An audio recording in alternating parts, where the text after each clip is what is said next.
Welcome, welcome, welcome. Good to see all of you. It must have been so hard for everyone last night when there was no Conflict panel to join. I can only imagine. Okay, because at least I was with me, right? If you think about it, and you must. But you guys, I mean, I don't even know what it must be like, especially for those that missed yesterday's day shift, okay? Because there was one, okay? It was brief, but it was there. Good to see you, Kokomo. Good to see you, Big Soda. Good to see you, Rage Page. Good to see you, Agrillapolis. Anyone else here? This must, okay, this is, I was like, wait, that's a new profile pic from Keelan. Conflagration Tabernacle. Good to see you, Anson. Good to see you, everybody. We are doing the finale. You guys might be sick of it, okay? But I realize if I don't watch this on panel, if I don't finish it, I'm never going to see it. And I got to see how this ends, okay? But there also will be more debating. Searka has promised that he will debate anyone that comes on panel. He has personally promised me this, okay?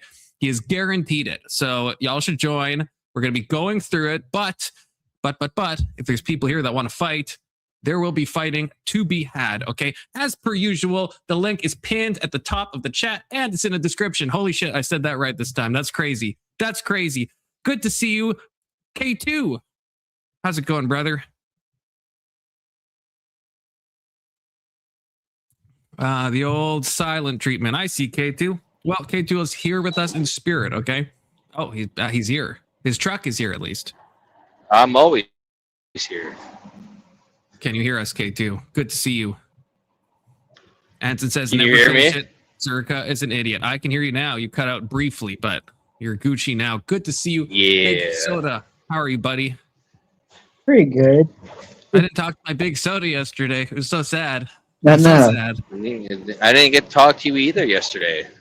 Yeah, I only talked to, there's a few people on the day stream, but, it's a very short day stream, so. I sent you a couple of interesting stuff. I did see it, and it was completely different than it always is. Completely new theme. What are you talking about? What I sent you today was completely different, and the fucking U.S. won triple threat women's hockey, men's hockey, and the Paralympics. It's either U.S. pride or it's look, I'm not going to say USA.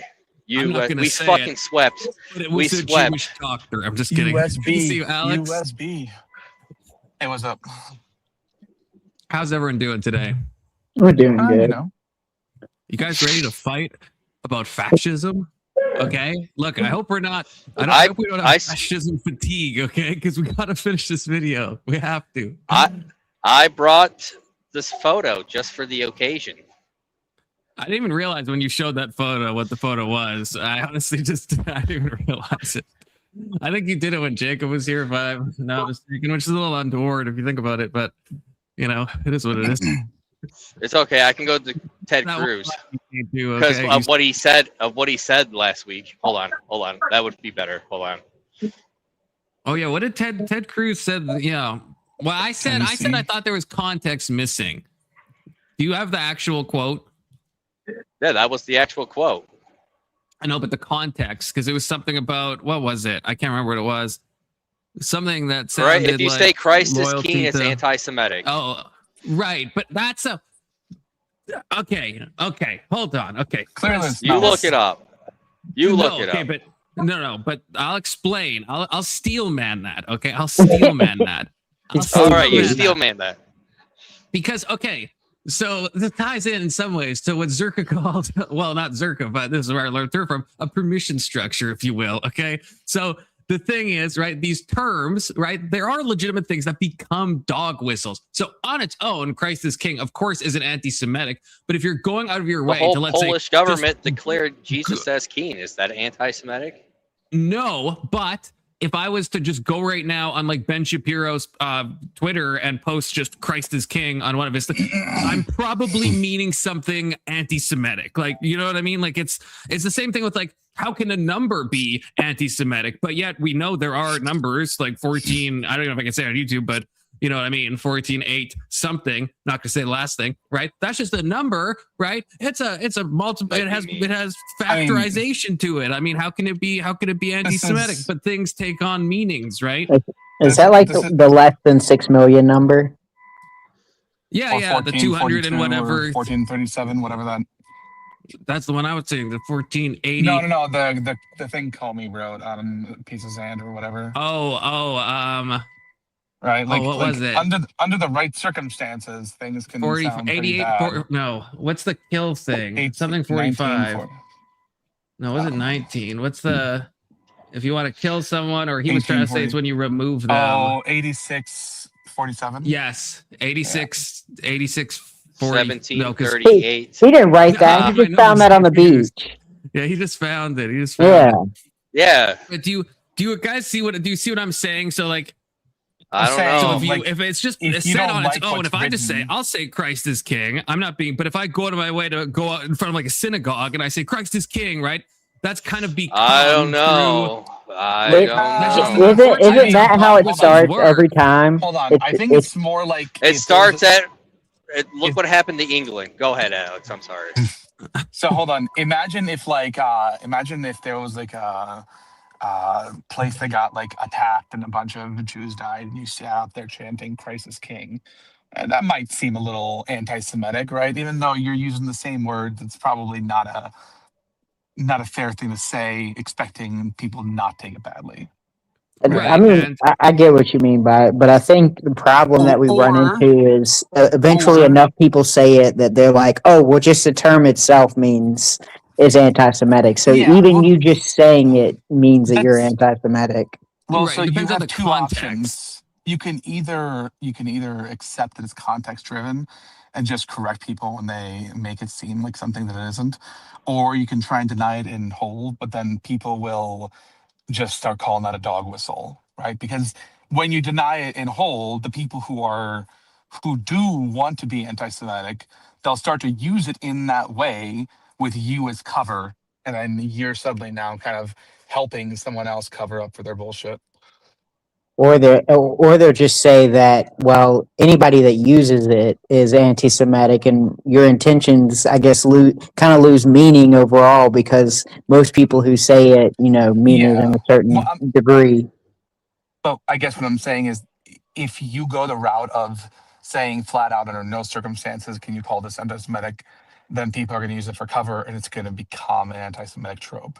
If you say that it's always anti-Semitic, that people will start using it to show that it's not, and then it'll become something completely different. And if you do it in Florida, you'll go to jail because there's anti-Semitic laws. Yeah, if you just like statue. But it's not just gonna be if you say. I got the statue. That's technically for harassment, right? I don't think you can. Wait, hold on. Florida has a law that sends you to jail for saying. Yeah, you can look it up. I got the statue. It's like an added thing for harassment. It's like targeted harassment. Yeah. No, so if I were to go yell that at a synagogue, they would arrest me. It's an enhancement on a harassment charge. Okay. But it was kind of weird that he went over to Israel. They ended up at people's houses for calling the mayor Israel supporter.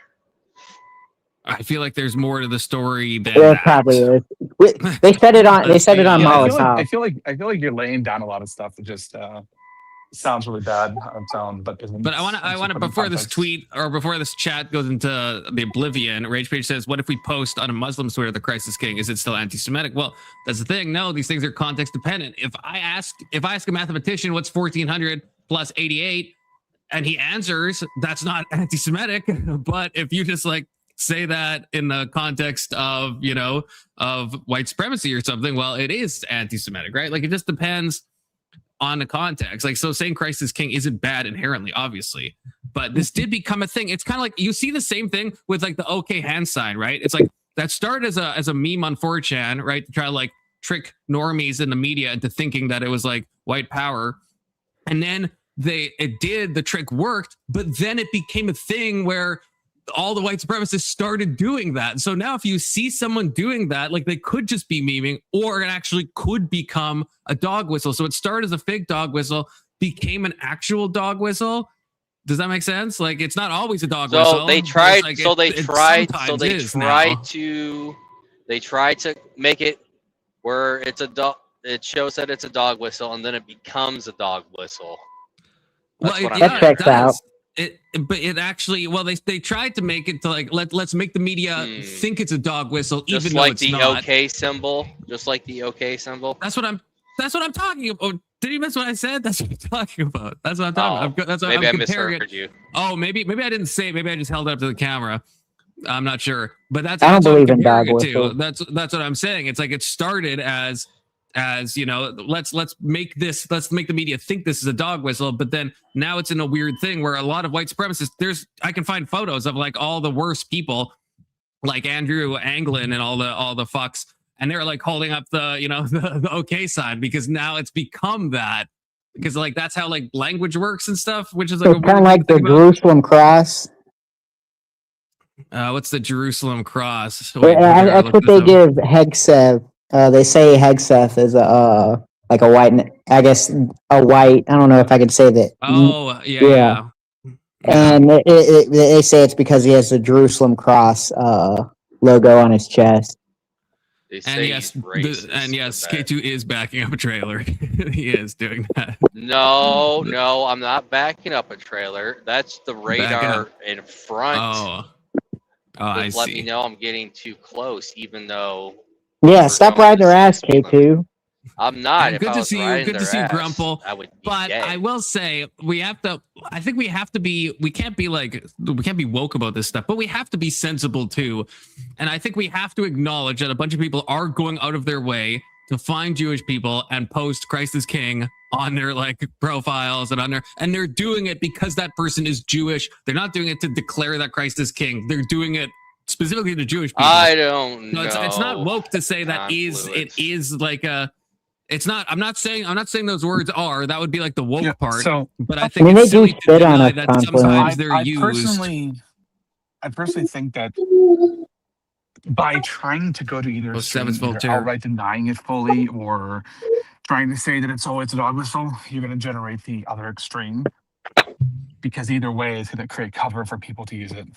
I think if we just act with a little bit of nuance and call people out when they do stupid shit, maybe we don't create another anti-Semitic trope of Christ is King being something that's now anti-Jew. You know, that's the thing. It's like that's not a good thing that has that connotation. Yeah, can we check the list? Grumple, it's not that you don't understand what I'm saying, Grumple. Saying it to non-Christians is fine. I'm saying if get him, Grumple. There was a historic spike where a bunch of people were saying it to specifically Jewish people. That's just reality. Yeah. That's not my opinion. That's facts, right? They were going out of their way to say it specifically to Jewish people, not just to non-Christians, not to atheists, not to Muslims, specifically to Jewish people. And so that's the thing. The people wanted it to be. The bad people wanted it to be. That they're wrong. The implication is that they're wrong. Like the Jewish faith is wrong. You'd be saying it to everyone, right? Do you think that makes all Jews evil? Or do you think the Jews today are responsible for what happened 2,000 years ago? Good to see you, Steel. Well, no. If you're, I would say if you are a Christian, I think that view would be incompatible with your beliefs. So if you do hold that view, I would kind of question what you. No, but why would you why would you specifically tell a Jew that Christ is King? What are you trying to remind them of? Remind them of that they don't follow the same thing you follow. No, Big Zona, come on. They killed him. Yes. Okay, obviously. Yeah. The whole point is to remind them that they're the ones who killed them. I mean, yeah. I could see that could be a potential. That way.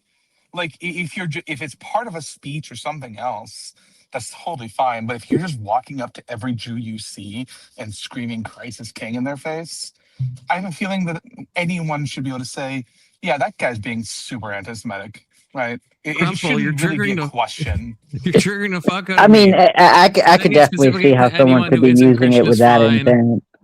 You don't want to be Judas-y. I can't. Well, maybe I'm misinterpreting this. Well, hang on. You can say it to people who are non-Christians. You can even say it to a Jew. It's fine. Just if you're running around saying it to every Jew you see or posting it on there after some like mass murder in Israel, that's probably you trying to make something into something that it shouldn't be. Right? Well, let's say I take away the Christ is King. People can call this shit out, and we can stop it from becoming something that it shouldn't be in the first place, which is an anti-Semitic trope.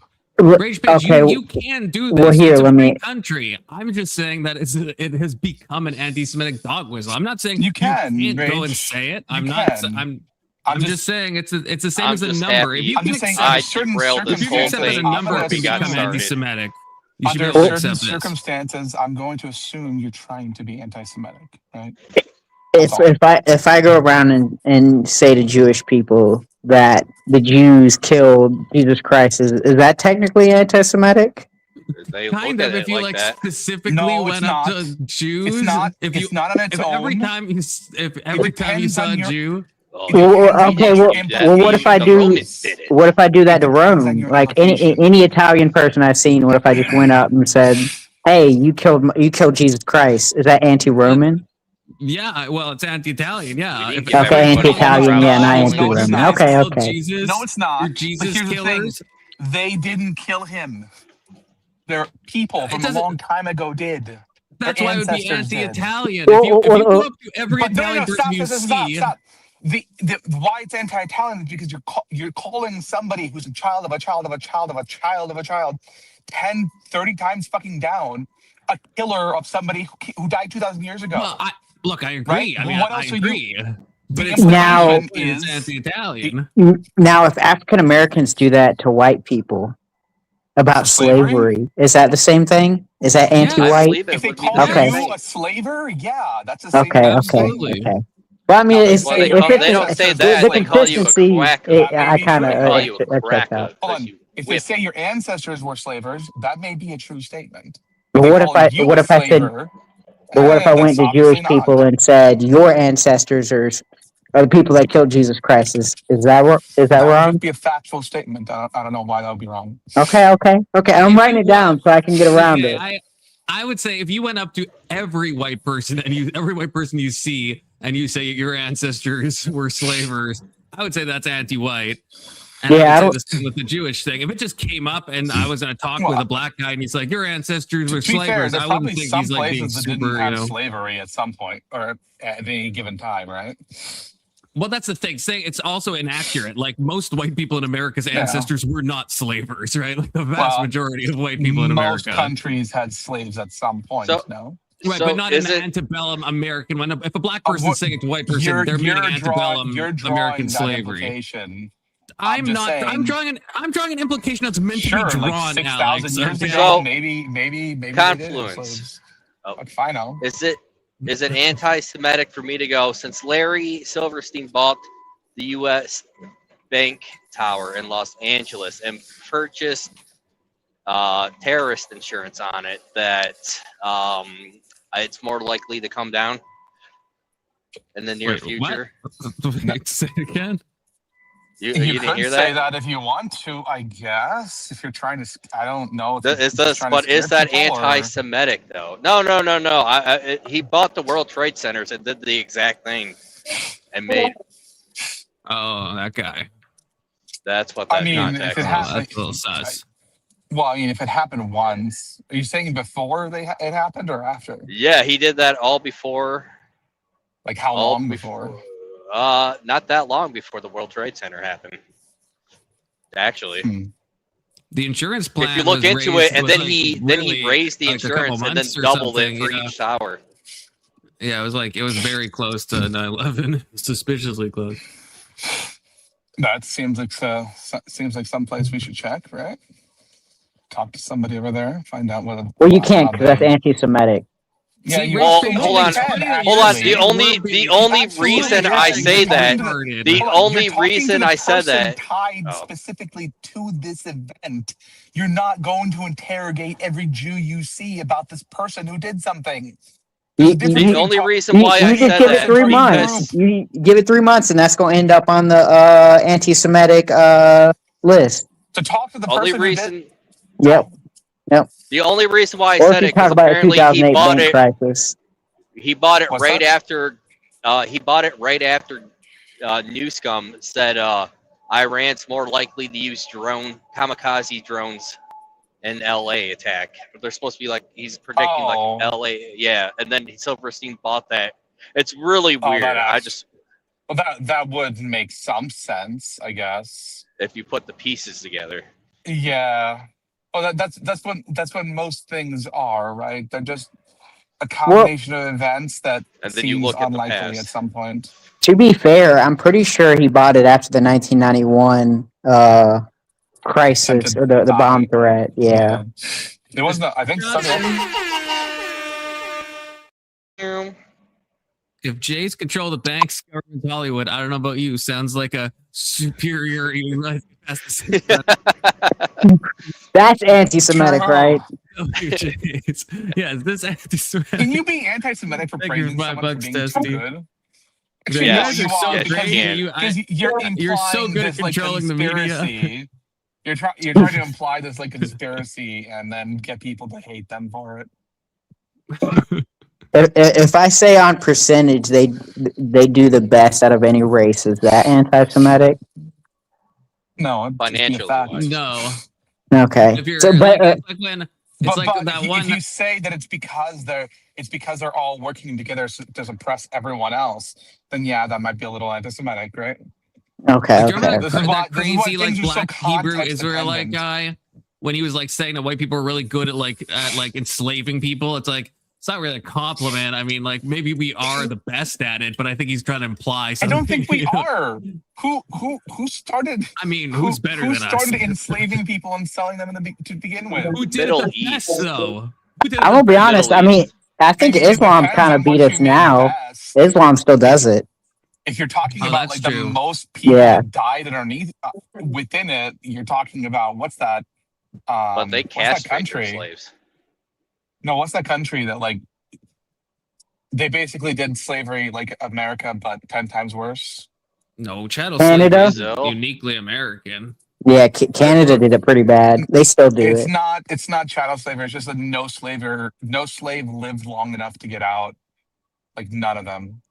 No, how is this uniquely American, Les Chief? I don't even know how you could say that. Chattel? I don't think yeah, anyone he else did says chattel slavery chattels. like we did. What? That's not true at all. Yeah, it is actually true. There's no way. Yes, absolutely, it is true. Is We're the chattel? only ones who did something like that. Yeah. What? Usually, let's say No, in most like, of the countries, That in just most of the means like countries- buying and selling, right? Like no, property. no, it is not. Yes, it does. No, so I'm looking it up to fact check myself. That's what it Go means. ahead. Chattel Go ahead. slavery is a severe system where enslaved people are treated as legal property, chattels, of an owner, allowing them to be bought, sold, and inherited like livestock. That sounds like The every definition- slave. No, it's not. It's not like every slave, but that's the definition. Look, I'm even on the Wikipedia Yes, page. I understand. That is the definition. Look at the expanded definition of why it's specifically called chattel. Like, what does that specifically include that other forms of slavery don't? The buying and the selling and the treating of No. property, because normally slaves you get them No. from like war, or it would be like a bond servant No, where it's you like can they're buy- enslaved. You can buy slaves from somewhere else. So normally, let's say you're a white guy who had a black slave and you got her pregnant, your child would not be born a slave, right? That was not true in America. I'm not seeing that like anywhere under any definition Then of chattel look it. slavery. Just I'm look looking it up. look I'm what the literally difference looking is. it up right now. Look That's up what I'm the literally difference is. doing.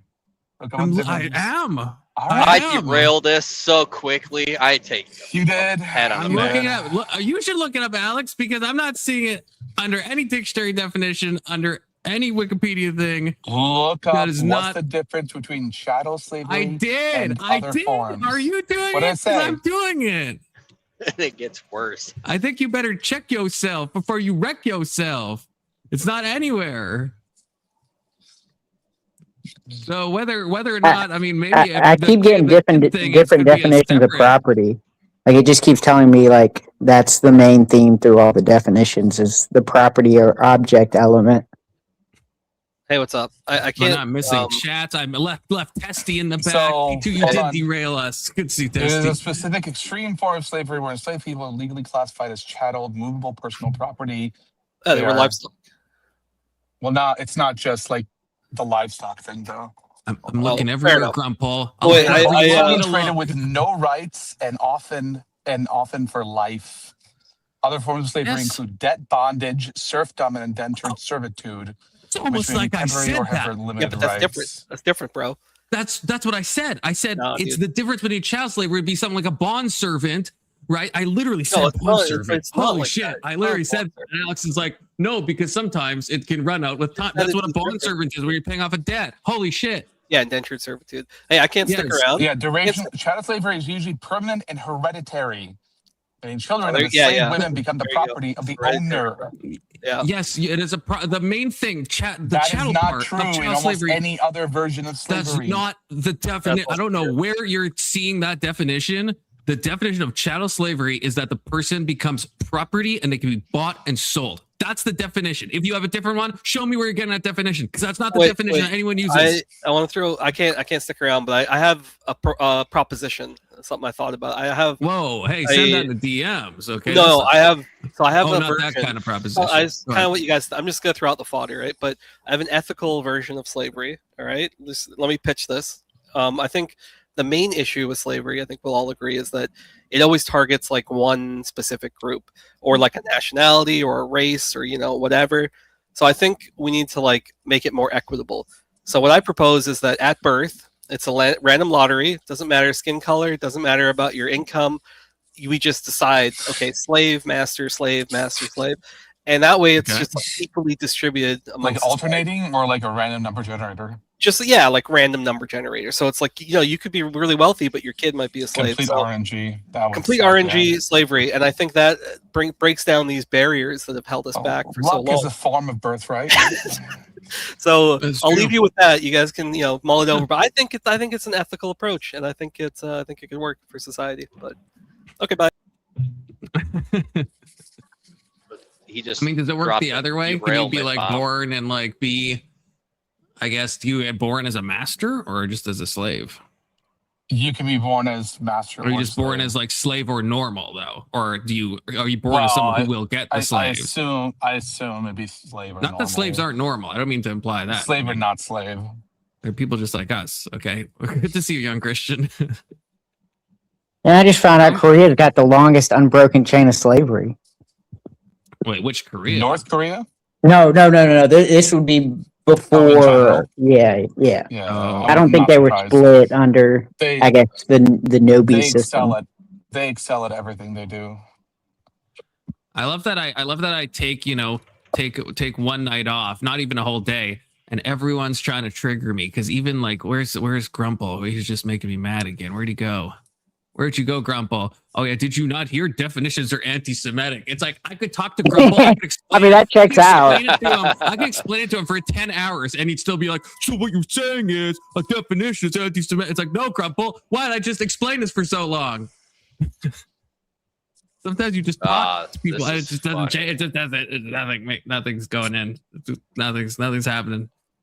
I love you, Grumple, but nothing. Someone told me you eat crayons. Someone told me you've actually eaten crayons on stream. I thought that was a joke, but he has. No, I think he has. No, it is. That's for real. That's for real. Okay. He also has a bad habit of just falling asleep on stream. He does that too, and he has baby hands. Okay. He does have baby hands. I mean, that's just true.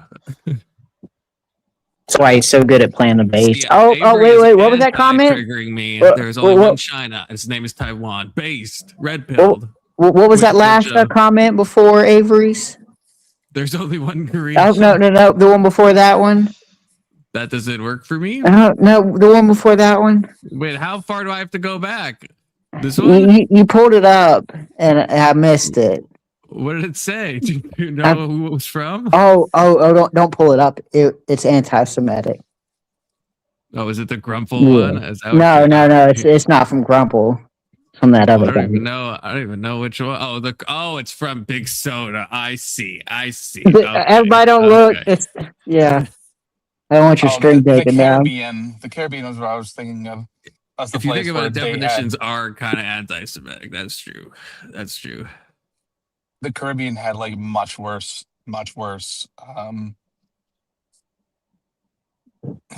results, I guess, from slavery. Well, I do know a lot of voyages. Like they would drop them off in the Caribbean, and like they would get bought like straight out of the Caribbeans. Then like 1/3 of slaves like died during transport, which is crazy if you think about it.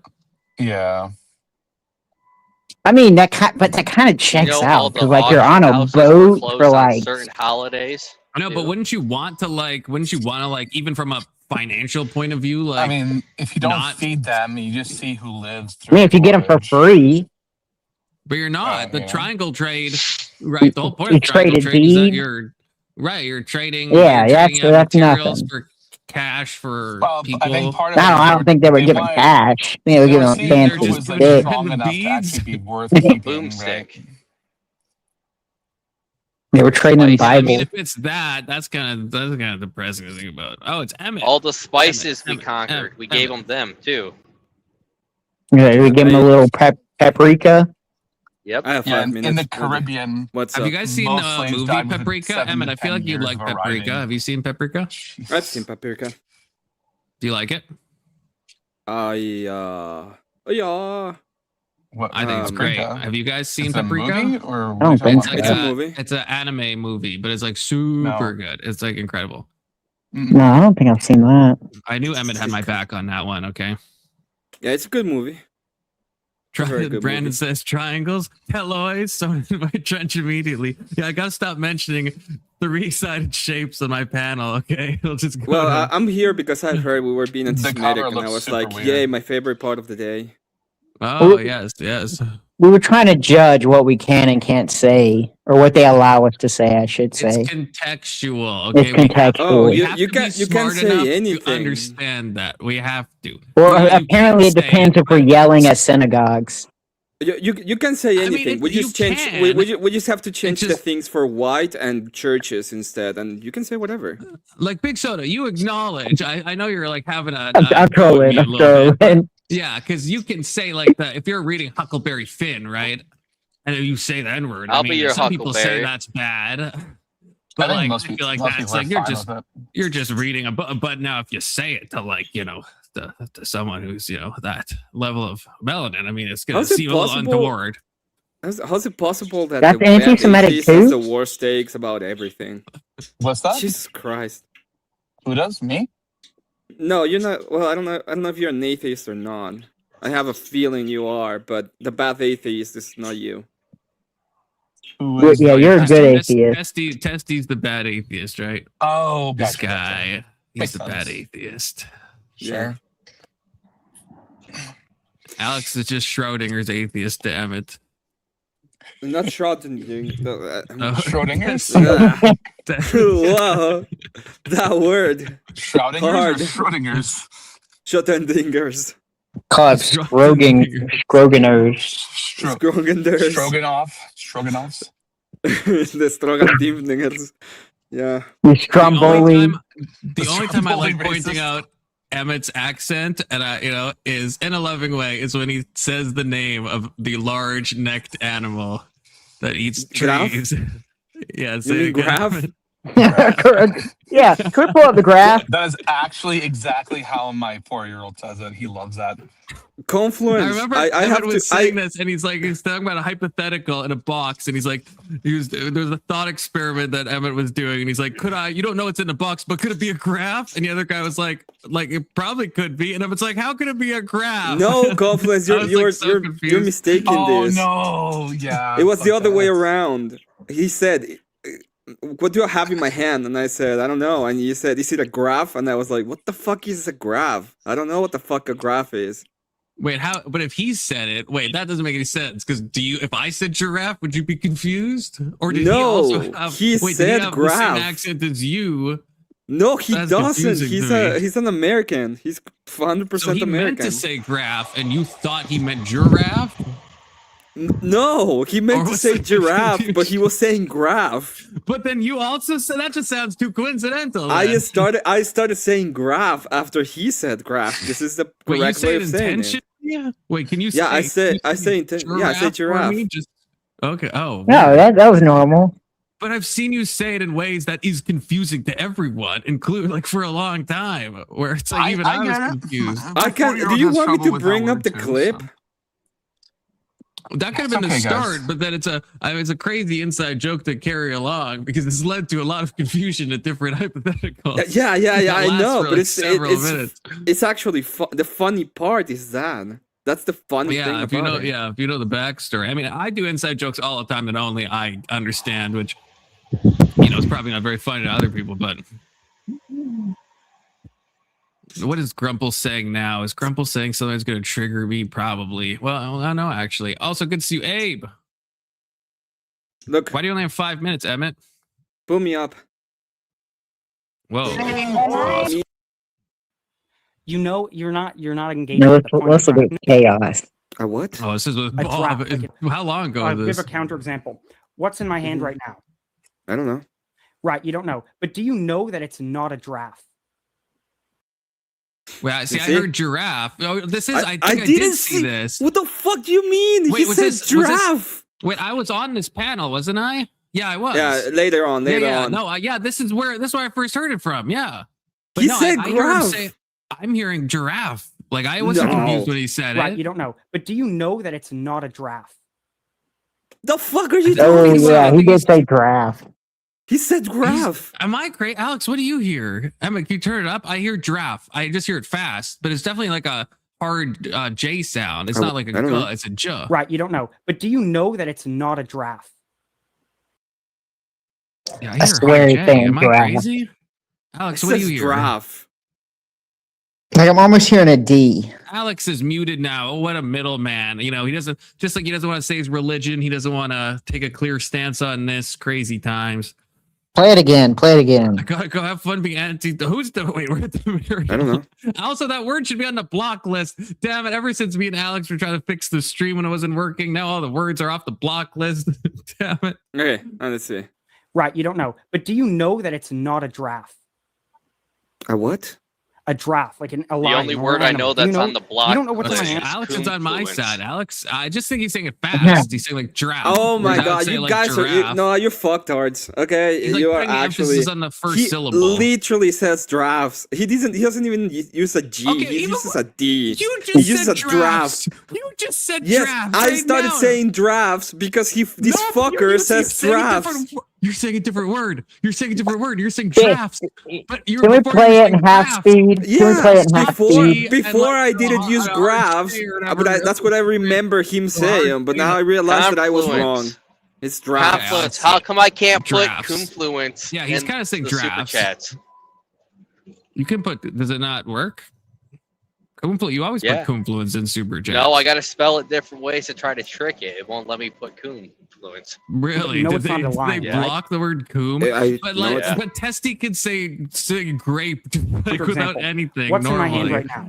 But you I do don't know. blocking coom. Hold Yeah, on, you don't I'll know. try to But do do you it know really that quick it's when not I a get to my draft? stop. A what?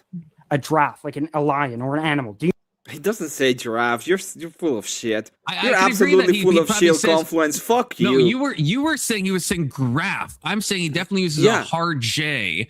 So he could be saying like draft, like he's saying it fast, but he's not saying graph. Like guff He's saying and graph. are different He's saying sounds. graph. He Like doesn't even say they're graph. similar. He's saying It's like draft. a ta and duh or a fa Draft. and the.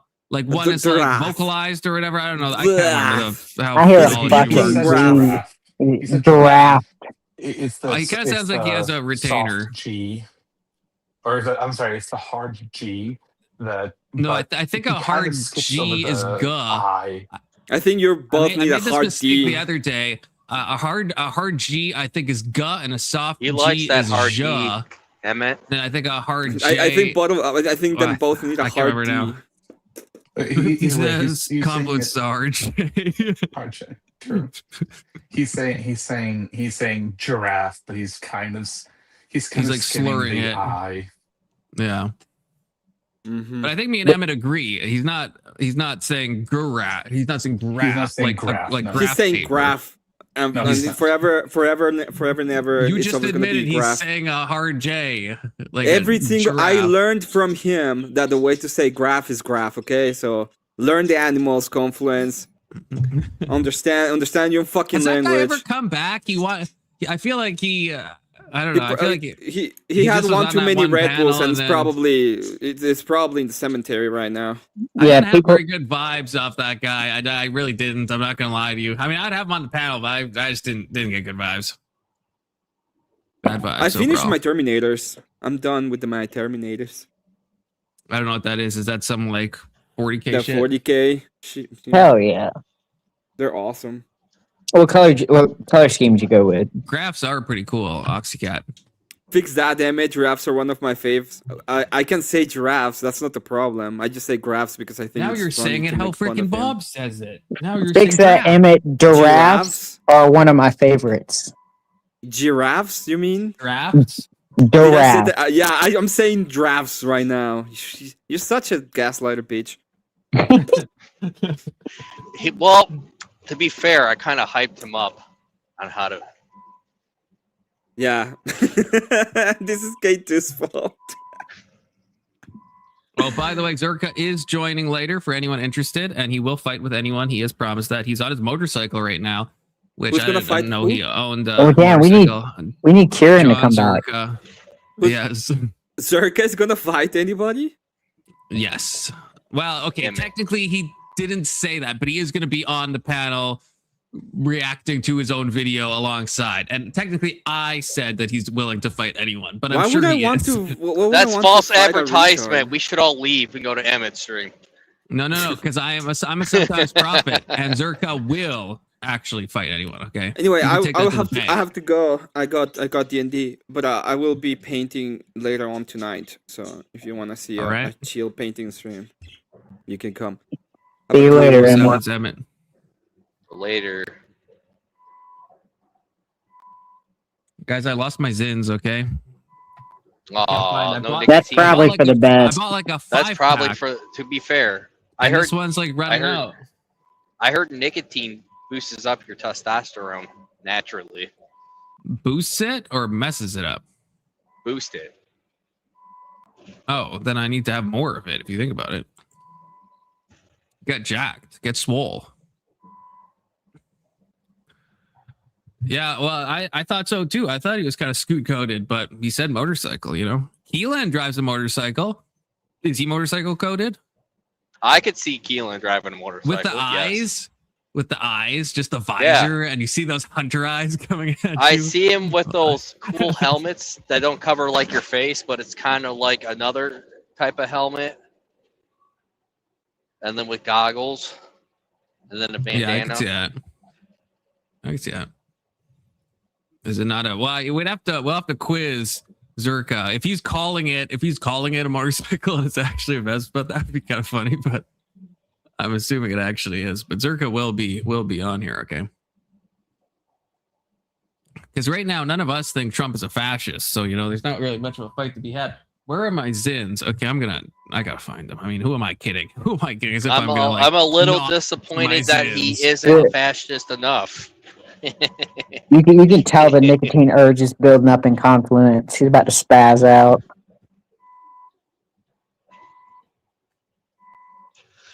Ugh. Oh, I found him. Found him. Damn it, he found him.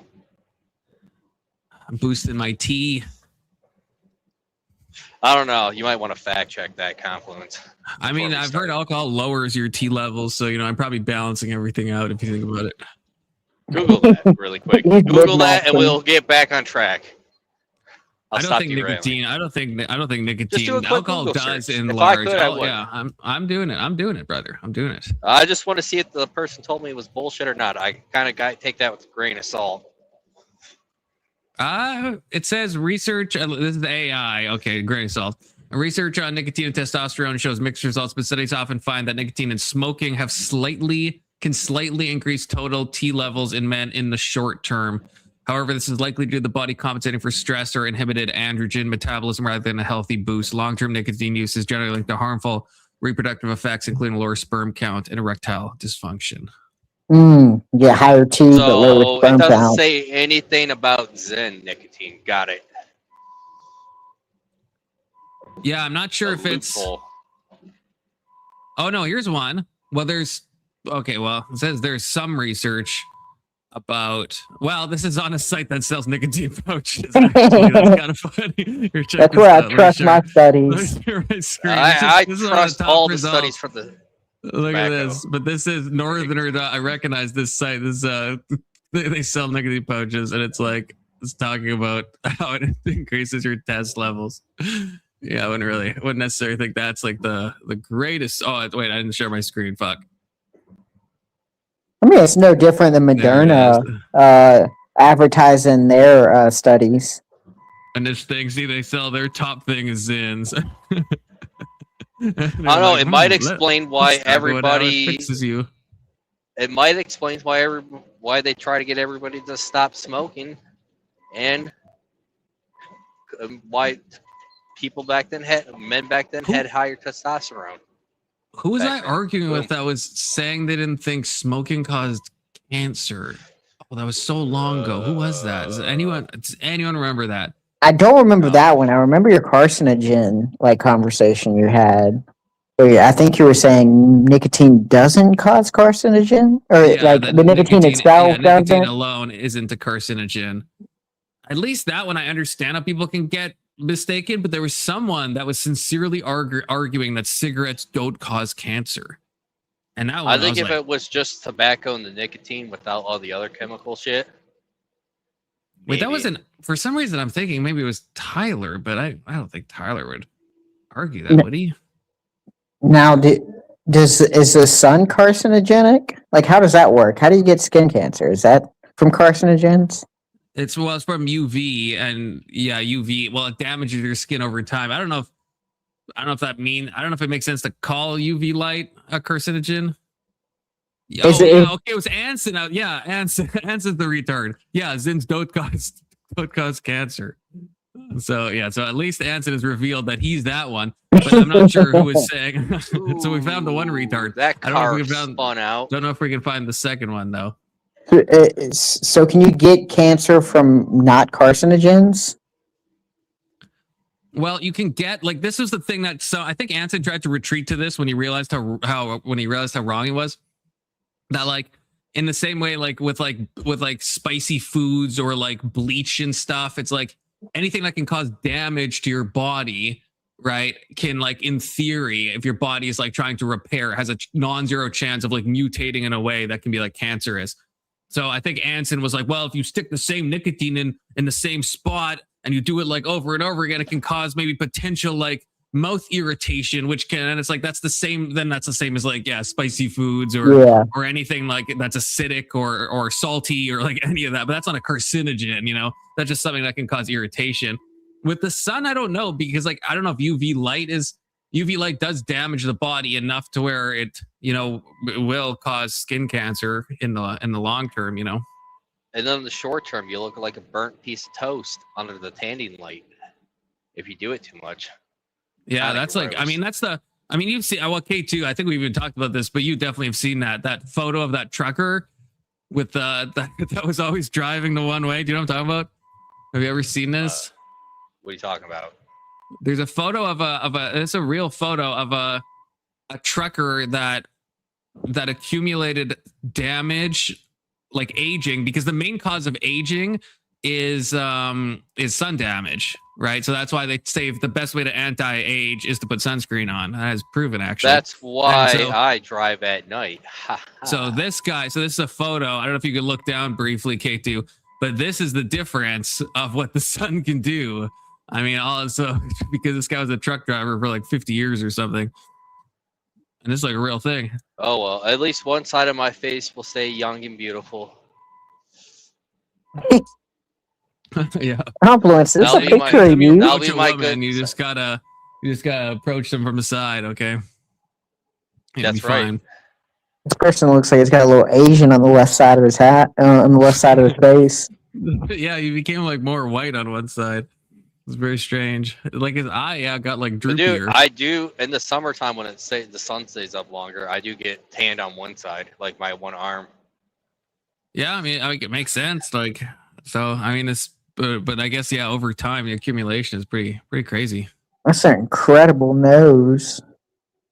Look at the girth on that boy. Now, is that anti-Semitic to say that? An incredible nose. Well, that sounded anti-Semitic. I did mean it. I did mean it like that. We're gonna have to call Florida. Yep. Confluence. We got to check the list. See if Incredible Noses pops up on it.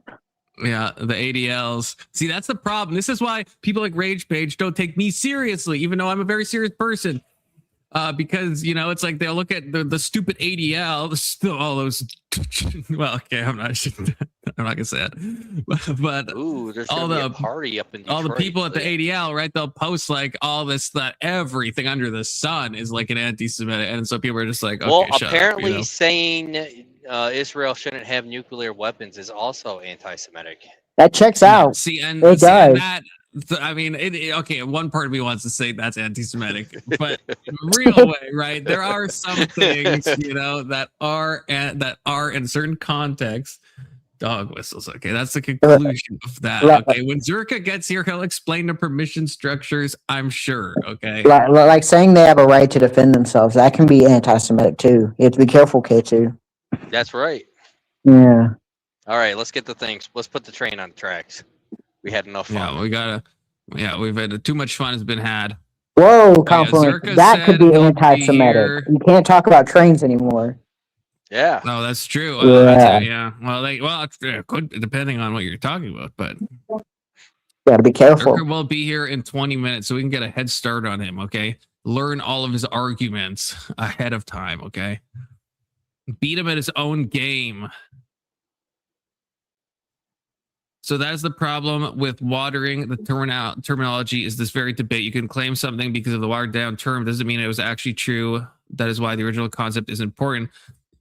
Lester, if this is in reference to what I'm talking about, I mean, I agree. I'm not saying, I don't know if you missed the first half, not saying Christ is King is anti-Semitic. If that's what you're talking about, if that's not what you're talking about, then I'm just repeating myself.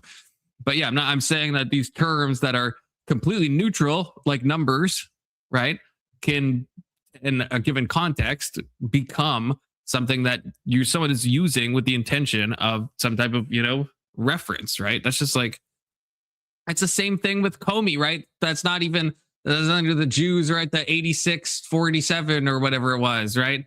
That obviously was like that wasn't just that wasn't just seashells and it wasn't just numbers, right? Oh, well, okay. Okay, sorry, Alesto. I thought you were saying the problem with what I was saying is similar to the problem in this debate. I agree with you with this debate. I dropped my Zin. Shit. I can't waste my Zins. These things are too expensive. Okay. Yeah, he's got to put it back in his mouth. Yeah, you debate like a 60-year-old autistic person. Okay. Sorry, Hanson. I love you. I'm just kidding. I didn't mean that. Okay. I have limited time. Unfortunately, I have to go in 2.5 hours, which sounds like a lot of time, but the past hour just flew by. So, so unfortunately, I can't be streaming as late on weekdays. I have a work contract now that I have to be up early for, which is really sad because I like streaming until like 2 a.m. But now I gotta like only stream till like 11 and stuff. So, well, no, I got like 3 hours, I guess, left then. But yeah, it's terrible times. On a weekend, I'll still be able to go like super late. But okay, anyway, on to John Searka. And John Searka did send me a version that has better audio, but then it's just his face and we don't see Andrew as clearly. But the audio on this, it doesn't sound as good, I will say. To the market, because the only people who can actually do the CM. Okay, we're gonna have to like dial in for a second because I don't know. I think they're talking about still the fascistic corporatism, which let me say this briefly. I think if they are, the whole idea, I think unless they stop talking about this, in which case I'm explaining this for nothing, but I'll make it quick. The corporatism aspect of fascism was that corporatism itself isn't bad, that the government has some influence or some interplay with corporations and unions and all of that. Like if you think of like Boeing getting a contract with the US, that's not fascistic corporatism because Boeing had a bidding at the start. It wasn't like specifically chosen, and that contract could be lost, and they're not forced to still do what they're doing. But the fascistic corporatism element would be that the government is having it's like a planned economy. And in fact, I asked Searka, is there any difference between a planned economy and then fascistic corporatism? And he said basically no. So that's I think that explains what they're about to talk about, unless they've switched topics, in which case that was meaningless, but it's still a fun little tidbit if you think about it. Next generation digital health ecosystem are going to be the companies he chooses. They can compete against that. Oh, they are still part of that system. What are you talking about? Talking about that. Trump has already set the groundwork for this. Show me that nobody can be voluntary platform governance. Show me. Show me the proof that companies cannot compete against CMS. Go ahead. I didn't say that. I said the next. That's my point, though. Yeah, I completely agree, Lesto. That's the thing. I mean, and when he comes, we can all debate this because, yeah, he says they don't. I think when he talks about like almost everything he defines, I feel like, yeah, maybe Trump says it a little more like extreme, like some of the comments, like I can't remember what the technical term is, but like the in-group stuff when Trump said the comment about like immigrants and they're like certain immigrants are like poisoning the blood of our nations, or because like, well, no one has said it quite like that. But it's like they've said other things within groups before, like, like someone brought up Hillary Clinton's basket of deplorables comment. It's not as bad as the immigrant one, right? It obviously like hits a bit different, but it's kind of just like, yeah, it's just like a slightly more extreme version. I wouldn't say that's gonna be fascistic. Yeah, well, that's what I'm trying to do. I'm trying to start at 6 and at least because 5 hours to most people sounds like a long stream, but to me, it's just like, the stream ends before it even begins, So sad. You just said nobody's going to. All you're saying is that there's a coalition of companies who are coming together so that they can amass themselves as a larger conglomerate, which companies do all the time. But there's still endless amounts of competition against these people. What are you talking about? Anson, yes, that was race. Prove it. Prove nobody can fucking compete against them. Prove it. Because you have to be given the access by the White House to actually work on it because it's sensitive. No. You don't. Hillary Clinton called basically like all Republicans a basket of deplorables, and so that's like arguably similar to when like Trump called like the left like vermin, and it's like the radical left vermin. It's like, yeah, the vermin is a more Holocaust adjacent reference to be sure, but it's like they're both comments punting at like a large swath of Americans, right? And like focusing on them and saying they're the cause of the problems. It's just that Trump's they like hit a little sharper. I won't deny that.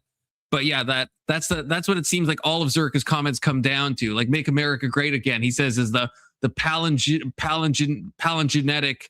part of the palingenetic ultranationalism. Palingenetic meaning that it's a rebirth narrative and it's taking a mythic quality, make America great again. But it's like, all politicians say something like that. It's just Trump says it a little bit more, but that little bit more, that's kind of what Searka's, in my interpretation, all of Searka's arguments are. It's like every politician does these things and Trump does it more. But it's like fascism, I think, has like a lot more than just like degrees of like doing something, I don't know. Governmental information. Can external private companies still compete against this conglomeration of companies or not?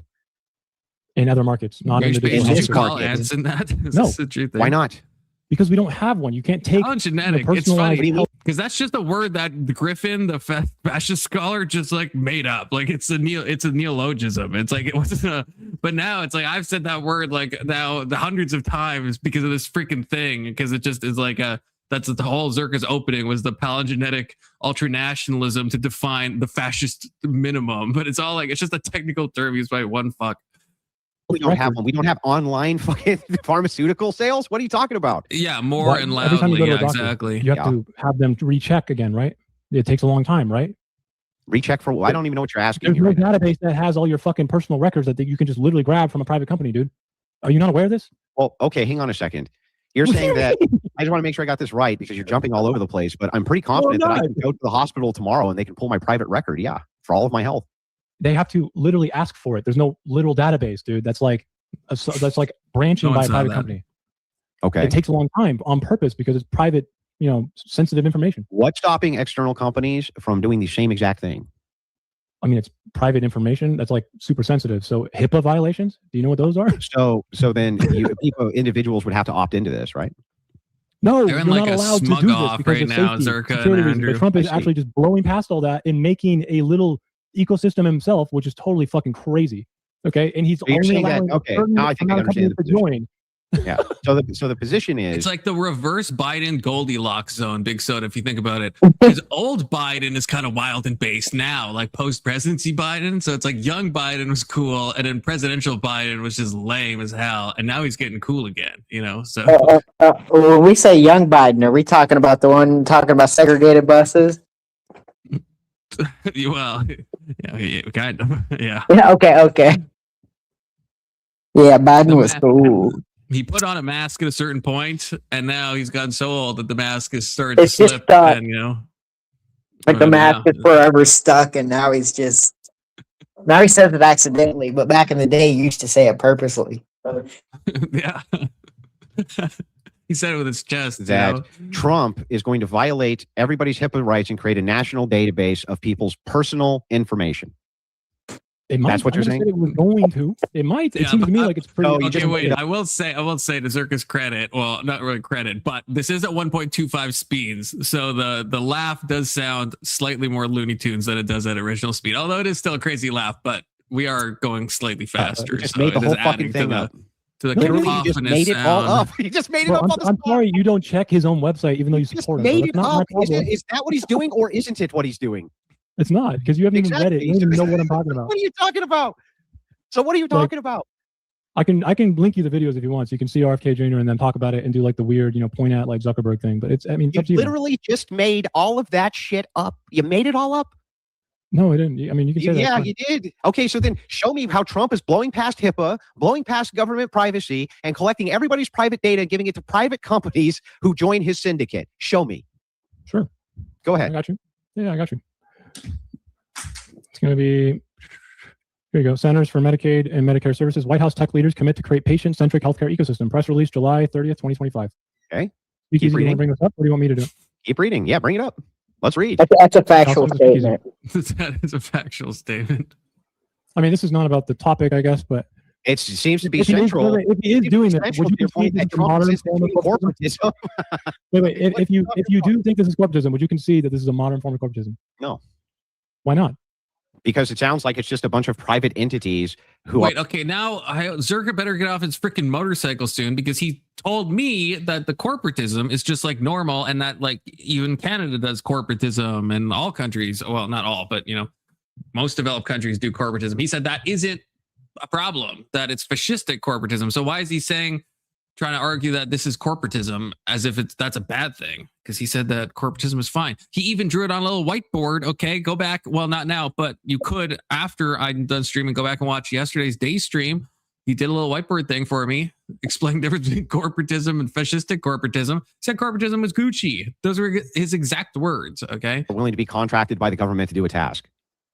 Now, would that be a little bit circular?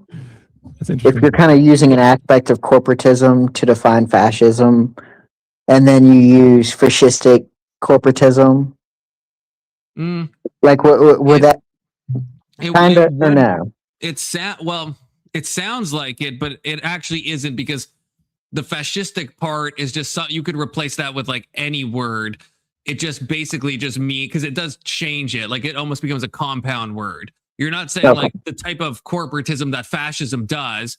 You're saying if the government is planning out the corporations and is too like inbred with them, that is something that is fascistic. So in the words used, it's circular, but it actually isn't, because it could be replaced with any other word. If that makes it.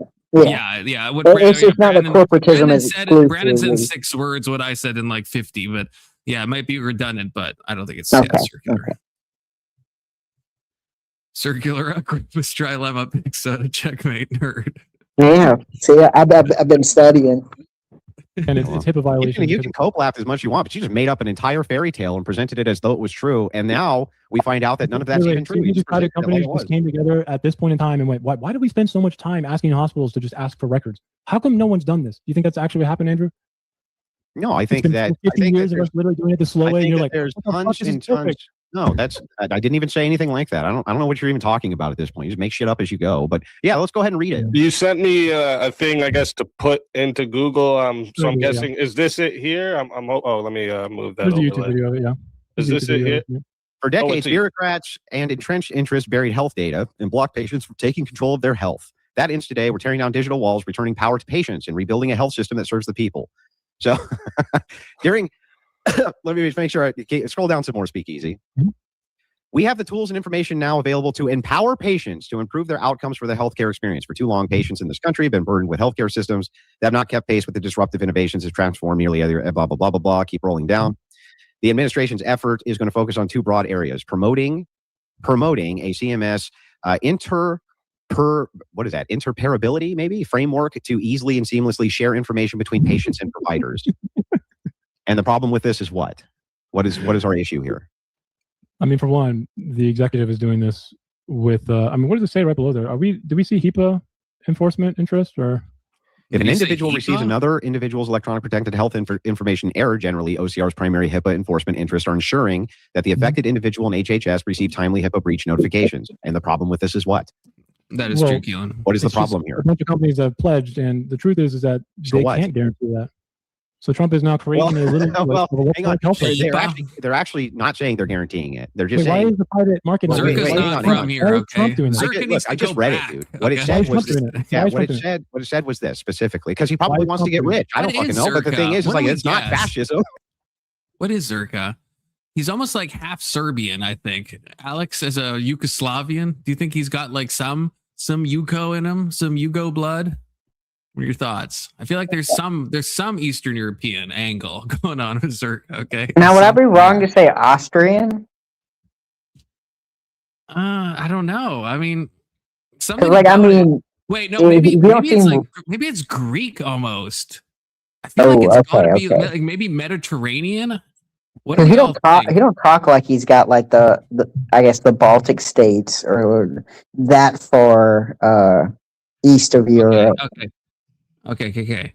We're gonna do a poll, and then when Zerka gets back, we're gonna see who is right. Okay.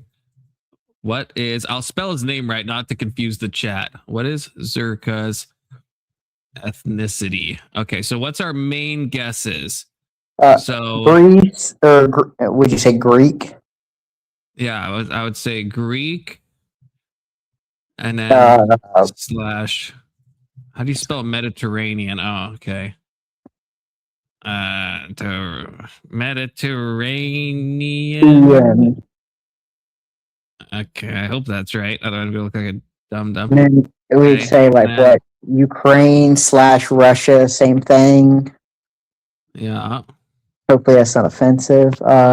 Yeah, we'll say like wait, no, I was gonna say Slavic, but no, that would include the Yugoslavia, right? Yeah, I think so. I think that would all. Now, would that include Austria, or is Austria more like Germanic? I think it's more Germanic. Okay. So we'll add that as the next one. Austrian. Any other guesses in chat? Turkish. Okay, Turkish. Oh, that's a good one. Wait, can I not add more? Oh, I can only have 4. Can we? Where would? Oh yeah, Turkish doesn't really. Oh wait, no, I put Austrian twice. I'm an idiot. Okay, perfect. The poll results. Okay, Turkish or Turkish adjacent. Okay. Oh, that's a good one. Okay, get your poll in. Okay, see who wins the prize. Okay, and usually I don't vote in my polls, but I will vote in this one. Oh wait, no, shoot, I didn't put in. No, shoot, I missed. Oh no, damn it. The poll doesn't say Yugoslavia, does it? No, it says Russia, Ukraine, Turkey. Damn it, it's missing. Shit. Okay, well, it's all. It's the same thing, Confluence. It's not like there's much Russia, difference. If you're thinking Yugoslavia, guess Russia or Ukrainian. Okay, that's what I'm saying. Okay, because it's still Slavic if you think about it. Okay. He's not. He's definitely white adjacent. He's definitely white adjacent. I mean, he has some strong features that make me think like Italian or like Greece or like. Yeah, that's the thing. So as soon as I thought of Greece, I was like, oh yeah, like it could be Greece or Italy. But it also, I don't know. I feel Alex, did you answer? No, I don't know if Alex would have died. I'm not really sure. Because Alex he does that a couple times. No, a Yugoslavian, I would think. A fellow brother. Rage Page, are you guessing this or are you saying, oh, wait, Let's Sheep is saying, Let's Sheep seems to know. Well, yeah, don't say it. Don't say it. Better not be Yugoslavian. Because I'm counting, if it's any of the Yugoslav, if it's Bosnian or Serbian or what's the other ones? Big Soda? Okay, yeah. There's like 7 of them. Well, now it's you. Was it Yugo and then Montenegro, Czech Republic? Wait, Yeah, Czech Montenegro, Republic. Bosnia, Serbia, Kosovo, Yep. Latvia? Or no, Oh. no, not Latvia. Oh. Not Latvia. Are you I sure? don't think Latvia. I Isn't think it's Latvia? close. Latvia is one of the Baltics, isn't it? Or Balkans? Or I always get them confused. Okay, maybe. Well, I mean, to be fair, those areas are kind of similar. Oh, Croatia. Yeah, Croatia is one of them. We're missing one. Unless Latvia is one. Montenegro, Croatia. What did we say? Yugoslavia, Czech Republic. No, Yugoslavia is not one now. Yugoslavia doesn't exist. Oh, I thought the Czech and Yugo were split. No, I think it was all Yugoslavia. Oh, fuck. Or am I wrong?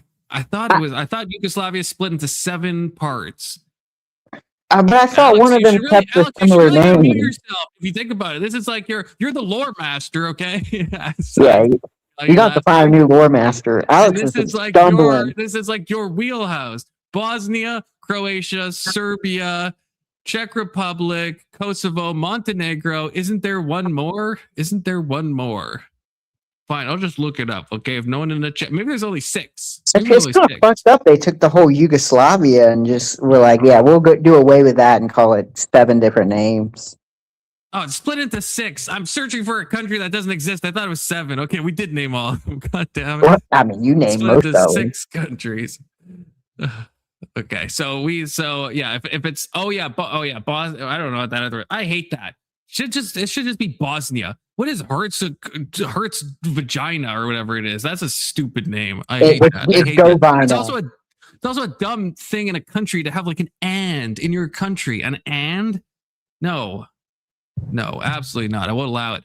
But if it's any of those, I get it. If it's any of those, right, then that counts in the Russia-Ukraine. Okay, we're actually split. Russia-Ukraine is winning. Greek, Mediterranean, Turkish are tied, and Austrian is only 11%. Okay, back to the video, but when Searka comes, you can tell. That was important. We had to delegate that.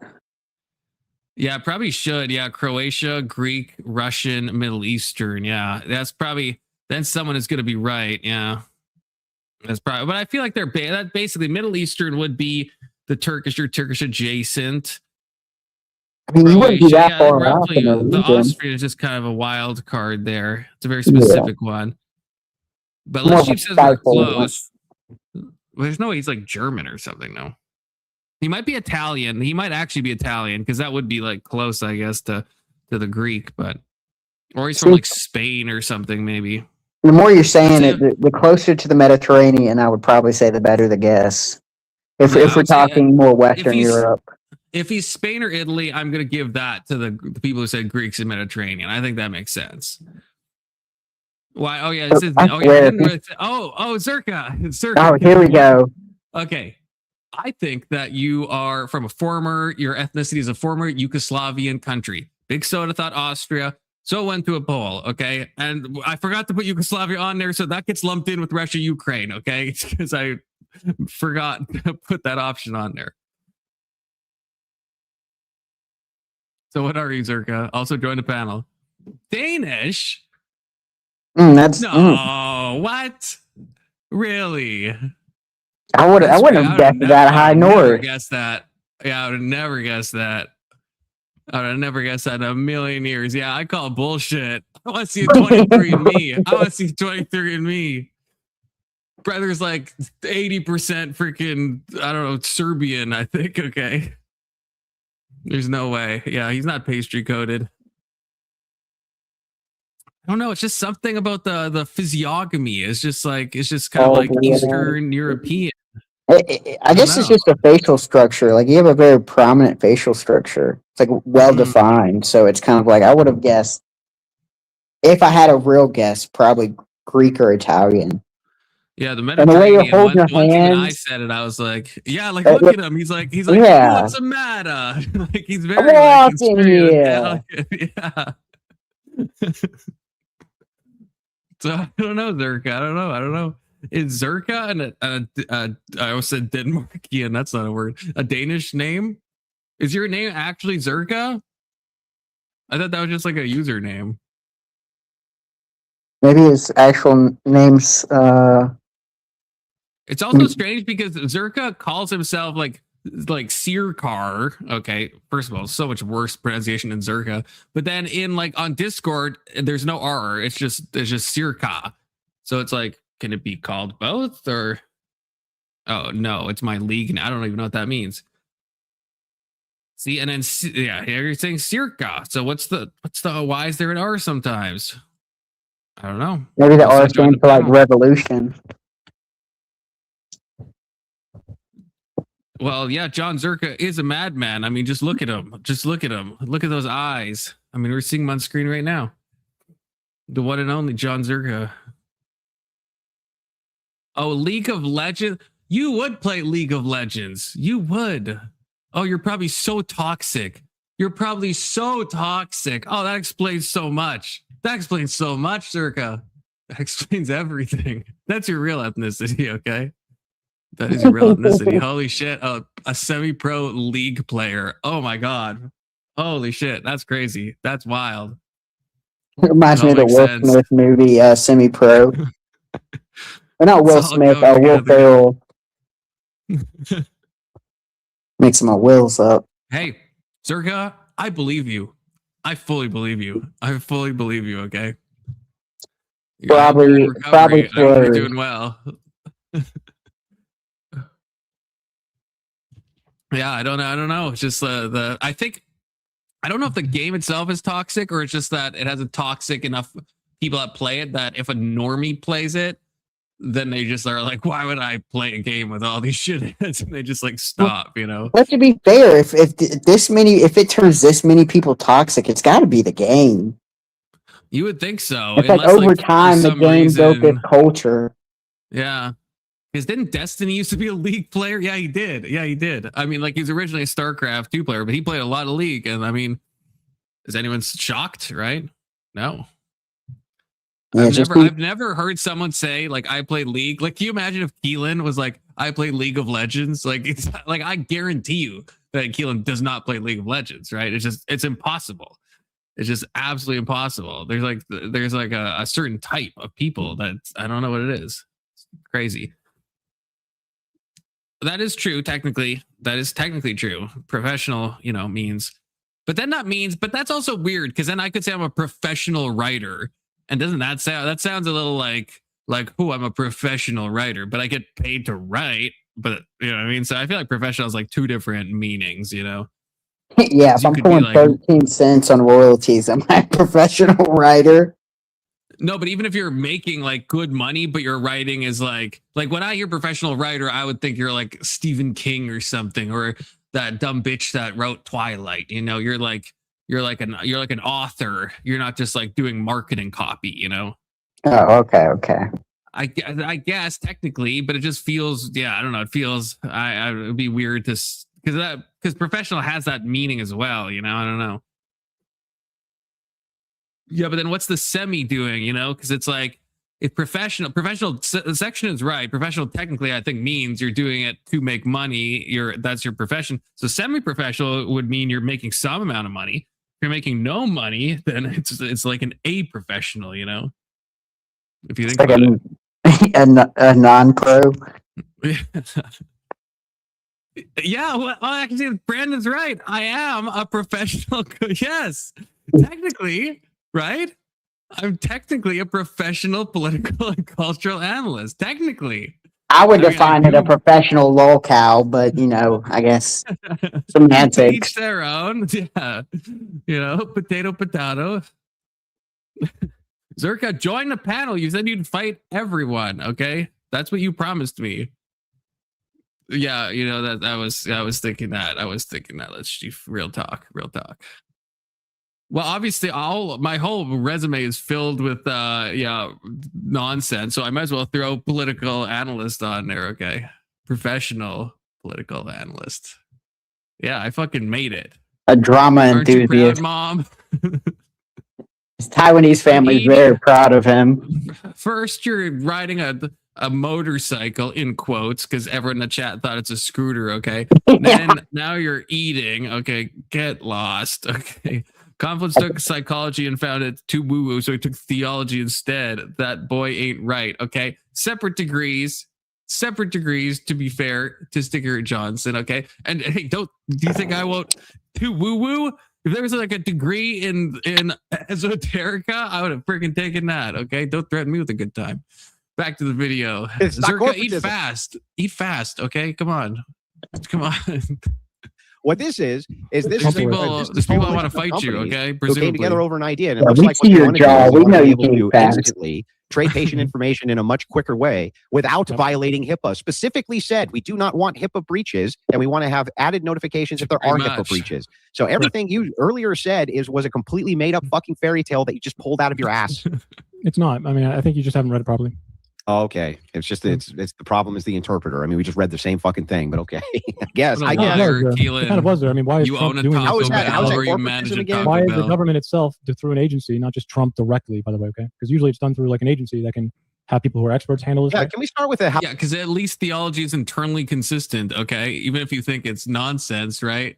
It under the Agrippa's trilemma, it would fall under the circularity category, okay? From a coherentist worldview, even Brandon would agree, theology, right, is technically, or at least can be, right?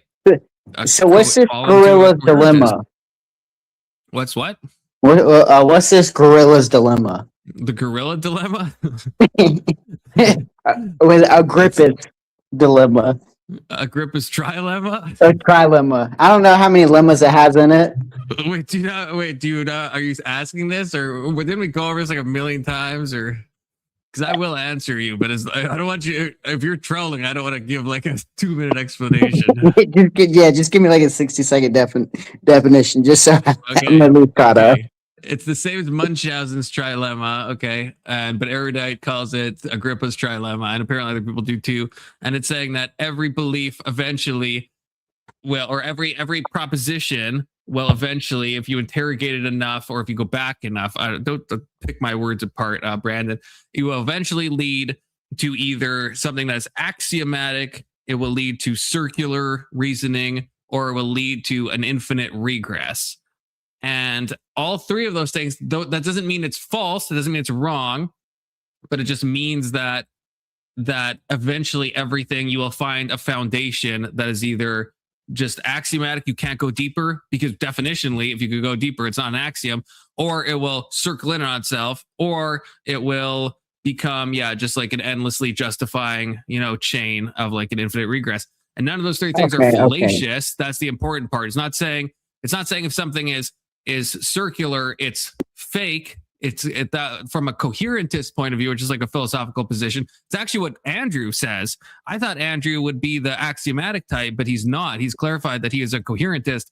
He thinks his view makes sense, and I guess that's why he runs tag and stuff, because he says that his view is internally coherent and no other views are. No other views can really account. I don't know if I'm really giving Andrew, I don't know if he would agree with what I'm saying, but that's how I interpret him. Is he saying that every other view isn't internally consistent, because to get things like the baselines of like logic and stuff, and how words work, the atheist framework can't even internally have that. But his orthodox view, he says, is internally consistent, so he's a coherentist. Everything has to be coherent in and of itself. Yeah, okay, so this is what we talked with the erudite debate on the whatever. Yeah. And she, I guess the thing she misuse it, or she said that everything fails it, and that was like a weird word to like I guess a bad way to say that it just doesn't.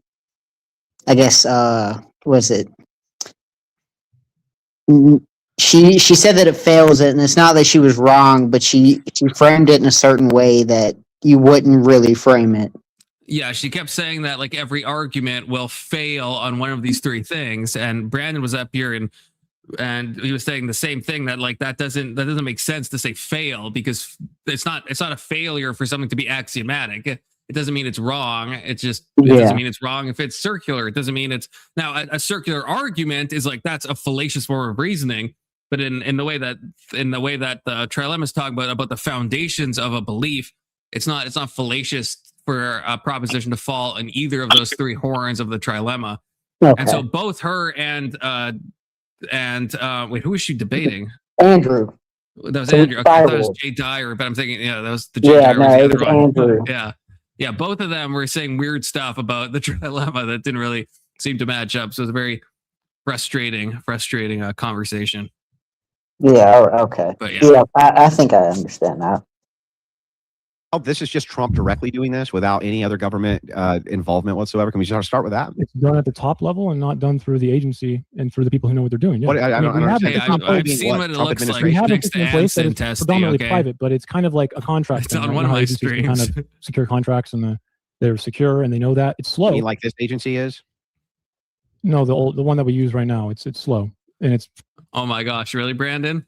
Brandon says, I asked not so erudite what it means to fail to Agrippa's trilemma in her chat. And this motherfucker said, I've never said that. I said, everyone fails Agrippa's trilemma. What the fuck is the distinction? Or is she retarded? I don't even know. Yeah, I don't know what else she would mean. Everyone fails? Like everyone fails to understand it? Well, that would technically be true because she failed to understand it.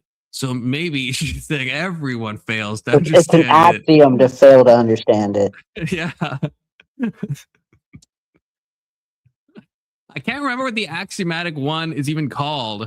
Actually, the only thing, I don't remember the only one I can remember is the coherentist one, is the circular one. The axiom one, Brandon, help me out. What's the other one's called?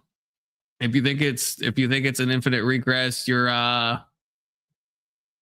foundationalist. Something. Oh yeah, foundationalist. I think is the axiom one. And what's the infinite regress one then? Infinitism. Yeah. And that's the one that everyone thinks is retarded because it actually low key kind of is, you know. Because Brandon even said that anytime you explain it to someone, they just think you're retarded, you know, and they think you're infinitely retarded, which I guess checks out. You know, just check out. Searka, stop typing and eat your shit, okay? Eat your food, Searka. Stop typing so much. Maybe you'd eat faster and you could join the panel, okay? If you think about it. For a good reason, because it's secure. So Trump is trying to bypass that and do it in a corporatist way. He's creating a corporatism where companies can pledge voluntarily to join, but that kind of coerces them. How are they being? Oh, they can voluntarily join if they want to, but it's still coercive. Okay. Yeah, but they're not going to be able to actually work on it unless they join. Yeah. Oh, they're not going to be able to work on this state-of-the-art project unless they join it. Wow, that's crazy. I never would have thought of that. They can't? Man. Okay, oh my God. They're not going to be able to work on the project if they don't work on the project? That's crazy. You know? I didn't know that. Is that bargaining? Yes, that of course. Hours. Who's forcing them to work on it? They are bargaining, literally. What bargaining power do you have? He's got to get up and work on his Taiwanese bargaining apparatus. Semiconductor farm. Sure is. Yeah. How is this not bargaining, though? Because they can't bargain. It's what do you mean? Why can't they bargain? What bargaining power does a company like Anthropic have in this circumstance? But Searka, you said when you were pulling out the whiteboard, you said general corporatism isn't bad, right? Right? You said that's fine. You said that's Gucci. You said Canada does normal corporatism. You said some fascistic corporatism that's bad. Unless you're just calling Canada fascist. Oh no, he says it's not bad. So then how'd you fuck up? Because if you just show Trump doing corporatism, do you think Canada is a fascist? No, you think corporatism is fine.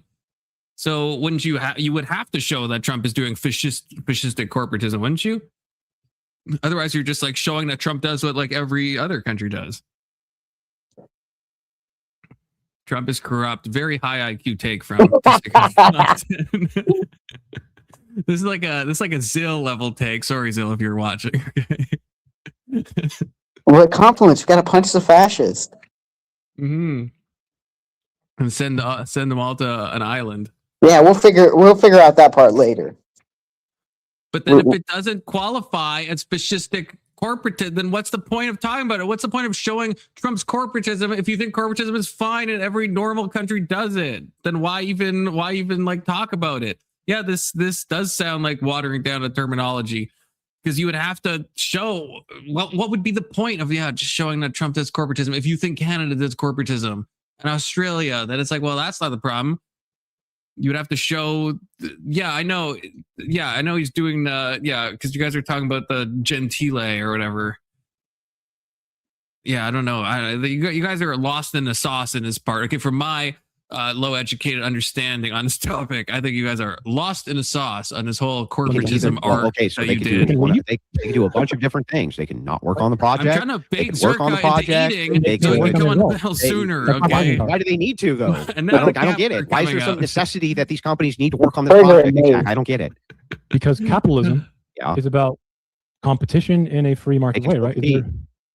How they can't work on this unless they're in the state authorized. They can make their own systems, and they can we have decided that Searka is Russian/Ukraine/Yugoslavian. Definitely not Danish. That wasn't even one of the options if you think about it. So governmental state authority to do it. Okay, so you're okay. Let's make sure I got this right. Yeah. What? The government authority is the only one who can give them the permission to create a system in which they can share information quickly. Notice how often. Notice how. A normal person, okay, Searka is kind of it's not like, okay, but like a normal person would be like, I'm riding home. Searka has to mention the fact that he's riding home on a motorcycle. He has to say that. He has to make it known, not just like, oh, I'm driving home. You could just say I'm driving home. That's like if someone has a Ferrari and like, oh, just driving my Ferrari home. It's like you just say I'm driving home. You don't have to like specify, you know. Yeah, they are, but this is what he wants you to think. This is what he wants you to think. Testy, you're falling into his trap, okay? Because they handle sensitive data. Like when people say they're flying in on a private jet. Are you saying that no company right this second can go to whoever's in charge of healthcare and say, hey, look, I have a system here that could share this in a much quicker way without violations, and they're not allowed to actually petition the government for that? But they can. They just have fucker. It's worse quality than a Vespa. Not in this one though. They'd have to petition with an entire new idea. Listen, yes. Also, that's what competition is. Here's what you're saying right now, bro. What you're saying right now is companies who gives the state authorization. I'll explain what you're saying right now because this is so insane to me. Oh, good. So I have Walmart, and I go to a bunch of small companies, and I'm like, hey, man. If you want to participate in my logistics program, right, then you need to become a part of the Walmart family, right? And a bunch of them were like, "No, I don't really want to do that." And a bunch of them were like, "Hey, this sounds really good. I think that chill out, bro. Let me finish." And I say, "Chill out. So I say, "Hey, man, right? You can do this if you want to. You cannot do this." These other companies can then go and your audio does suck in this, Searka. But you know, your video that Andrew is so tiny, but your audio does low-key suck. So. If you don't know how to do the OBS thing, hit me up because I literally just went through the whole process, so it's fresh in my mind. Okay, you have to do like this weird audio line thing. But if you already know how, then yes. After I leave the gym, I'm going to drive my Chevy Impala home and jump on. Compete against me with logistics. In this particular case, too, this is an initiative. This is just an initiative. That's it. It's not even a thing which is done. It's just an initiative to do a thing. Why couldn't other companies petition the government? Searka, you said last stream you're so vain. You said that you were doing a bunch of morning routines or something to look nice because you're vain. Unless that was a joke, but I don't know. I'm not sure, Searka. I'm not sure. Why couldn't other major pharmaceuticals petition the government to do something like this? Why not? Because the government has total control over the outcome of the company. Well, yeah, so vain guy would mention they don't have political control. The government doesn't have control over the outcome of pharmaceutical companies. Like not the executive branch. They don't have the ability to literally punish other companies, right? They're not. Who are they punishing? Tell me who they're punishing. Can't. That's why I'm saying your analogy is stupid because they're not the government. No, who is the executive branch punishing? Nobody. The executive branch can. That's the coercive nature. Walmart can do the exact same thing in this instance. Walmart can legislatively and through Walmart can take a loss. Walmart can take a loss on a product. You're doing what like girls do when they're like, "Oh, I'm so ugly," and they want you to be like, "No, you're actually not. You're fuck off, Searka." Put your ass out of business. They can do that. They can punish you. They can give you all sorts of economic sanctions. There's no way here that you can square. This is just an initiative. You're just talking about an initiative. Nothing's even happened yet. One, two. It sounds to me like this is just in the formulation process. Like this isn't even a business that's legitimate yet. And yet it's the formation of corporatism, right? It's not corporatism. There's nothing corporatist about it. It's just private interests coming together to solve a problem. Corporatist means you take a government function and give it to a private company. By definition. Oh, Lord. No, by definition, that's not what corporatism means. That's what corporatist means. Corporatism is another specific side of generic interest bargaining. Which is what I just said. Corporatism does not mean that. So I was right again. But also, Mussolini did not have the corporatism that you were talking about until after state capture and after they took power, right? So how do you diagnose fascism? Searka is either on his bike and just like getting triggered enough to keep texting, or he's texting while driving, or he doesn't own a motorcycle. Okay, one of the three things is true. Andrew's mogging him in the debate, and he'll hop up. Yeah, what did we say? Oh, there was something that really got him. Well, if I can get Corinth up here, he'd definitely hop on. I think Corinth was the one that got him up, or it was that other guy. Sure. No, it was Grumple saying that he was in a Discord call. That one. That it does kind of look like he's on a Discord call. It does. If you look at his eyes, they're looking like off to the right. I think he has a second monitor. I'm pretty sure he's got a second monitor, and he's like looking probably at an AI on one side, and then Horseradish and Let's Chief on the other, feeding him information while he's got a secret Bluetooth. That's what I think. Corinth, I like Corinth. Okay, I think the Discord calls a distraction. Corinth. Corinth seems cool to me. Okay. Oh, Cure is the other guy that was fighting with them. Yeah. Sweeney also had some shitty corporatism leading up to when they took power. Because we know what he was moving towards. Well, this is Trump moving towards it as well. No, he's not. No, that's ridiculous. It's not moving towards fascism. It's not even moving towards corporatism. I mean, you won't know until afterwards because you can't diagnose it with your definition. It sucked. Well, I don't even understand how your definition diagnoses this as being a fascism in any way, shape, or form, or anything even akin to it. I mean, it starts with the hypernationalistic palingenesis, and I think it definitely. Yeah. See, why go to the? I think going to the corporatism was a mistake here, in my opinion. Okay, the corporatism was just a distraction to all this. Restoration, then moral body, becoming an organism, invasion, emergency, leader of principles. Yeah, but no mythos, picture appealing contamination. All of these coming together to create a political liturgy that's massive. You know, denying truth, dissenting, loyalty, making them betrayal. Politics in general. No. Yeah, because you missed the key part, which is the appeal to a mythology, the mythical center. Yeah, the moral group who thinks they have a destiny. Okay, as an organ of the country. What's the mythos? What is the mythos? It depends because you can't name it. Like I can name it in Italy. It was Rome. That was the mythology. You just interrupted me, but I could. I can name one for you right now. How about Christian nationalism? What is it? Christian nationalism. How is that a mythology? That's an emergent ideology. How Searka? Hopefully Searka is riding home so we can actually join the fucking panel. but how on earth? I don't see Trump. I see other people wanting Christian nationalism. I don't think Trump is leading toward Christian nationalism at all. I think that's batshit crazy, Searka. Not to trigger you, but I think that's batshit crazy. What do you think, Big Soda? I think you want. I think that's crazy. I actually think that's crazy.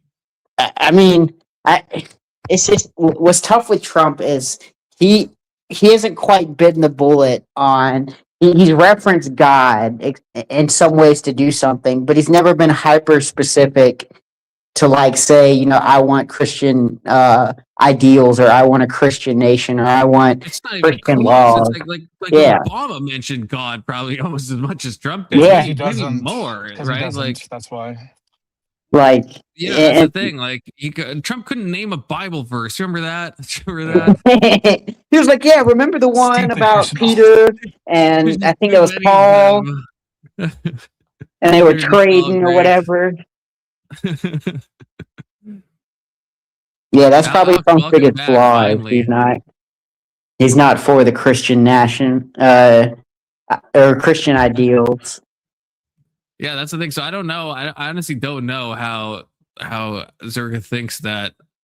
Like, I get the make America great again, and I think if you wanted to appeal to like some, I think Searka disagrees with me when I talk about the halcyon days of America and talking about that. But why? Yeah, the zeitgeist. If we're talking about the zeitgeist that Mussolini wanted with Rome, and the zeitgeist that Hitler wanted with like the Reichs and stuff. I don't see how the zeitgeist of Trump is Christian nationalism. That just seems that's laughable to me. That's just absolutely laughable. I'll be back in like half an hour. You were already gone for like an hour. I know, but I need to actually drop. You got to drive your motorcycle, Alex? No, I got to play music for my kids. Like play music, like a guitar, or like play music? No, we're driving. I'm on for 2 hours and 15 minutes. More? Yes. Okay. See you soon. Bye. Okay. Bye. Bye, buddy. Love you. Not a gateway. I'm going to ask you that question from earlier. Okay. Is that Wait, okay? that's an emergent ideology. That's not a Andrew, we only mythos. have 2 minutes, 30 seconds left. So let me ask you this question. Wait, hang on. Christian nationalism is a brand new emergent ideology. It is not a mythology being appealed to by modern fucking executive branch presidents for fact. That's insane. What are you talking about? Fine. I agree with Andrew. I disagree. I mean, you kind of say the country was founded on Christianity, not secularism, right? And Protestantism. Yeah, that's true. Okay, so that's kind of appealing to a mythical past because that's not what happened. But It's not mythical. It's not mythical. That did happen. You're mobilized in a way, I can see. But that was a pan. Are you saying we didn't have a pan? Wait, isn't that? I mean, that's true, right? Like everyone likes to bring up the deist thing, but like, weren't like a minority of them deists? The great majority were the Protestant, like in the high 90%. Right. Yeah. But there were a couple that were deists, but like it was only like a few. So like Searka isn't Searka doing the palingenetic part here? If you think about it.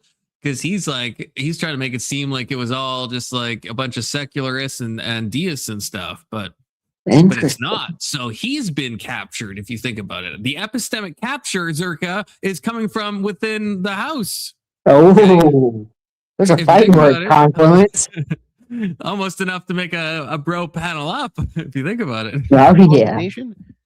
We have a Christian nation, but the government is not Christian. Okay, in that sense, it doesn't actually legislate on Christianity. No, obviously. At the federal level, written Windex. I mean, even at the state level, there's some state religions at the beginning, but obviously, yeah, we federalize the secularism of the country. No, not at the beginning. No? For most of the history of the United States, not just the beginning. Do you want to go back to that though? I guess whatever that is. What? I mean, Christian nationalism. Christian nationalism is not an ideology, which is even an aspect of moving back towards a thing. It's an emergent ideology, which at its core, not something that actually goes back. It just talks about the past to mobilize people about the past. Yeah, but it has some mythos that's pointing to. This has no mythos. This was in fact a pan-Protestant nation. That's not mythology. That's not a mythos we're pointing to. We only have a minute left. I really want to ask you this question because it'll be less combative. I have a real answer. See, I like that.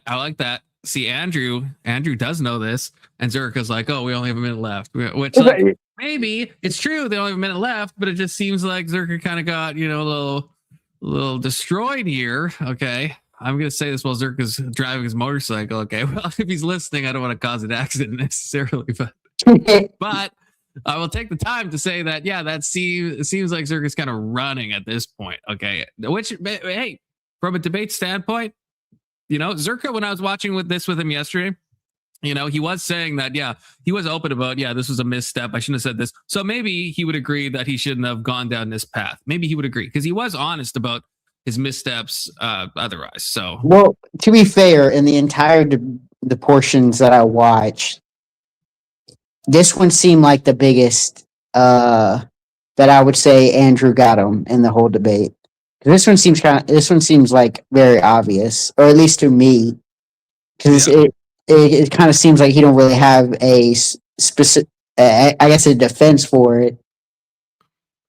I don't know if this is true, but I wonder if Searka has just heard this, because this is what I heard, like growing up and stuff, is that like, oh, they were all deists, like they were all deists. It wasn't actually Christian at all. Yeah. It's like then it's like, wait, no, that's not true. So I wonder if Searka heard the same thing and then just like in real time is realizing. But I have to be honest, I disagree. I don't think we're not done. I don't think Searka has gotten, everyone said that Searka got destroyed in this debate. I don't think he got destroyed. I don't see that. I don't see that. I think he's wrong in a lot of cases. And I don't think Trump's a fascist, but I think he's like holding his own pretty well. I actually do. I think he's wrong. The only way that you could justify, I wouldn't use destroyed, but that he lost the debate is because he didn't do a good enough job fighting for the, I guess, affirmative position. Because like he's in a more, I guess, he's in a tougher spot because he has to prove this to be the case, and Andrew's coming more from, I guess, the easier spot where all he has to do is pick it apart. And as long as he can, even what Searka says about him, because Searka's whole thing is that he's doing a diagnostic thing, right? That fascism, there is the fascist minimum, But ultimately, it's like because I even asked, I said, would you say it's like the DSM where you have to meet a certain number of symptoms? And he said, yes, it is like that.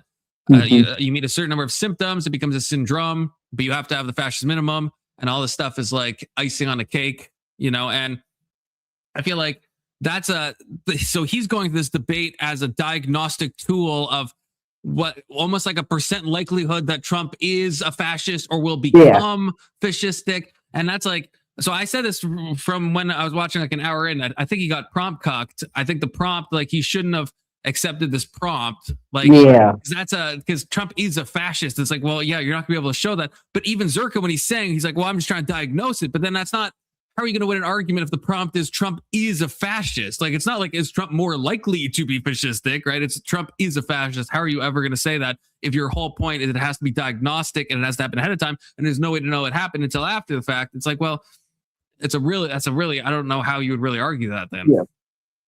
And then plus, I would say he probably spent too much time. Like I wouldn't say I disagree with him on his terms of what he thinks fascism is. It seemed like there was a separation from him getting the definition down pat, and then him applying that to Trump. Yeah, and he probably should have spent more time trying to pick the things he think actually diagnose fascism, and then start making the argument that toward Trump. But okay, section the fascist minimum would, if he proved that would be the end game, right? That would be it. The problem and the paleogenetic part, I don't think is that hard to prove. I know Andrew's arguing against that. I don't really think that it's that difficult to prove, but that on its own isn't the problem, right? The other half of that compound phrase is the ultra nationalist. That you could maybe say Trump is a nationalist, right? But the ultra nationalism, or as Searka says, hyper nationalism, that's a harder bar to prove. Yeah. And I don't think I'm simping for lefty non-arguments. I actually agree with Grumple. Hold your own as a noob in space against Andrew's a massive creator W. You got to give credit where credit's due. I mean, Andrew does this like literally for a living, professionally, and you must, okay. And Andrew's coming from the easier position. Or at least if I was in the debate, it to me seems like the easier position. Because I don't think Andrew hasn't given a single like definition yet, because he doesn't really need to. He's just like, picking apart Searka's definitions. Keelan says Andrew Wilson got totally wrecked in this debate. Trump is a fascist, and so are all of you who support him. GG, Searka wins. I won't be defending this, so get mad at the wall, nerds. Oh, Keelan, see, you're not like Testicker Johnson, even though I know. This is the cancerous rot that is Testicker Johnson, but like the good kind of cancer. Even though I know Testy is trying to troll me, it still triggers me, and I know he's trying to trigger me, but it still does. But Keelan, with you, I just like it flows off me like water off a duck's back. Okay, Just do okay. The question is, what do you think fascism understood correctly about social decay that liberalism refuses to confront? Who cares? It has nothing to do with the argument. I mean, you haven't wondered why fascism actually is appealing? It has nothing to do with the argument. It's completely tangential. So who cares? No, I just told you it was tangential. Yeah, well then I'm not going to compete with it or even address it. It's tangential to the fucking debate. It's meaningless. It's not meaningless to the liturgy and the ethos or the myth, if you want to understand it, about fascism. You just said that it was tangential and irrelevant. I agree. I didn't say it was irrelevant. I said it was tangential. Those are two different things. What's relevant about the question? It's about social decay and liberalism, which mobilizes fascism, which kind of correctly diagnoses problems in liberalism. Did you? Yeah, but what does that have to do with? What does that have to do with anything? I actually do wonder, Brandon. I don't know how many times, because that's Andrew's usual thing is like letting someone else set up the thing and then he tears apart. I don't know. I'm trying to think of something off the top of my head. I don't know a time where Andrew is like in the affirmative in this same kind of way, and he's the one that's like actually, having his stuff critiqued in the way that he's able to critique Searka. I'm not sure. The only thing Andrew believes is that he hates not so airtight. That is one main thing he believes. That is definitely true. Understand why people actually go to fascism, right? Okay. All right. That is going to wrap up the open floor there. great back and forth tonight. Just a reminder for everyone in the chat. Make sure you like. Love you, Speakeasy, but skip. I will start the timer up with your voice. Okay. If you forget everything else, keep one thing. Fascism is not diagnosed by counting bodies. It is diagnosed by recognizing a pattern early enough to interrupt it. You just heard definitional maneuvering. That's pretty normal in this conversation. It also is how the subject gets made safe. It is the conversation stays inside academic. Yeah, this is what a lot of people have said, including Searka himself, which is why I wanted to finish this, that the Q&A time is where real interesting stuff went down. So welcome back, K2. I'm back. Can I derail again? No. Fog, the public never has to confront what is in front of them. And once again, I think it leaves us weighed and found wanting. I'm going to return to the architecture of this, which is going to be ultranationalistic palingenesis, rebirth politics tied to national decline and restoration, often with an imperial horizon. Yeah, but force and expansion Elder, my point is this is a you'd get prompt cocked. This is the thing. It's not a good prompt to take. Like that's my whole point. So yeah, I don't think I would. Well, first of all, I don't think Trump is a fascist, but even if I did, it's just not a good prompt to take, in my opinion. I think the prompt should have been he needs to be more of a fascist. He's not fascistic enough. Leader who is the movement. And loyalty becomes personal. Political liturgy, which is the true patriotic allegiance, becomes moral coercion, and ritualized politics makes doubt feel like betrayal. Epistemic capture is again going to be when truth becomes more of a loyalty test than just simple disagreement within a liberal democracy. It treats refutation as propaganda and betrayal, a contaminant. Enemy construction and the permission structure. So this is enemies within, not rivals, not tolerated dissidents. These people become necessary for purification in order to reach the rebirth. Intimidation and violence become framed as cleansing in this case. Mass mobilization happens here, which can take many different forms, as we just discussed. Yeah, that's true. Constraint breaking, which is where the executive action can look a lot like emergency, fascist, so, you know. and is a substitute for democratic settlement. And finally, again, corporatist steering, which is usually in a later capture stage.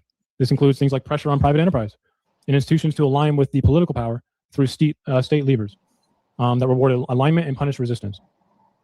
If you see all of that, arguing about the label becomes a distraction. Yeah, Voltaire. The label matters only because it names the mechanism videos. Well, we're not going to finish this video because and this is the part that matters most to me. It'll have its open panel, okay? People talk about the Holocaust and World War II, deaths as if they were inevitable, as if nothing could have stopped them. That belief is comforting because it excuses everyone. But history is not fate; it is a chain of choices. There is always a point. I don't know. I think you should look on the Soviet side. They did a lot of nasty one more act shit. Of clarity changes the path, no matter how surreal it is. Yeah, that's why we gave them Poland after the war.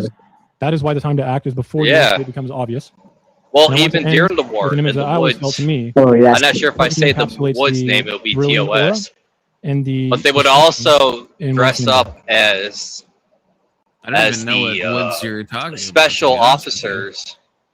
They would dress up as officers on Germany's side and then do massacres to a village and then leave a couple survivors, so everybody thought it was Germans that were doing it. Gorbachev did that, released that in 1980. What's the 1980s? What's the woods you're talking about? What is the? It starts with a K. I'm probably gonna butcher it. There's actually a woods where they killed a whole bunch of Polish. Yeah. Wait, it's not like it's not like the K word though or something, right? It's like I don't know. Or I can't say it. It might be. I don't want to say it. Get like, TOS, bro. Is it like the K word? No, it's not. That, but no, it's not. It doesn't rhyme with a thing that flies in the sky. No, that's on a piece of string. No, it doesn't. Start wait, with that. what? Wait, hold on. What do you think rhyming means? I mean, that rhymes, don't it? No, it doesn't.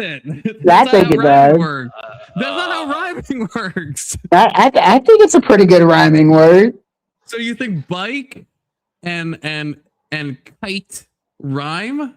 Those words don't rhyme. Those don't rhyme. I would make But that we're not talking about bikes. Yeah, no, we're I not talking know, about but bikes. he said it rhymes with the thing that flies in the Yeah, sky. it does. You know, kite. Wait. Let me think of something that's not TOS to say. That would be like saying Tom rhymes with taught. They don't. There's rhyme. That's not how rhyming works. Rhyming is the ending has to be like the same. What are you, the rhyming police? Not the beginning. The beginning of the word. You know, that'd be like saying Mickey rhymes with Minnie. Mickey doesn't rhyme with Minnie. Mickey. No, that's totally different. That's totally different. Your face is totally different. I do get that a lot, but that's anti-Semitic to say because you mean that because of my nose. Yeah, that is anti-Semitic to say. Not really. It's not anti-Semitic if I say it isn't. Well, I am the ultimate authority on all things anti-Semitic. Okay. Well, then he should know if they rhyme.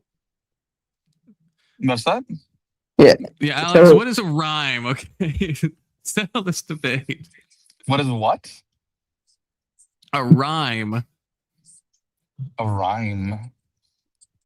Sentences. Well, I mean, it's a way of like ending words or sentences in a similar sounding manner.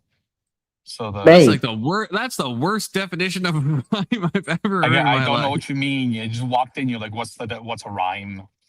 Yeah, give me the definition of a rhyme. You don't need any more context than that. Things that sound alike? I don't know what you're asking. No, that's big soda coded. That's not what a rhyme is. A rhyme is something where the ending syllables are the same. No, they don't have to be the ending. The ending. The ending. The endings. I think ending syllables is the right way to say it. It sounds like woke nonsense. No, not syllables. No, because bike is one syllable. The ending vowel, it is hard to say it, but it's not sound because bike and bite don't rhyme, right? Do you agree, Alex? Bike and bite. Yeah. Yes. You agree with me? The T at the end is a little too much, yeah. Yeah, I agree with that. Bite rhyme. It has to the ending vowel sound. I don't know, phoneme. That might be the right thing. Phenome. No, not phenome. That's a different thing. Phoneme. Phoneme. No, not phoneme. Phoneme. This word. Yeah, I don't know if you can see my screen. You're losing me. A phoneme is the smallest distinct unit of sound in a language that distinguishes one word from another. Well, maybe that's the wrong word. No, a phoneme might be two. Are you thinking phenomenon? The definition of a rhyme, okay? It's when the ending sounds similar. Okay. Oh, there we go. Based confluence corresponds to sound between words or the endings of words. Oh, wait, or I don't like the or there. Yeah, So like I like the or. The or is kind of based. Hold on. There's no way anyone would say interesting. Oh, there we go. Okay, Merriam-Webster is better. A correspondence to terminal sounds of units of composition or utterance, such as I don't like this definition. Let's choose a different one. Let's go back to the first one. You're trying to definition cuck me. I don't like that. Yeah, to end in syllables. Oh, yeah, this says syllables. Oh, this says syllables. But the problem with that is bike is a one word, is a one syllable word. Like Eminem does this really well. So he's talking about like how orange doesn't really rhyme with anything, but it rhymes with door hinge. Mm-hmm. Well, orange does not rhyme with door hinge. Orange, if you like enunciate it slightly differently, can rhyme with door hinge, storage, porridge, George. But that's called I think that's called a slant rhyme. Let me fact check myself. I think that has a name. Rhymes is the point. No, it's a slant rhyme. So it doesn't have to end the same way. No, a slant rhyme is not a rhyme. That's why it has the slant in front of it. I don't like this. Well, mind you, this is saying a type of rhyme. Right, there's different types of rhymes. There's love and move. I mean those and I mean in songs, slant rhymes often sound better than like pure rhymes. Pure rhymes sound kind of like hokey. Okay, two's back. Sorry, K2. Yeah, but the point is, like, yeah, love and what'd you say? And move. Love and move Like are those like don't they don't rhyme at rhyme. all. Because they're just said differently. But in a song, they probably could. There's a lot of songs that have like weird, you know. Although this list is actually this list is retarded. Syllable. I don't see how you can do that.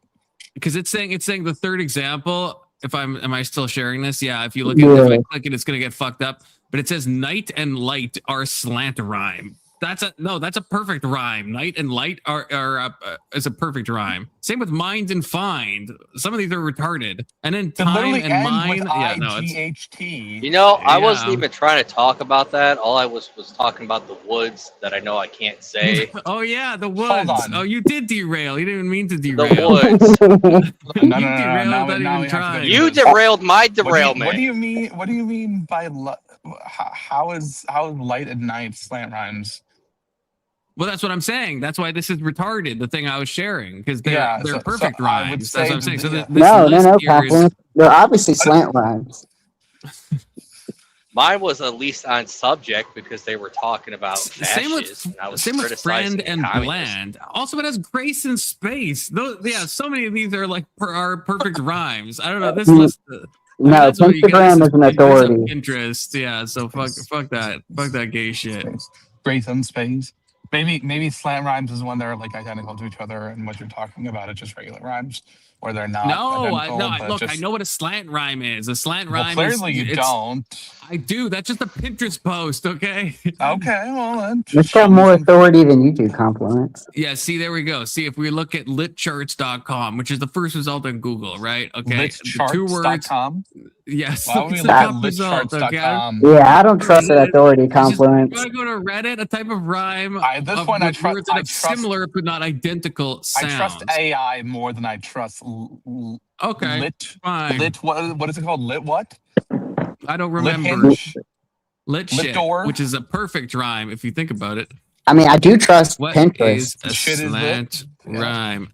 And give examples or what's good. Okay, a slant rhyme, also called a near rhyme, half rhyme, or imperfect rhyme, is when two words almost rhyme but not perfectly. Based AI. So that's like my example. Shape and keep. Yeah. Like kite and. Yeah, because fate and save, it's somehow saying it's a slant. Yeah. So I guess, so here's going to be a still technically a rhyme. I told you compliments. Well, I mean, it's also known as a half rhyme. It's rhyme adjacent. I would never rhyme. It's rhyme adjacent. Safe and fate. I know but there's no way to make that work. Alex, if you I'm serious. Nope. If you think about the next time you listen to songs, you're just playing songs for your kids. I mean, I can't do it now, but I'm just saying, listen to songs. What kind of music do you think my kids listen to? I guarantee you they have slanty rhymes. That sounded really racist, don't. but it sounds kind of racist. And the half rhymes, that seems a little racist. Slanty ears and slanty rhymes. Like, well, why can't they just be regular rhymes? Why do you have to call them half rhymes or imperfect rhymes? That just seems fucked up. Oh, they're not perfect. Yeah, this does rhyme. This rhyme. It seems like it does match up to what Brad it has racism intent. Okay, well, I don't know if we solved it. Oh wait, no, yeah. What was the forest called? That's what we're trying to figure out. Just say it. Unless it's actually the K word. No, I can't really say it. No, it's not the K word. It's then why can't you? The forest starts with the K. No, because I can't pronunciate it, and I'm afraid I'm going to say something else. Well, and I don't know if talking about that is also TOS too. I feel if you're going to mispronounce it so bad, I don't think the transcript's going to pick it up, brother. It's Pole. It's the Catwin Massacre. Yeah, something like it's that. Like cat and then YN. Were they dressed up? It says the Soviet secret police. I don't care though. It's in World War II. Apparently, Big Soda's or K2 is saying that the Soviets dressed up as the Yahtzees and then massacred a bunch of people. They did that. They did that multiple I'm not times. surprised. Horse Shop came out. And also, they massacred a whole bunch of Polish officers in the, what's it called? Whatever forest. I can't think of it. Jeez, they killed 22,000 people. And to make it up to Poland after the war, we gave them to the Soviet Union. You guys know what war is, right? Yeah, don't get lost in the. Oh no, we're not getting lost in the sauce. I'm just saying. No. I'm just saying people need to stop looking at wars that we have kind of today and saying that we're just dropping bombs. Like, oh my god, this is so terrible. No, it's far worse when there's soldiers on the ground. Okay. Well, I mean, it depends. Yeah. It depends on Gorbachev. Yeah, depends on the Allies cover this up, and Gorbachev came clean about this. Look? I know there was war crimes when the U.S. does boots on the ground there's and always war crimes. There's always war but crimes. there's seriously not and killing millions of people war crimes though, right? We have the word genocide for a reason. What's worse, torturing 22,000 people or killing 1 million people? Which is the worst war crime to you? Wait, say them again. Torturing 22,000 people to death or killing 1 million people? Oh yeah, I don't know. It's probably hard to say which one's worse. Yeah, so that's my point is the numbers aren't the be all end all. No, right? It depends on what's being done too. Yeah, but the worst thing in Iraq is the Abu Ghraib or whatever, right? Which is bad. Well, but that's nothing compared to what we're reading. So yeah, no, I know. I'm not even saying Iraq was like that. Iraq was not a normal war, right? But it had boots on the ground for 20 years. It wasn't a normal war. Most wars in history did not sit around and have people sitting there in cities and insurgents keep trying to come in and kill people, right? That's not how most wars work. They were fought on battlefields and sometimes cities were invaded, right? And when they did that, they weren't exactly friendly to the people who were in the cities. People are assholes if you think about it. That's true. Yeah. That's all. Even Grumple's comment, that's the thing. We have sanitized things a lot, right? Waterboarding is torture, obviously. But it's not the same as medieval torture, it's not. There's levels to this game, Honestly, waterboarding is almost kind of nice compared to some of the medieval tortures. I'm more of a kneeboarding type of guy. The what? Shut up. You only know that from me. You're more of the what type of guy? a kneeboarding type of guy. I say that one time, and you remember that. Fuck off. I don't know what that is. It's where you ride on boards with your knees out in the ocean. It's like water skiing or wakeboarding, but if you're don't have balance and stuff, you don't want to learn. So you're just on your knees. How come no one knows what this is?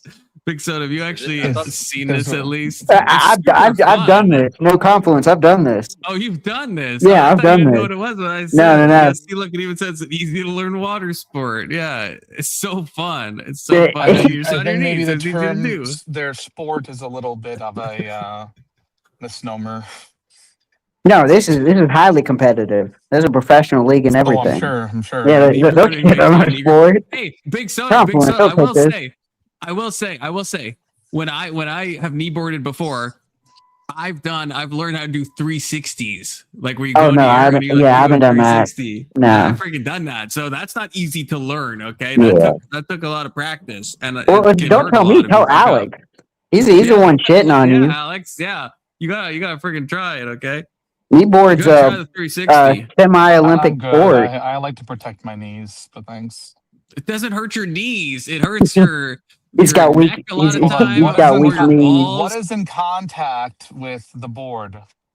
Your knee. It never. Look, I've been in a lot of kneeboarding accidents. I've never hurt my knees. The knees are the last thing they're ever, because you're going fast and it's whatever is hitting the water. Yeah, so I was going to say, or your neck or your testicles. There's all sorts of muscles. Your knees are the safest thing.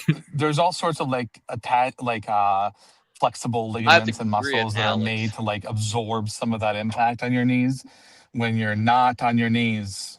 Yeah, no, I don't think you know. Okay, again, we'll bring up the picture. Bring up the picture.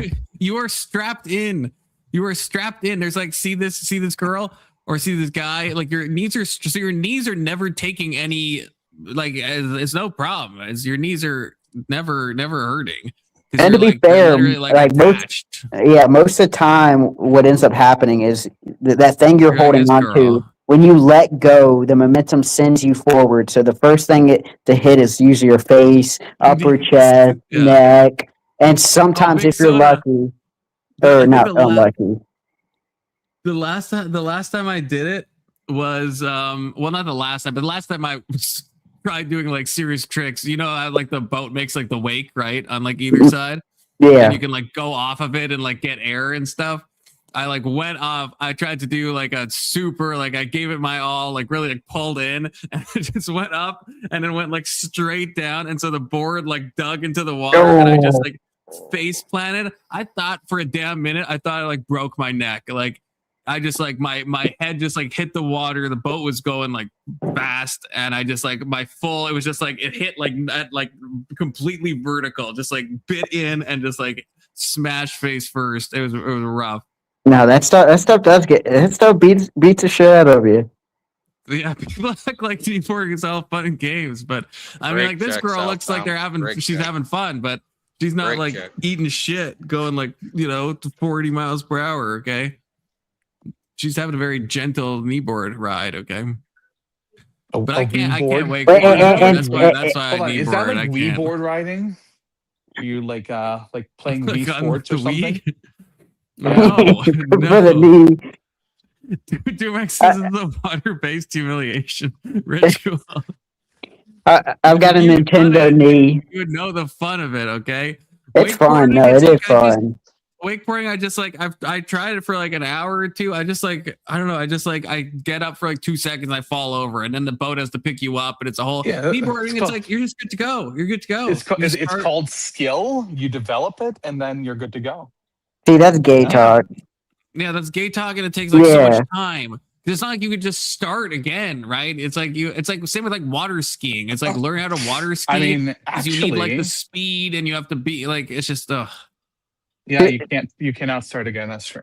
But see, Alex, we're just out there for fun. We're not professionals. We're just out there for the fun of the game. The fun is the learning. Once you get good at it. That's gay. Yeah, that's gay. Just get out there, whip it around. I just want to have a fun time on the lake. I don't want to have to like. Oh, I need because I wakeboard for like 2 seconds and now I have to wait a minute for the boat to come back, and then I fall 2 seconds later. Wait a minute, like that. The fun to weight ratio is like way off. Whereas kneeboarding, it's like, I'll kneeboard for like 15 minutes, fall, and then a minute the boat picks me up. So it's like a 15 to 1, right? Like it's just way funner. What you're saying is it's good for people who suck at it. Fair enough. Well, you don't suck at kneeboarding. You just suck at boarding in general. Yeah, exactly. Fair. Because you can't. I'm a pro kneeboarder. It's like playing more often. Okay? It's like playing Wii Sports. No. It's more manlier than that. Yeah, no, he's getting hurt in the process. Probably not. Really Look not. at this guy. I mean, he's pretty jacked, right? And he's kneeboarding. There's no shame in that. Do some crashes. Type in some crashes. He needs to see. It's not all fun and games. That's true. It's not all fun and games. Okay. Type in severe kneeboarding accident. I don't see someone die. Okay. I don't see someone die. I love if you look at it and there's a bunch of people who broke their fucking knees. Like it's safe for your knees. Oh, it's safe for your knees, man. One more night to get this. No, they're gonna TOS me, or not TOS, but we fine. Well, that would have hurt. Oh, look at that. See, in her face. This is like what happened to me. And sometimes you get caught holding onto the pole, so you're being dragged. I mean, what do you expect to happen? If you don't let go right away, you get wet. Yeah, that's the thing. You can smash your face like hard. Oh, that. I mean, on your knees, you're gonna. It's always always the face. It's always the face that's getting hit. Okay, you're out. Well, that was kind of to the side. Your knees are probably your safest. Yeah, the knees are unironically. Whoa, that guy did like I didn't even know you could do that on a kneeboard. See, it's not so gay now, is it, chat? Is it? I mean, it's pretty cool. It looks pretty gay. Oh my gosh. It looks like somebody's on a really cheap jet ski. Okay, And then you looks can like do someone's on this a thing where you like cheap-ass hold your jet hand ski. out and like you graze the water, and it's sublime. Like truly, I think it's one of my favorite experiences in this mortal coil. Why don't you just sit down then? What's the point of like being on your knees? I mean, we're not. I mean, How are you gonna sit and be pulled by something? How would that even work? Yeah, on like a board. Sit on the board. It's not gonna work. Then you probably hurt your knees. Then you probably hurt. And then your blood would probably be safest. Yeah, If you're trying to be a little pansy, you might as well just go slow to begin with, right? I mean, look, I've had some very painful experiences freaking tubing, okay? I like that. Oh, tubing gets wild. Imagine telling someone if someone whips you, you get integral knee boarding. If you've ever been whipped on a tube, that that's more painful I've never than knee gotten boarding, whipped, I'd but I've say. definitely done the whipping. Or if you go like 15 feet in the air and you smack back down against the water at a weird angle. Oh man, that shit can fucking hurt. This segment is my worst nightmare. I have a fear of water-based sports, the sun, and fun. Yeah, I can't really imagine Anson doing any knee boarding or tubing. Yeah, that's a Lambo combo right there. You should say you have a fear like tubing. of waterboarding of all kinds. But I mean, I do fear waterboarding. I would have never thought Anson would be cuddling a pug on cam either. So Anson is in some ways a little softy. So maybe he would be knee boarding. I could imagine it. I could picture it. Okay, we got really off into the weeds on this one. Wow, we had a defender felt compliment. Everyone is soft when it comes to pugs. Okay. No, I don't like pugs. Yeah, no, pugs creep me out. Yeah, I'm not a pug fan. Yeah, that's because you're just too stupid to know better. It's okay. I don't like any small dogs, to be honest with you. It's okay, man. I mean, it's fine. I get it. You don't like dogs. I like the wheezing. It's like if I had a relative that just wheezed all the time, I wouldn't want to hang around him. I will be honest. You understand that, right? That's like a sign of like an overweight pug or yeah. Greg says it's cute how they struggle to survive. Yeah, that's true. They do. Like if it can be carried off by an eagle, I'm not a big fan of it. Yeah. Well, to be fair, I guess that would apply to my children too. Well, yeah, that's true. Yeah. Well, remember that horrible thing? This is even more off the rails, but remember the dingo ate my baby meme? Because that woman said that you've heard the meme, right? About a dingo ate my baby. I don't think so. No. It's like an old school thing, and it's because a woman's kid or baby went like missing from her tent, and she said like a dingo ate my baby, and everyone's like, yeah, right, you fucking killed your baby. And it was like, I think she got arrested, and it was a whole big thing, and it ended up that a dingo actually did eat her baby. And so it's not really funny. It's the dingo actually did eat her baby. It went into the tent and it ate her baby. It dragged the baby into the woods and ate it. But everyone thought that was such a ridiculous thing that because a dingo is like an undomesticated dog basically, and that everyone thought that she must have like killed her own kid, but no, a dingo actually did. And everyone remembers. Well, I guess not everyone, but a lot of people remember the meme and think it's a funny meme, but no, it did end in tragedy. It's quite a while ago. Yeah, didn't her name start with a D? Wasn't her name like Dingo? Her name was Dingo and Dingo. Yeah, that's where the confusion came from. She ate her baby. That's fucked up. Yeah. But yeah, it was dingoes, I mean, they might look like dogs, but dogs in the other sense, Could we skip to the open panel? No, would you be opposed to it? Okay. Searka said this is the best part. Is the Q&A. Okay. We could maybe. Or can we skip Andrew's argument? Yeah, we can skip the closings because closings are like whatever. That's what I meant. Like skip over the closings. Oh yeah. Get to the open panel. The soliloquies that they. Same with the openings. It's the snooze fest. But Searka says, and I think someone else. Well, a few people said that. Yeah, when. In the super chat, that's the Q&A. That's where it gets. Point. Strongest. Skip to that. Definition. The organ really worked that way. It's a fool's errand. All right. And did you have anything you wanted to say to that, Andrew? Yeah, the reason that they can't name any policies is because they're full of shit, lying sacks of fucking dog shit. He's not a fascist. That's why. It's pretty simple. They never can. They never can ever, right? It's just always this vague appeal to like, well, he said make America great Look again. at it. There's some kind of mythos there, even though that's referencing previous policies that he's talking about. It's like every president does. It's just bizarre. What would a fascist policy look like? Like something that's exclusively fascist. What would that look like? I don't know, like it's like some like actual like control of the media, not just like the meme stuff of like, oh, the Associated Press isn't allowed in or whatever, you know. I mean, that kind of sounds like it. It's fascist. Wait, hold on. Like if you So hold on, just be clear. You need control of the media as a policy that's written down and like passed by in some sort of way. That's like what you're looking for. Well, that would you asked for a policy. I mean, that would be a policy, like, you know, or like talking about like a policy that applies to specific ethnic groups, like with Trump, you know, when the so-called like Muslim ban, if that was what Trump had originally wanted, what that probably would have been a fascist. Fascism? Well, because that's a part and how of is it, that right? exclusive At least of other possible scenarios.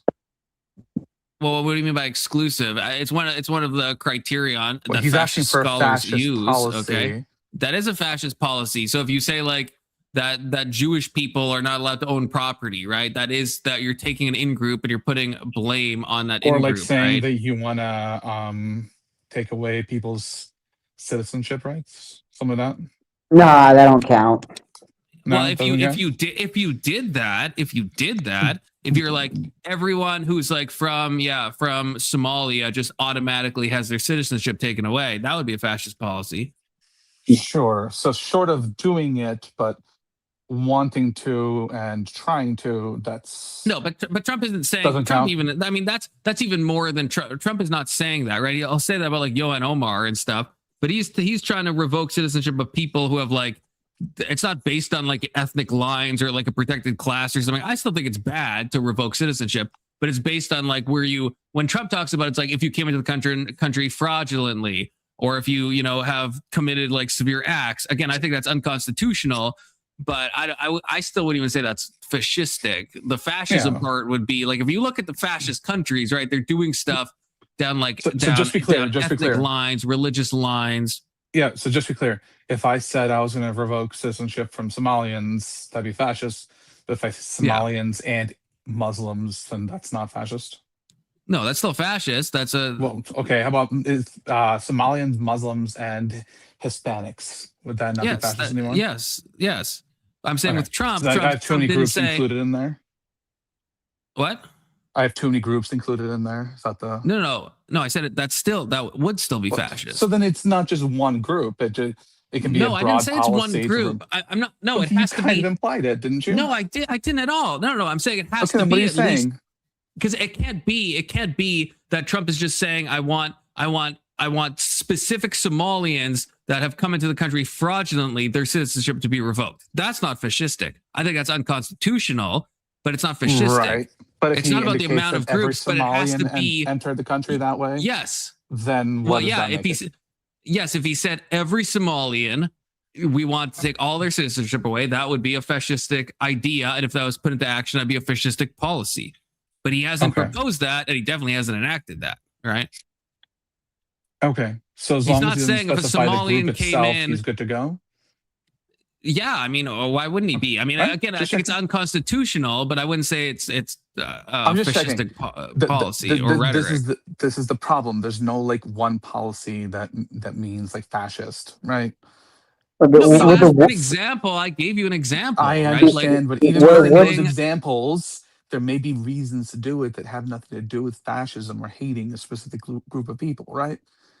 Well, yeah, that's true. It doesn't mean like that's why even Searka is talking about like the fascist minimum, right? Even if Trump did that wouldn't mean he's a fascist, but I would say that policy would be fascistic, right? Just like controlling the media doesn't automatically make you fascist, right? I mean, like the BBC is like state run, right? But and Russia is like, is like state run media a lot more and a lot more heavy handed, Very right? much so, yeah. I don't know if I would say Russia is like fascistic, right? That's just a that is one element, and you know, to use Searka's argument, right, of like a syndrome, you need multiple symptoms but that's what to create that. Yeah, so that's I guess that's what I'm trying to say is there really is no like specific policy that says you're a fascist. It's like But a one-child policy, would that a apply one in there? child. Yeah, like if I think that might make you're you a limiting birth communist. rates or like Might make you a communist. I don't know about how would that make you a fascist? It's authoritarian, I would say, right? Like okay, an authoritarian. Yeah, I but don't know. communists I'm are not sure. authoritarian as well. Yeah, Like outside, I think outside of the corporatist type shit, communists and fascists pretty much have the same overall policies, even if they're stated for different goals. Right? Yeah, like the de facto situation that ends up happening. Yeah, I think it is. Yep. Yeah, that's why this stuff is so hard to like. You can't nail something down like this until after the fact. So when we're trying to talk about whether someone is acting like one or not, no one can say conclusively, "Oh, here's all the policies that make him a fascist." It's like, well, these are indicators. That's all you can say. Right, but with other fascist leaders, you can point to actual because policies. It's all done and they're dead, right? So, well, sure, but like this is the thing I said to Searka. Also, welcome Mel.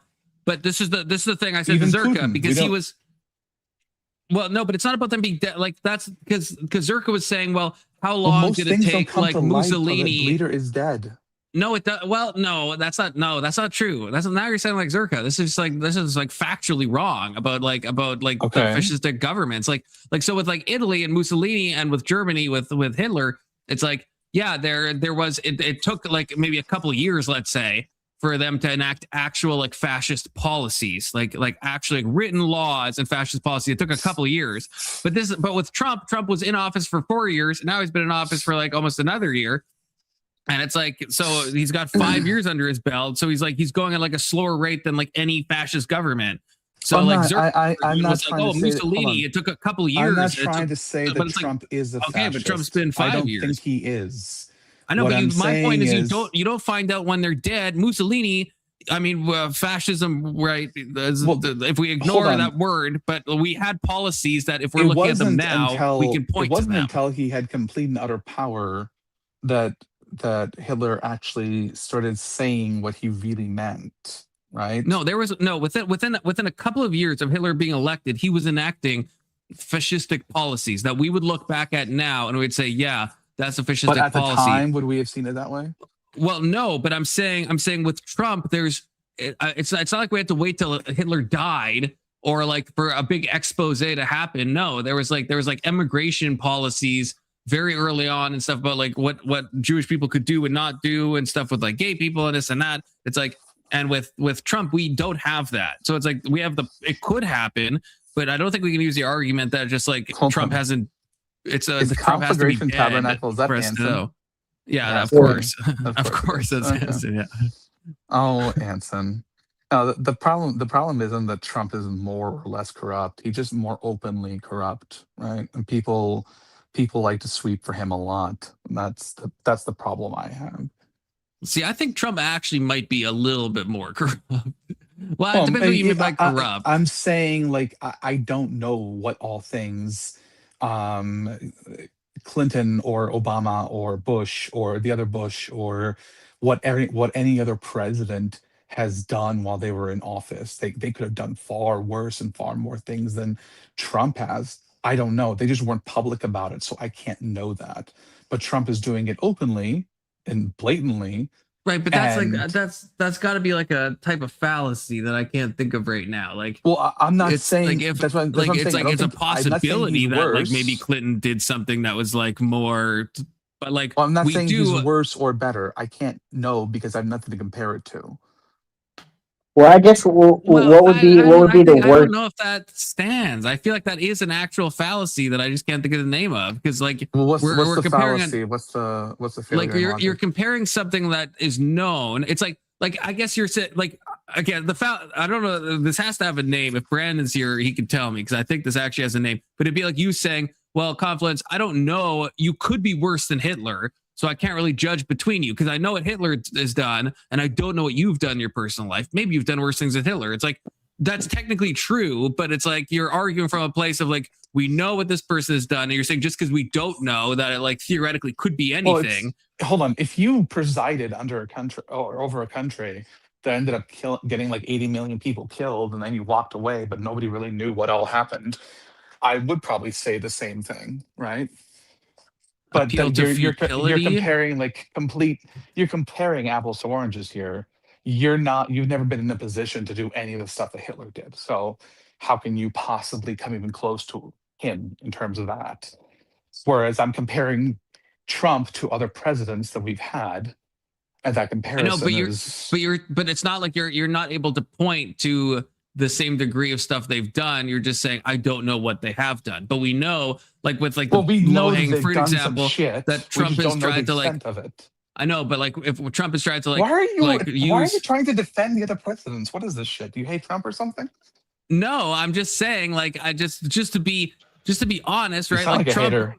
Who else is trying to overturn? I'm actually blazing for Trump right now. So. I know we're on weird sides here, but who else has tried to overturn like parts of the Constitution with executive orders, right? Like that is kind of like a uniquely, at least in modern times. I don't know about the past presidents. You're talking about legal theories that he was testing.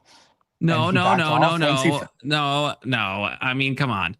Like I'm talking about like the 14th Amendment. I mean, that's like pretty plainly stated, right? Like jus soli has been like a thing. It's like the SCOTUS has ruled on it. It's got stare decisis. It has everything you possibly need in an amendment, right? It's been ruled on by SCOTUS so many times, right? But and Trump is like, no. Could be wrong. They could reinterpret it, couldn't they? What do you mean? Well, they could reinterpret it to mean something different than they originally did. Also, like when Trump shows that he'll just do whatever he wants, regardless of what the courts say, what does it matter what the courts have said? I mean, he plays chicken, sure. I mean, I don't know. See, Abe is saying, are you saying most presidents have tried to overturn the Constitution? Well, like override specific amendments? I want some examples. Between trying to overturn it versus doing something that could be unconstitutional and then not really getting checked until after they try to implement it. Like that does happen. Okay, right? I gotta correct Alesto on this. Okay, Alesto. DACA is not unconstitutional, right? That's the difference, right? There's nothing in DACA that goes against the Constitution. It is outside the Constitution. That's different than going against. If you're going to say that, if that's what Abe means, then sure, every president has done that, obviously. But what Trump is doing is trying to go against the Constitution. And if I'm going to jump on my computer have an example of like most presidents in modern times doing that, I would want to know specifics because DACA is not one of those things. There's nothing in DACA that goes against the Constitution. Hold on. I think Confluence, your best chance. Is Anson now attacking Trump as well? He's been attacking Trump. What is this bullshit? Anson says Trump is the worst president of his life. Backing him. Oh, because he's an Iranian lover. Yeah, I guess that's yeah. And not all of us can be in love with Iranians, I suppose. See, Let's Chief makes me never want to be honest because then he's just like, oh, confidence, blah, blah, blah. The right sucks. And I'm like, fuck you, Let's Chief.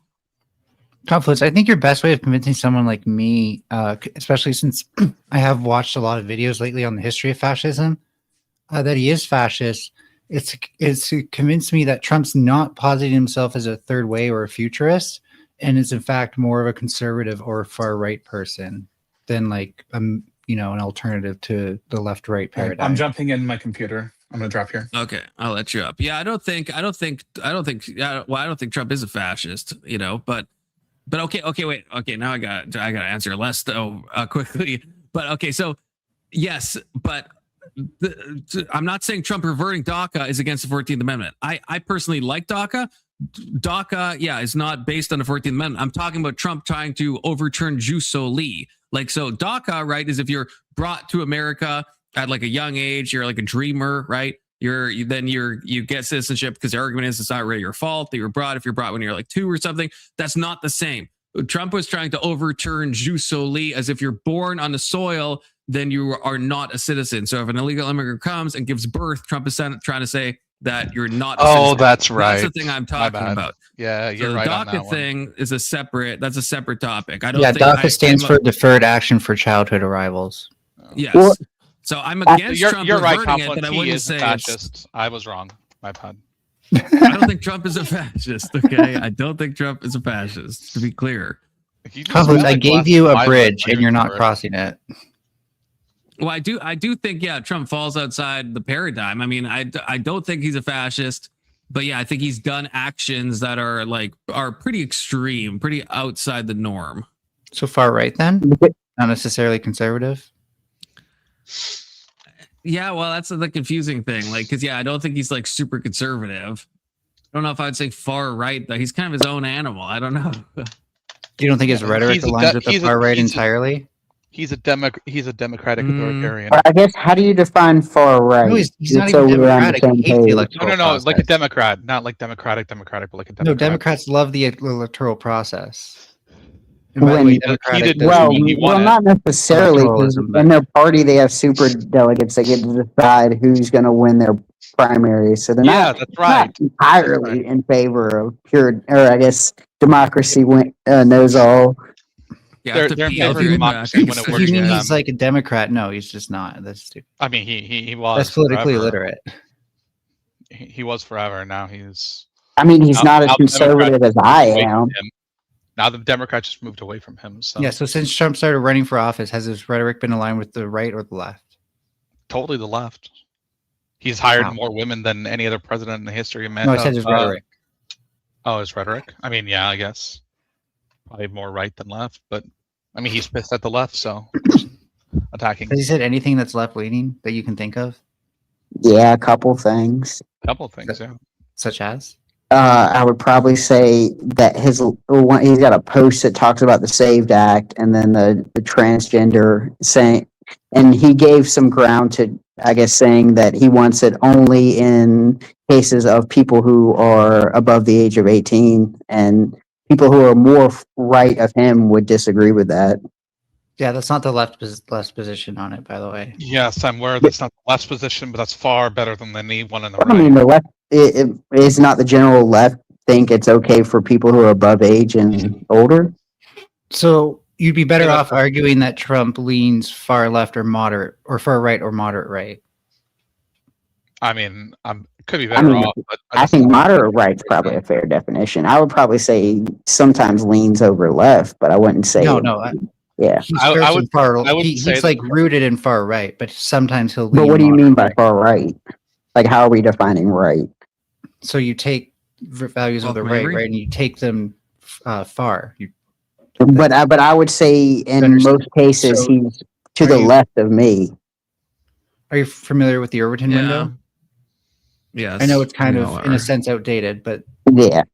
If we're generalizing, because none of us are political scholars, then that's. Hey, I'm a professional political commenter. We just established that, earlier in chat.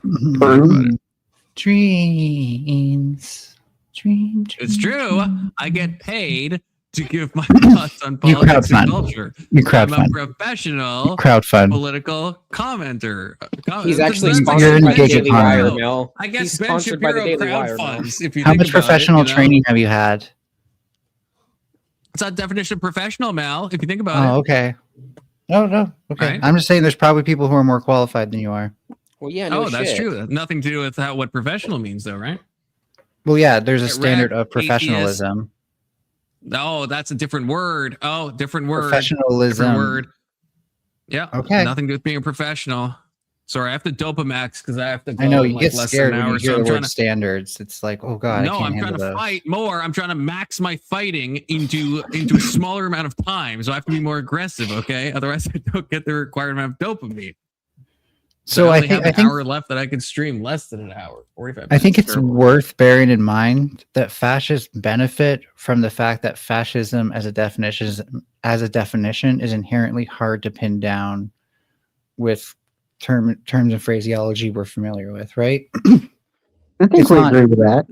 It's not necessarily something that is supposed to be like written in a book, even though people have written stuff on it, that's usually like a lot of like the first things like Italian fascism diverge like Italian fascism diverges heavily from German fascism on the racial bloodline stuff and what they meant by blood versus what Germans meant by blood, right? So there's already that difference.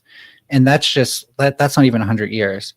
Now it's been this long now. Think about how much the definition has not just changed, but also diversified. And so I think it's important to remember that there's a lot of different ways you could be fascist, and it's probably in response to the way things are now. You're partially a reactionary. You're partially rejecting the current. They see it as stagnation. It's definitely a more unique form of reactionism, but it aligns with the right, with Trump, but they have their own vision for the future, right? America's going to be great again. What's wrong with wanting your country to be great? Well, when it relies on the narrative that your country has been misled or led astray, that's. But I mean, we kind of have been for a while. I mean, the government does lie to us. They lie about the country kind of has been, yeah. Yeah, like. Yeah. So first thing we need to ask is, Mel, at least from my point of view on that. Sure, but the first thing you'd want to ask right away is, are those concerns pointed in the right direction, right? Because you're just scared of the boogeyman in the closet. I'm not. And the real problems are going to fester. Yeah, the real problems like the alt left and the now the rising the alt left. Right. Who is the alt left? Antifa, using political violence to assert their. Where does the term Antifa come from? Just because you call yourself an anti-fascist doesn't mean you're an anti-fascist, especially when you do, when you try to enforce your fucking political views and opinions through violence and it's almost like fascism, where that the left has historically been against fascism, though, right? Sure, but that doesn't mean they can't go the other way. But just to be clear, you have seen the videos of. But just to be clear, crazy shit, right? Can we at least agree on one thing, that you don't need to be an alt leftist to be an anti-fascist, right? Sure, but the way they're behaving is in the way of how a fascist person would. How do you expect them to behave? Listen, dude, can I talk, please? Well, no, I'm asking you a question about. I was answering your previous question, but you had to ask me another question before I was. Yeah, how do you expect them to behave? I think it's a very straightforward thing that would give me a lot more clarity on what you think Antifa is doing wrong. Maybe peacefully protest and not riot and loot businesses. Maybe that. So you're supposed to peacefully protest fascism and then vote again. Trump isn't a fascist, though. Our government is that we do not have a fascist right now. Voting against fascism doesn't work because they either take over government or the electoral process. Okay, but you're assuming that America is already fascist when we're not, though. You're under that assumption. No, I'm just letting you know that. Okay, sure. If you're against fascism, you can't vote out fascism because fascists tend to subvert electoral and government processes. Really? Did Hitler win an election or did he not? I thought he did, but he also got ousted out of office after that, right? So engage in fascism to stop fascism? Mussolini. Yeah, exactly. That's exactly what it is. What do you mean ousted out of office? Checks out. And then now we have the alt-right coming up thinking that if you're not a Christian, you deserve to die. When he it's won, a fucking autoimmune response to what the left is doing. That's not, no. I'm pretty sure, and I could be wrong, but Hitler got elected. He wasn't. Yeah. He couldn't really do much. And they took everything over. And then he needed to make the Nazi party. It was kind of like a Hamas thing when Hamas got elected. And then I thought the Nazi party was before him being elected. It was. It started before he was I think, 8 years? Well, I admittedly suck at history, so, I'll take the L on that. Well, just because they call themselves the Nazi party doesn't mean they stood for the exact same thing, does it? I don't know what they stood for. I'm just asking. I think you're right, Alex, but I would also argue that just because you call yourself anti-fascist doesn't mean you're representing something that's anti-fascist. I still think it's naive to think you can vote out people who try to seize power. And so what do? You commit acts of violence to the population to intimidate them. Is that what for one thing, a common theme. How we get violent before they. So you become them before they become them. Yes, you become them before they do. The fascists. Yeah, that's their argument. Well, that seems like what most people do. So base, so I'm going to become that before the other side becomes that. Yeah, if you think about It's it, like if you the think about it, preemptive you know what strike, they're you going to know? do. Then you No, can I become thought them America before had they the become Second you Amendment so becoming they them, could and then resist they will take fascism. that and Well, become you before you we become No, used you're to have using it it in on the full. So I guess population that's and what we not the do. government. The There's a Second difference. I Amendment guess is that's to what we resist do. fascism. I guess that's what we do. You don't use it on the population. You use it on the systems that are. Oh my god, dude! Like I Trump Like being seriously, president. it's Thank all you. intimidation. Thank you for like Trump being president. Thank you. Well, I mean, I guess, yeah. But Trump's not a That's the fascist, system. though. Is that the system? Well, okay, that's your opinion. I No, mean, it's hold kind on. of fat. Do you get to just make the opinion that someone's a fascist and then pretend like they are and then use violence against them? This Oh is no, the Hill I think argument, right? You I just think call someone a policies. Nazi or fascist and then send them to the island or punch them, you know? I think un-American policies like violating This is what Hitler did to the Jews. I think so. violating I think enacting an un-American policies that violate things like posse comitatus is more than enough reason to use your Second Amendment rights, though. No. Yeah, would you apply that same argument what? to the South during the Civil War? And no, I'm Hold anti-gun, on. by the way. I'm just pointing out you're kind Hold of on. missing an opportunity. You're Americans. anti-gun, but you're okay just with. understand. Come on, Mel. Whenever anyone left does something even remotely similar, the right's going to say the exact same thing about you. We understand that like communism has never been a real threat in America, right? But fascism definitely has. We've had white supremacists in the country Well, yeah, since inception. disagree with that. Disagree with that heavily. Well, do you not think that white supremacists want an ethno-nationalist state? Yeah, and the Okay. point. Would you consider the KKK, for example, to be hyper-nationalist? I don't really know what the KKK wants, to be honest with you. It's such a small group of people. They are. Like It is. They're lamenting for a lost America, so they're not exactly fascist. I'll give you that. But America's had ethno-nationalistic, hyper-nationalistic groups in its country for a long time. Fascism is a much bigger threat than communism in your country. Was like Democrat, right? Like so. The only reason you have to be afraid of anti-fascists is if you're a fascist. A threat. The only reason you have to worry about just because you call yourself an anti-fascist doesn't mean you're a fucking look at all anti-fascist. look at all the Antifa violence that happens against like random people that have like no random like.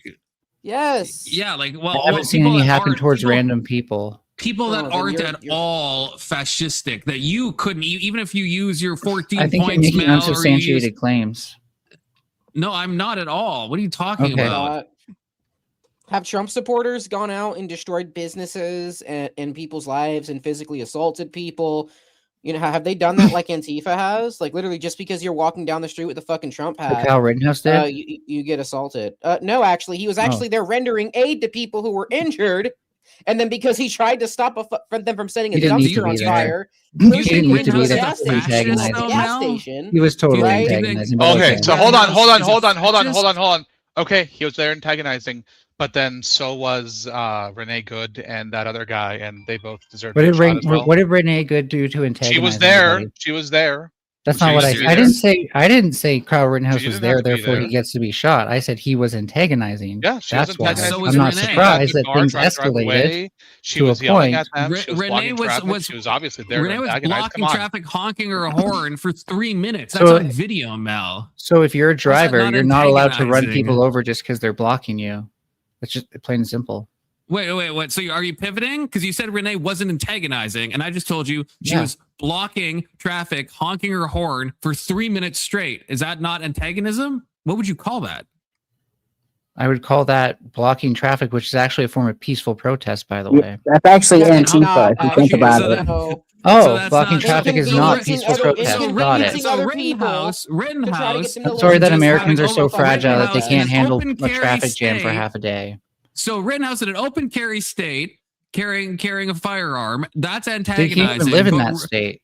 But Renee, it doesn't matter. Renee blocking traffic and trying to impede federal law enforcement. You know who deals with blocked traffic? Antagonistic. Do you deal with blocked traffic if you feel like your traffic flow is being impeded? Is that your job? I'm not an LEO. What are you talking about? Thank you. Yeah, it's LEO's job. Thank you. Yeah, answering my which question. is which is ICE. What are we talking No, about? ICE is for enforcement against immigrants. ICE isn't LEO. There's different laws, different things. You just agreed with me that an LEO can be a group that's involved. You just said yes to my LEO question. can be a group that's involved. Okay, so you just said yes, and So, then hold on. ICE. LEO ICE, also has certain responsibilities. Law enforcement. Yes. LEO Okay, has so now you're responsibilities they need to take to protect themselves. Okay, so and you're if they pivoting. don't do their due diligence, then Because they're you in asked fault for me being in a who would dangerous stop scenario. someone from obstructing traffic. Confluence, what did I just say? What was my answer to you? No, you're pivoting. So I want to. Well, I don't want to. I'm definitely not a pivot. I don't So want to try say again. pin you down. No, that is a pivot. It absolutely is a Okay. pivot. Okay. So just because you're ICE, you can shoot people because you didn't take the due diligence to avoid traffic dangers. Got it. Traffic dangers. No, that's not what I said. Don't straw man me. Where the whole thing started was you said that Kyle Rittenhouse was antagonizing, and then Renee Good was brought up, and you said she's not antagonizing. Obviously, she was antagonizing. Yeah, no, I don't. That's how this blocking started. traffic is a peaceful form of protest. No, holding your gun up at people is not. No, it's not. Okay, no, it's a crime. What she was doing was a crime for one, right? It's a civil offense that is up to police to deal with, not individual people. So if someone holds a gun up to you, I think you have a right to feel like you might need to defend yourself. If you're saying you're allowed to do it, then Kyle Rittenhouse obviously is allowed to open Those carry are two different things. Carry State. It's a false equivocation. Try again. It's not a false. It's not a no. You don't know what words mean. That's not how that works. The fact that you can even like remotely disconnect these two things because you prefer one and not the other. Yeah, I think it's an inherent injustice that you don't realize that riots are ideological capture. Thank God, Ag, do you have a timer if you're there? It's called ideological capture. That's what it is. This is crazy. This is craziness. See, even Keelan knows this is damaging to his side. Okay. Avery, are you playing a Steam Deck? What are you doing? It's my phone. I have like a controller hooked up to it. And I'm playing fucking Avatar: Frontiers of Pandora, like through GeForce now. It's pretty dope. No brace. No, I did just see. Keelan knows I'm on a timer. Okay, he's trying to get my dopamine up, which everyone should be doing, which even Mel is doing. So I mean, I appreciate it. Okay. Why'd you mute her? Come on. It's only 2 minutes. It's like nothing. I suppose. She'll be free in no time. Okay. I think the idea that like Rittenhouse is completely okay to kill him, or he's completely wrong, but Renee Good was completely right. Yeah, it just shows ideological capture. There's no reason you can possibly believe that otherwise. Yeah, like if there's more nuanced stuff that can be talked about with if it's a good shot or not, but to say that one is antagonizing and one isn't, I think just is insane. Like, well, to say that Renee was less antagonistic than Kyle Rittenhouse was. It could even be, you could even say it's less, but it doesn't matter once you open the door to that, right? Well, yeah, I mean that's the thing, and I mean, it's all. If anything, these things are disanalogous for like, because if we're talking about Antifa, we're talking about a group of people that are just choosing on their own who's a fascist and who's not. That's how this conversation started, right? Which is the dangerous thing. That's just like random people deciding that this guy. What's that Asian guy that always gets beat up? Andy No. Yeah, Andy No. It's like, is he a fascist? Like, because he gets like he's been attacked by Antifa like how many times? And it's how is that? Without threatening physical assault on them or anything like that. They just beat the shit out of them because that's okay, Mel, right? It's okay to beat the shit out of people that disagree with you. I don't know if there was a timer started. When was this? When was the super chat sent in? Is it, Mel? Is it okay to beat the shit out of someone that disagrees with you? I don't think Mel can you answer that. There's like 30 seconds left. Yeah, Kittenhouse. Yeah, Ryle Kittenhouse was acquitted. Okay, I watched that live. Okay, I did too, and I was very happy. Okay, it was perfectly justified. Mm-hmm. Now, I've seen people. So do y'all guys remember the Aubrey case? I'm on Arbor, yeah. Yeah. Okay, so what did you guys think about confused. What was that one? That's the one. There's okay, so it depends.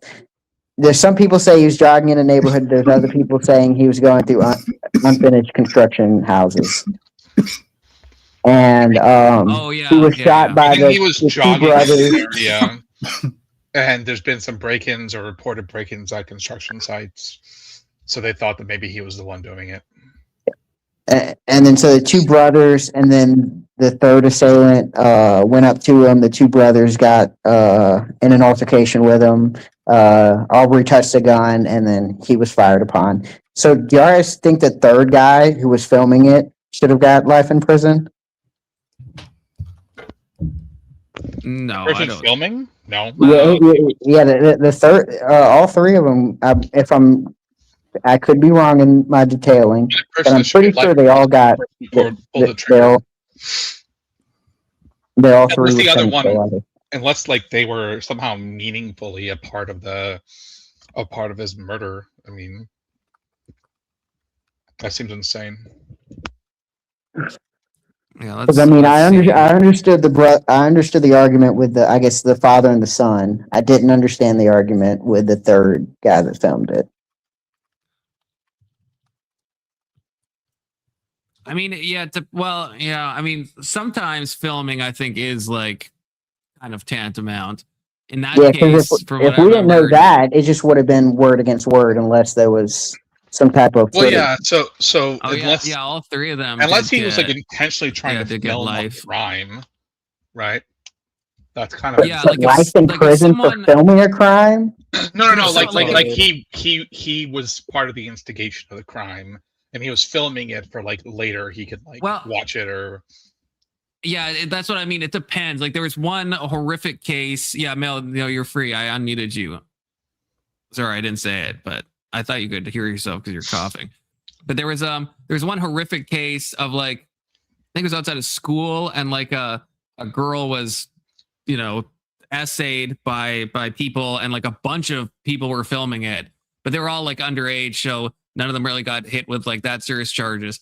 But in that case, it's like that's fucked up, and they probably should get like the same penalty as the people that like did it, because they're just like they're not filming to just record and be like, hey, this is like evidence, right? If you come upon something and you film it so you can like report it to the police, or even I guess even if you want to just post it online, that's one thing. But it's a completely different thing to be like a part of it or like helping it in some way happen. Yeah. I mean, I guess that's fair. I didn't think about that. Like, let's say you and your friends have this plan to go do something untoward to a female, and your part of the plan is to sit there and record it. I don't think I would disagree to say that person both supported the action and filmed it, and probably would require the same amount of penalty. Kind of like somebody who's like watching who like the lookout for people, or the getaway driver. Okay, back to Renee Good. So Confluence. Surely you don't like tyranny and the idea that police can just shoot people in the streets because they don't comply. Correct? No, I think yes. That's why I think let's just work through this really quickly. And you also don't agree that you should be able to get violent against people who are peacefully protesting. No, I disagree with that. So like if just stop oil is like blocking traffic, you have moving them is violence, right? You're using physical force. Oh, now I'm muted for. Luckily, it's only 2.5 minutes because it's double to mute me. Oh, and because it's $5, you get the bomb, even though it's muted. I'll start my own timer. Sounds like you just Mal. Here, I'll let someone else argue on your behalf because I'm sure someone will. But it sounds like you kind of just hate protest. No, that's not it. That's retarded. It's a question of protests are allowed to happen, but usually they require some sort of coordination with the state or police department. Usually they require some sort of like. Usually, is that how protests started? No, that's not how protests started. But protests also usually get shot. So to make you think that because you don't coordinate with the state, you should get shot. No one thinks that. Okay. but you're increasing the likelihood of it happening greatly by doing that. So But yeah. now, do you think it's okay that people go in and like destroy businesses and assault random people? I'm during not these talking about things? Do you riots yet. think I'm that's talking about okay? peaceful protests. I'm not talking You about think that's riots yet. I'm okay? talking peaceful protests. Alex, Like how you can we said, agree yeah. though that it ought not be that way? That if you don't coordinate with the system, you should get shot for protesting. Correct, of course. Okay, so can you see why maybe I'm against the shooting of Renee Good? I don't think Confluence was for the shooting of Renee Good. Kind of sounded like a justification to me. No, we were saying, and I was saying too, if you're gonna say that Kyle Rittenhouse, because he was there at a protest, was instigating, then Renee Good was also instigating. Yeah, I think pointing your rifle at people. Didn't point his rifle at anyone until they started attacking him, and that was No, there's definitely people who claimed he did before, and I they actually claimed believe that he them. did, but there was zero evidence to that, even with all the video and everything else that happened. Okay, you can choose not to believe that. I choose to believe them. Just You difference can in choose to opinion. believe people who have no evidence, despite this being heavily recorded through video cameras and drones and everything. Yeah, else. I've been to a lot of Yeah. protests. The majority of people are advocating for peace and not starting fights. Yeah, I'm sure a majority of them are, and some of them they are not. Correct. Some of them, but even at the ones where there are people who want to riot, there's still people there who are like, no, let's go march, let's Yes, keep of marching, course. don't do that. So then, why not like if a shun those rioter people starts away? something, You know, hold on. If a rioter, somebody who's trying to riot starts something like, I don't know, a riot, do you think it's completely like implausible that people who are not part of it would get caught up in it? Sure. Okay, so then whose fault is it? Let's say that rioters start like attacking police officers. Somebody who's there, not rioting, ends up getting in the middle of it somehow and gets shot, right? Who's to blame? Okay, so we kind of have to unpack this and then put it back together for me to answer you, because I see two different components, right? I see individual actions, which of course you have to blame the individuals for, but I also see the circumstance, which is usually people being pushed into it, pushed by police to the point where things boil over, and now they're in an area where they can take their anger out on the stuff around them. Again, that's just my personal experience and what I've seen from protests. So I can see that happening, of course. So when we put this back together, I think that night there was very little proper organization by the police and crowd control. There was a lot of escalation as well from what I've seen. People were on edge because of that, and that was probably what put the powder in the keg. Sure. Which event are we talking about? Are we talking about Rittenhouse or Rittenhouse? Yes. Rittenhouse, yes. Yep. Like if you saw it, like you saw police walking around, but they weren't able to like control people's movements at all that night. Or if they were, it was like it was a protest that was hardly moving anyways. Right, but you know why? I mean, why do you think that happened? Like, do you think? Well, because everyone was walking around in different groups. Yeah. So the protest wasn't coordinated. It wasn't cohesive enough that the police could actually do something for it. Yeah, and then when they did clash, the police were getting pissed, so they would start shooting them with like tear gas and rubber bullets and stuff, which made the protesters pissed. Yeah, of course. But in order for like the police to, shoot them with like the pepper, whatever they're like the pepper balls, like paintballs, but they're full of pepper spray or some shit, and tear gas, you don't think that they would have to have been attacked first? You know, they don't have to be attacked, no. Or at least what's there was a curfew, so they were not supposed to be out at that time. I did not say that.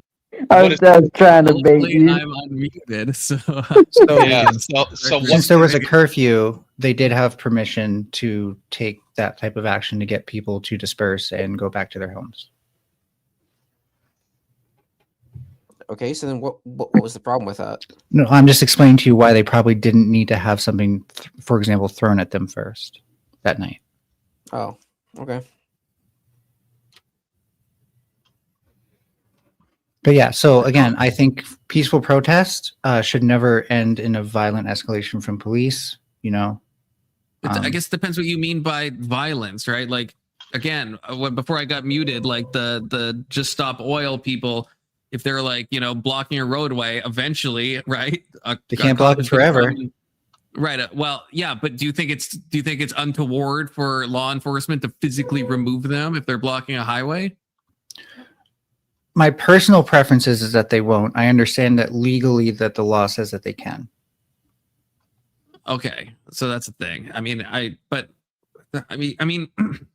there's also stuff like if you're blocking a roadway. I mean, there's also like emergency vehicles. There's a lot of issues with. Oh like, yeah, full and to be clear, roadway. I condemn any protest that does not let emergency vehicles, especially ambulance and fire trucks, to pass. Police are a different story, but if they had knowledge that the police are responding to something important and they were to block that, I would definitely condemn that. Yeah, do you remember when Chaz chopped and let cops in, and then that person was like shot and died? Remember that?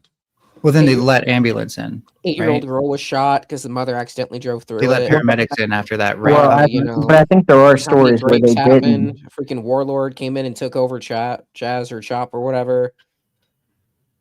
You remember that? Yeah, I'm sure you also think Portland was destroyed by the riots, even though it definitely wasn't. So I'll take your story. I'll take your word for it. Destroyed by the riots. Like not like obviously the whole city wasn't destroyed. Assumptions. Was large amounts, millions of dollars of property damage done in Portland? Yes. You know, the community pitched in to repair most of that damage themselves, right? Which is, and I wish they didn't have to do that. I think riots are a tragedy. Source for that? That's not true. You need a source? Wow, you really tuned out as soon as the riots stopped. That's crazy. Hey, give me a source, because that is absolutely not even close to true. Not even close. You're not even like remotely in the ballpark. Okay. But I appreciate you giving me dopamine by making such a. You made the claim. Why would I? What the fuck? Well, you're going to need to provide evidence of the contrary once I provide my evidence. So you better get on it. Sure. Yes. Well, hey, I'll wait to see the evidence. Okay. And we're specifying any BLM post BLM riot just to keep things. You said not necessarily any. You said Portland specifically. You said Portland. Okay, all the property damage that was done. That the community. Portland is the most likely community to do that. Yes. Portland is the most likely. And you think that the community, like the people, out of their own free will, right, just donated money to pay most of the damage. Time, effort, resources, and money. But they shouldn't have to do that. Quantifying time. They raised money for one thing. They raised money for one thing. They put out fundraising efforts. Time. We can't quantify that, Mel. Confluence, shut the fuck up. I'm answering right now. You're not answering. Christ. You're holy shit. You're so afraid of the answer. It's incredible. Just admit you're afraid of the answer so we can move on. You're talking about time. You're not going to let me answer. Yeah. I'll let you. I already gave one example. Values. I started giving one example. And the time, my brain is tied to do. Oh, I'm Confluence. I'm breaking. I'm melting. I'm Confluence. The light is shining on me. You remember when I asked for a source, Mel? I didn't ask for an example. I didn't ask you to pivot. I asked for a source. Do you have one or no? No. Do you remember when? Do you remember when you melted down because I said the word time? Like only a pseudo intellectual could. In the private chat. Oh, no, wow. You said you're going to get the source. Post the source in the private chat. You're such a good debate, bro. You're not doing it. Hold on. Can we just let's look at the source. Okay. I'm giving your debate broing a rating of 1. Okay. So 4,000 people took to the streets to speak out on a wide ranges of issues, including the election of Donald Trump. Okay, what if you could speed this up? What does this have to do with the riots and rebuilding? Yeah, what is this? It's so hard. It's only difficult because you want it to be Confluence. Wait, this is the whole. Okay, this is more than 30,000. 30,000. Okay, so the source completely. I'd like to see you raise that much. Hey, I haven't. Is that the majority of damage that was done to Portland, Oregon, Mel? Is that the majority? This is after one event. For it to be the majority, that has to mean that is less than $61,000 of property damage was done in Portland. For it to be the majority. Or how do you track that? I don't trust your statistics now. Show me a source that's how much damage was done. How do you track that this money actually went to Portland and they didn't just make a shit ton of money off of it? Even if we did. Stutterfluence, show me a goddamn source right now, you little bitch. Okay, I'll look one up.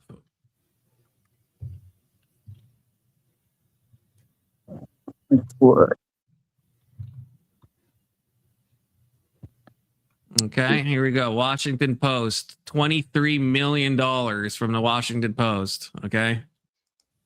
So ongoing, right? Yeah. So that would be cumulative. Right. So, well, yeah, it's not one day, right? Yeah. Yeah. So it's not one day. So 23 million. So what's 30,000? What percent is 30,000 of 23 million? Is that the majority? Is that 0. over 1. 50%? Let me think. Is that But you did say over? Is that majority, over 50%? Yeah. So 0.1 is the majority. That's crazy. I pulled this No, one actually, from the hill of just Chaz alone. I said more people came together to fix the damage. Well, Chaz is in Seattle. No, that's you not what said you they said at paid for the first. majority. Roll back the tape. Roll back the tape. Are you kidding me? We could. Let's do it. Yeah, let's do it. Do you want to? Let's prove Mel wrong even more. We could, yeah, we could. Mel, if you want to be even more wrong, we definitely could do that. I mean, it's just a correction. I'm not that wrong. I meant to say that more people. Okay, so you already know. You're lying. You're lying. You know that you're wrong. Okay. You said you start that when I asked for a source, and you said, well, there's time and fundraising and right. So that was already the change. Yeah. No, I was still getting the source. You started asking more questions to which I gave an answer. Be a better host if you don't like my answers. Oh, okay. We will. You're the one who had a meltdown because I said the word time. Mel, if you well, I don't want to like fulfill some type of weird fetish, but if you want to be humiliated here, we can go back. We can. I mean, says the person who had a meltdown because the word time was said. That's pretty humiliating, bro. Okay, well, hey, we'll go back. We'll go back. How do I get my own freaking VOD? Where is it? It's on your channel. No, it's on my channel. I'm trying to find it fast. Okay. Pro streamer, guys. You want to share your screen, Confluence, to all of us, and you don't have to do anything with OBS that way. Yeah, shut up, Mel. Weren't you the one that needed help setting up your stream?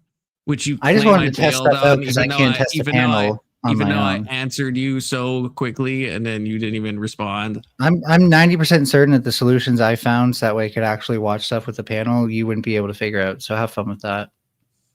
Oh yeah, I'm sure. You still haven't answered the question though. No, we're still waiting for a source we're still waiting to prove that I said the majority. Yeah. Now, how far back in time is it? That's the question. But we'll like find 5-6 minutes. Let's all drive for Confluence, okay?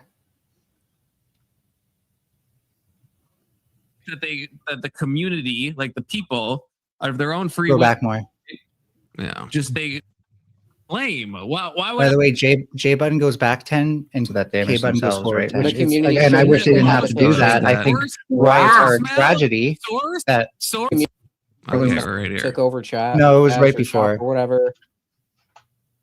No, I'm sure you also think Portland was destroyed by the riots. Yeah, it definitely wasn't. So I'll take your story. I'll take your word for it. By the riots. No one's making that claim, Mel. You're assuming someone making that claim. Assumptions. There's large amounts, millions of dollars of property damage done in Portland. Yes.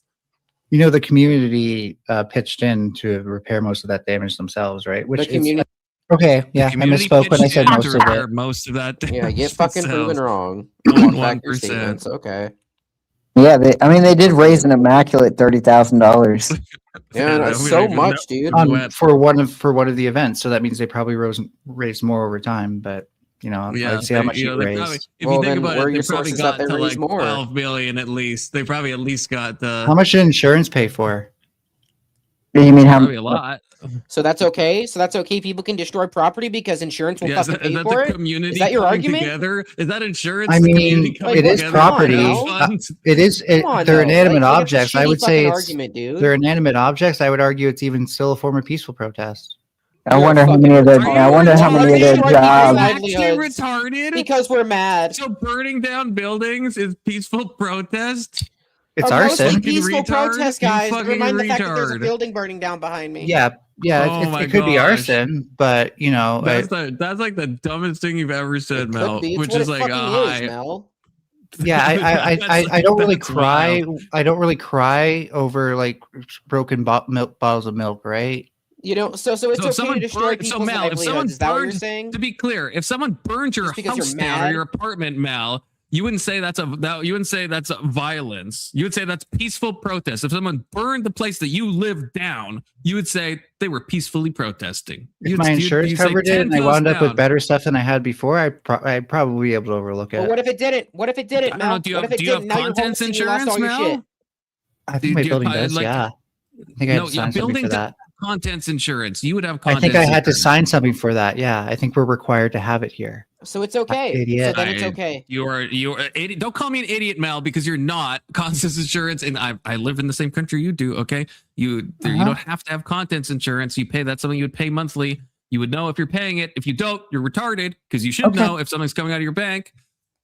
Oh, Searka's here. Hey, Searka. Hey.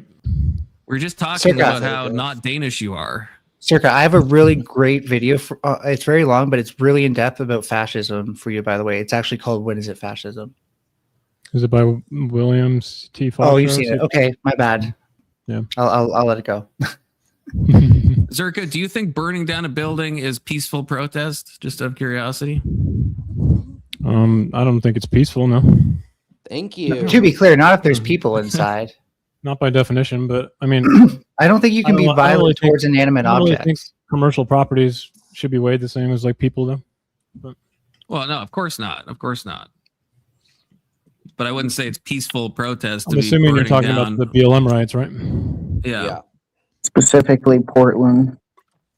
But can you be like violent towards $30 million of property damage was peaceful protests, which can you be violent towards inanimate objects? If people of a city are trying to burn stuff down because they're angry, I mean, I don't know. There's got to be a reason, right? I'm not really here to justify a riot, though. That doesn't really. Well, it's not even about. I mean, we could. Well, obviously, we're going to disagree about that, Searka, but that's not the thing. Even if there is a reason. Like, even if I was to say there's a reason that J6 happened and I'm like a J6 truther and I think it still was like a violent thing to break into the Capitol and break windows and smash things. So the person doing it, they did that to threaten Mike Pence. So yes, that was violent, you fucking idiot. They had a guillotine. Even if they were just they brought a guillotine.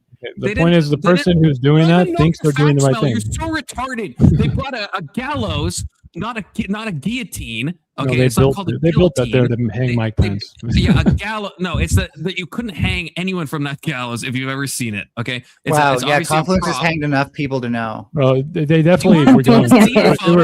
There was many people who found the gallows. Yes, Confluence. I'm just kidding. I agree with you, Confluence. I wanted to make the joke there. Zerka was seeming to not agree with me. Well, I'm not sure who is disagreeing with me, but someone was disagreeing. It's kind of a fact that some people wanted to do that, even if it would have broken when they tried.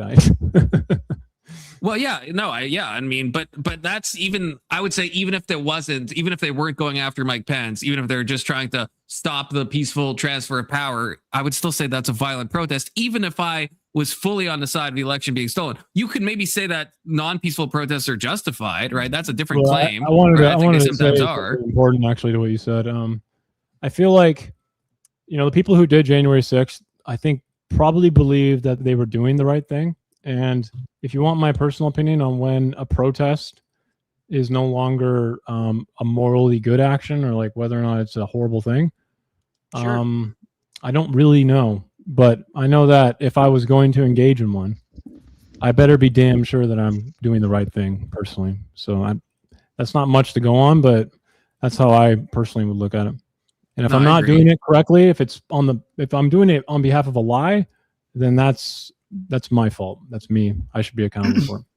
I think it needs to be weighed against the injustice that you're protesting, right? Like, no, obviously, if you're mad that like Starbucks doesn't have their caramel macchiato anymore, it would be a bit ridiculous to inconvenience everybody over that, right? Yeah, that's why I brought BLM, because like BLM, there's not that many riots, but like people who are really angry or committing riots in their own communities, I mean, it doesn't really make sense for them to damage their own communities unless they're actually really upset, like you said.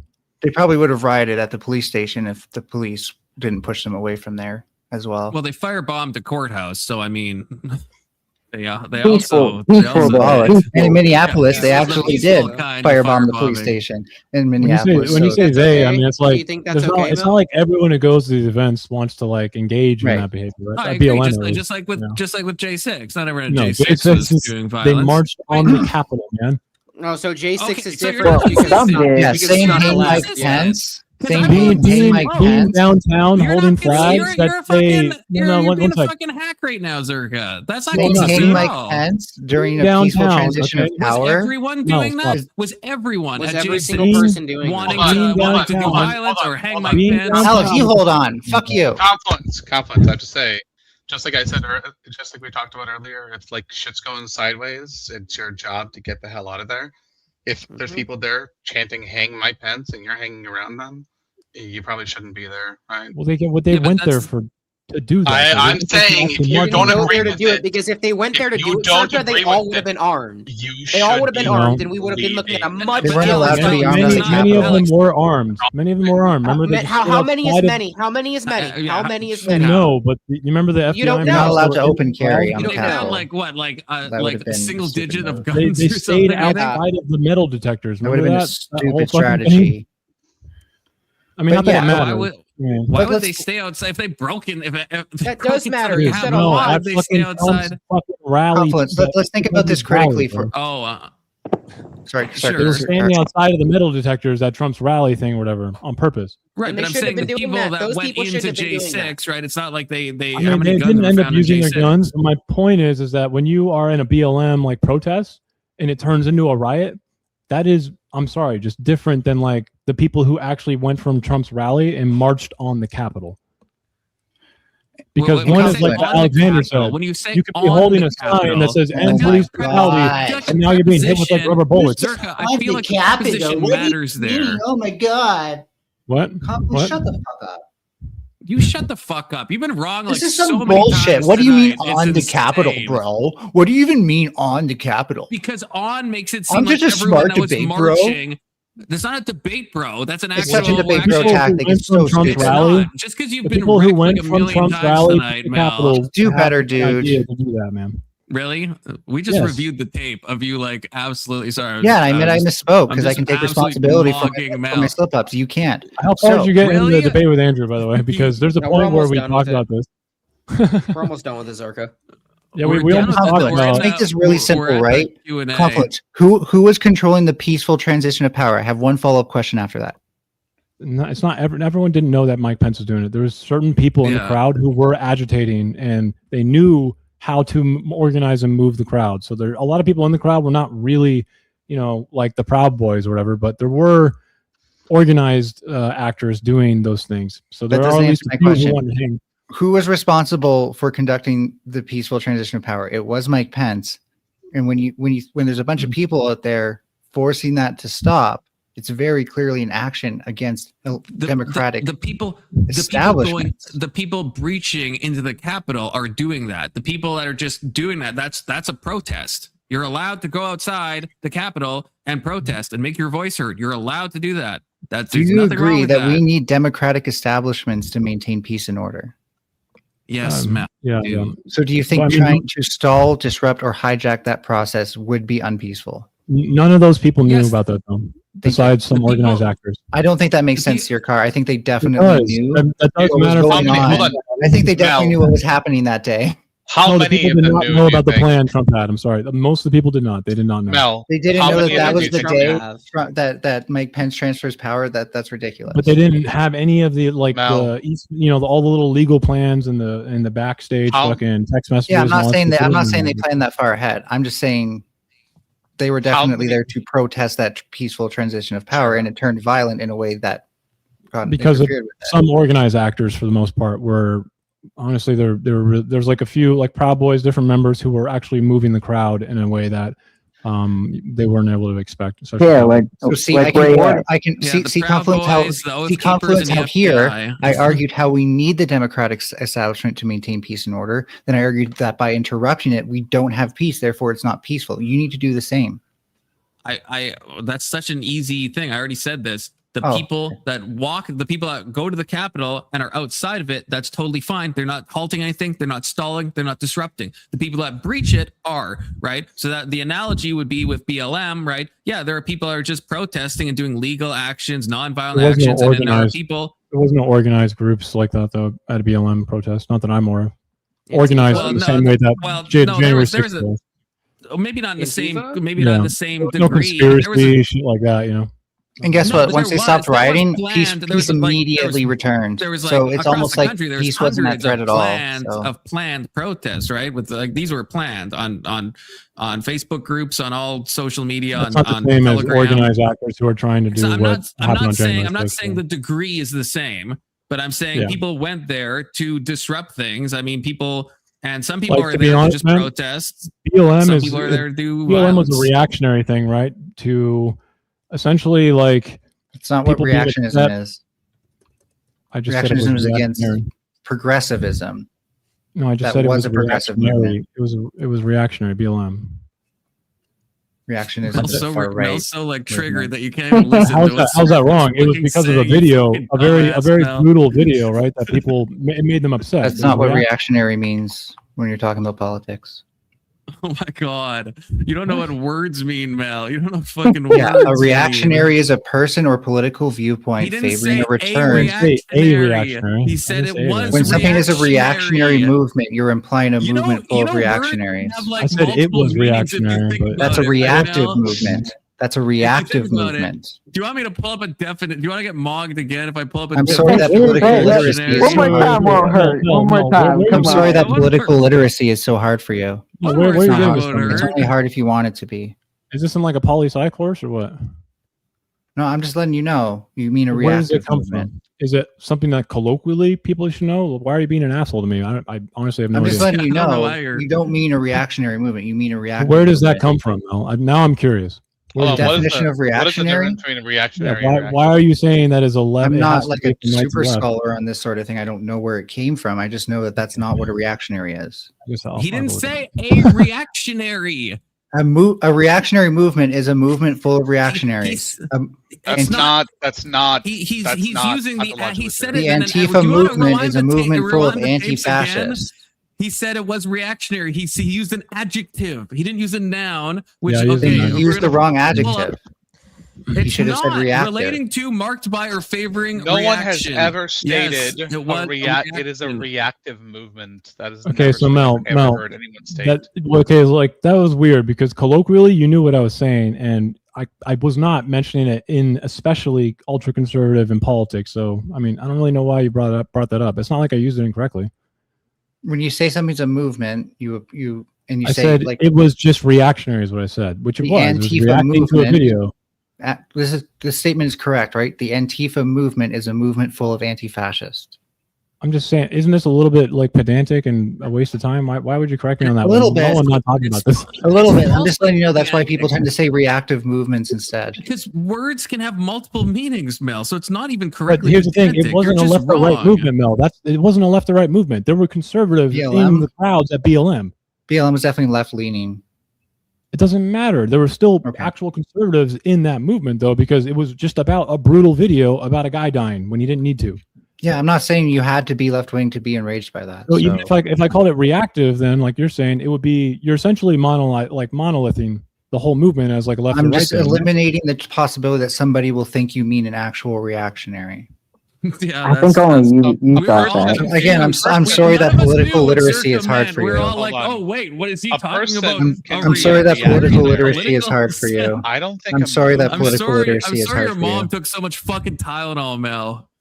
Just do better when you're trying to communicate terms. So is that three? Is that 3 or 4? Where and Mel, I'm gonna be honest with you. I feel like this esoteric use of this word is something you would have to use with like some sort of context, as in like reactionary politics, and then you describe that you're talking about that, right? Or at least when people do science communication, they can't just use words based on what feels right to them. Reactionary, okay, is not even in a regular poli-science course is not going to immediately mean reactionary politics from like some 1799 movement like I'm reading. Yeah, when you say reactionary to a poli-sci person, they're going to think you're talking about that movement. Just like if I go look up, I say nucleotide, political science course right now. If I say nucleotide, understand. in the syllabus, and I Attacking don't people see on what your you're own saying. side. It doesn't even make sense. Do you think if I say reactionary- nucleotide to somebody when I mean nucleoside and they know what I mean, they could still miscommunicate it to somebody else. Nucleotide it's has not an one incorrect- fucking specific contextual Yes. meaning most of the time. Yes, so does Yes. reactionary It and means- No, it reactive. doesn't. You can be reactionary. No, to nucleotide videos, Mel. literally has one Everything. meaning. If you I'm think even about it. telling you how you can do better, and you're acting like it's difficult for you. This seems to be a skills issue. Me? Mel, Yes. you fighting me and Zerka at the same It's time when we hilarious. disagree so strongly It's on this fucking is like, I mean, it should tell you something. low effort media circus. I'm not surprised this is the result. I mean, I am actually reading up the scholarly work on this now, just to see if you are being an asshole for good reason. I'm not. which I'm so just far letting you seems know like that if you're talking to a poli-sci person, they're going to be like, "What reaction? Oh, you must have I missed it." don't. And Not you're going to unless lose they're them for like half a second. super. No, I you don't want think. to I think we communicate can show this to effectively. poli-sci people. I think they'd be confused. If you want to do ever said you in the effective movement? communication, reactive is the word you're looking for. Okay. Go ahead. Mel, when But you're again, in I the wasn't state, talking about it's left like or right it's politics, comical. It's also a little. It's also a little crazy. But I wasn't talking about left or right politics, though. I understand. That's why I'm telling you how that do you say reactive is the something thing that's reactionary neutral without- towards that. How do you say something's reactionary and stay neutral? You say reactive. I feel like I've said that 10 times. Isn't that the right, or sorry, left to the right inverse of what you said earlier? No. Not that I know of, but you could teach me something no new here. reactionary politics for left to right then? I'm confused. Reactionary politics are against progressivism. I know. I just asked you the inverse, Mel. Come on, keep up. Yeah, no, there's not like an antonym word for it? necessarily for it. Oh. It would be Why not? progressivism. Yeah, the right doesn't react to the left. Progressivism would be the antonym. No, I mean, the that's guy not who just necessarily came in, true, we're though. talking about left to the right, but whatever. I mean, I guess I said that inverse. My bad. Yeah, You're the good. progressives are against reactionism. Eleni is Radical Eleni's politics. Oh, radical politics. Okay. Interesting. Yeah, everything radical is only right wing. Everyone knows that. Definitely not left either. Definitely, they can't be both. You know. No, Left no. and right. No, it's my bad for assuming you could do better. I'm sorry. Yeah, I understand now. Whatever. Yeah, that's what happened. It's not like words have multiple meanings and context depends what meaning you're using because we're all apparently retards and we can't. Or specific like, talk meanings in normally. specific context that you want to avoid if you're possibly Yeah, putting I'm one sure foot the into that audience- lane. I'm sure the audience was so confused until you derailed this If you're going whole to put your thing. foot into that lane, I'm it's sure going to make everyone it was sound confused. specific. Yeah, I'm sure you just didn't know what the word actually meant, but okay. I did it. I asked you that, Mel. I don't know. I'm not someone who doesn't want to say I'm wrong. I don't give a fuck. I'm wrong all the time. It's easy for me to reject myself. Hey, I've been smoking in the same way you did, and I had to correct myself. And I was like, I mean reactive, by the way, because I realized that what I did wrong. So I don't know. I did say that. The standard I'm I just a apply to little myself. I don't concerned. see how I it could was be just a unfair little here. concerned that it felt necessary to continue going. I feel like. Oh, both really likewise. Good, yeah. So, Any anyway. more L's people want to throw out there? So, anyways, I felt like BLM was a reaction. Okay, reactive. It was reactive. Yeah, you can say it's a reaction. Good. Like Good. I was so confused. it's Thank a you. reaction Thank to you. the footage that was the area released to online. Yeah, sure. The area of That's the park fine. You're not allowed to do. Reaction is an independent root word from that word. Wait, can I apologize to African American women? Yes, of course. Just not when we're talking about systemic racism because they don't know what they're talking about. Okay, because they're black. Are we going to comedy hour? No. Anyways, it was reactive movement. Sorry, and I feel like it wasn't just left or right. Like I said earlier, there were people who honestly probably would identify as conservative, but came out because the video was, in a way, somewhat of like a little bit of an awakening. Right? Every now and then we kind of get a glimpse into things that we feel like are just morally wrong. Right? Much in the same way that like late stage abolitionism with certain conservatives coming out, and realizing that they can't really take, it used to be a little bit behind closed doors, but in the later stages of chattel slavery, or at least it wasn't chattel slavery anymore, it was more debt peonage.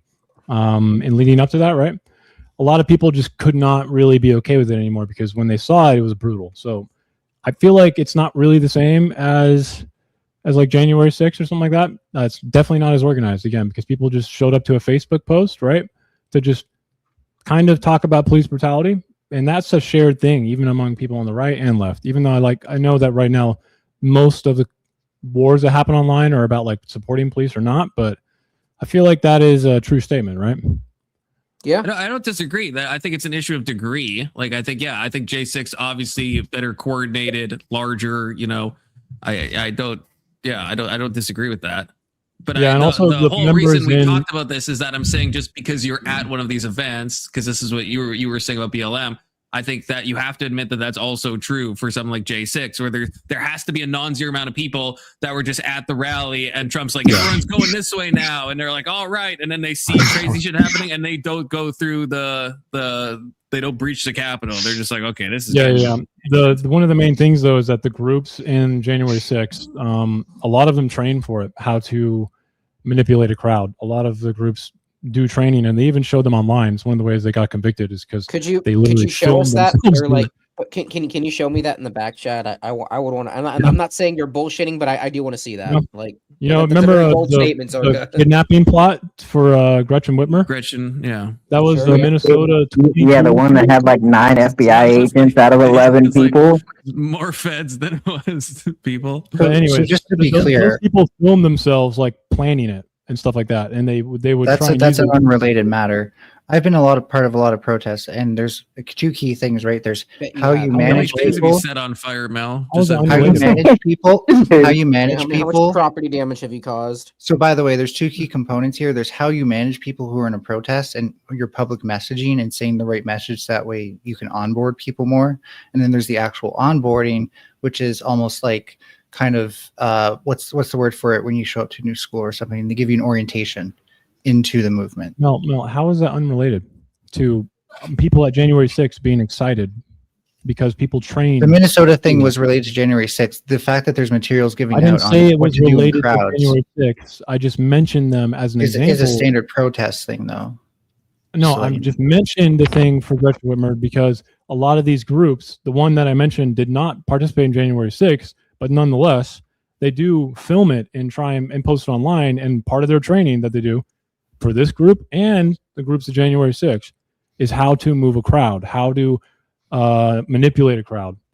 It's good, though, actually. You need to know how to do that if you want to actually, honestly, have urban combat. It's a really important skill, but they were doing it. A lot of them were training for January 6th. Okay, well, I don't know how that's Searka, we don't disagree that obviously, especially like the Oath Keepers and stuff, we're planning all this out. But the point is, I don't know if you agree or disagree now, but the point is that you could be, if you're one of those people are being manipulated and stuff, and you're just being led, you're not necessarily intending to do anything. And maybe most people probably on J6 didn't damage any property or break any laws. Yeah, right? yeah. Like it's probably the minority of people that went in. Right. And I would say that's the same with. So I think that we have to apply, I think, the same standard on both sides, that there's going to be people that are like, are just same with like the Vancouver hockey protests that me and Tessiger Johnson were talking about when Vancouver lost the Stanley Cup. And it's like, not everyone that was on the streets is doing stuff, but some people are, The Wolverine Watchman is their name. Sorry. That was their name.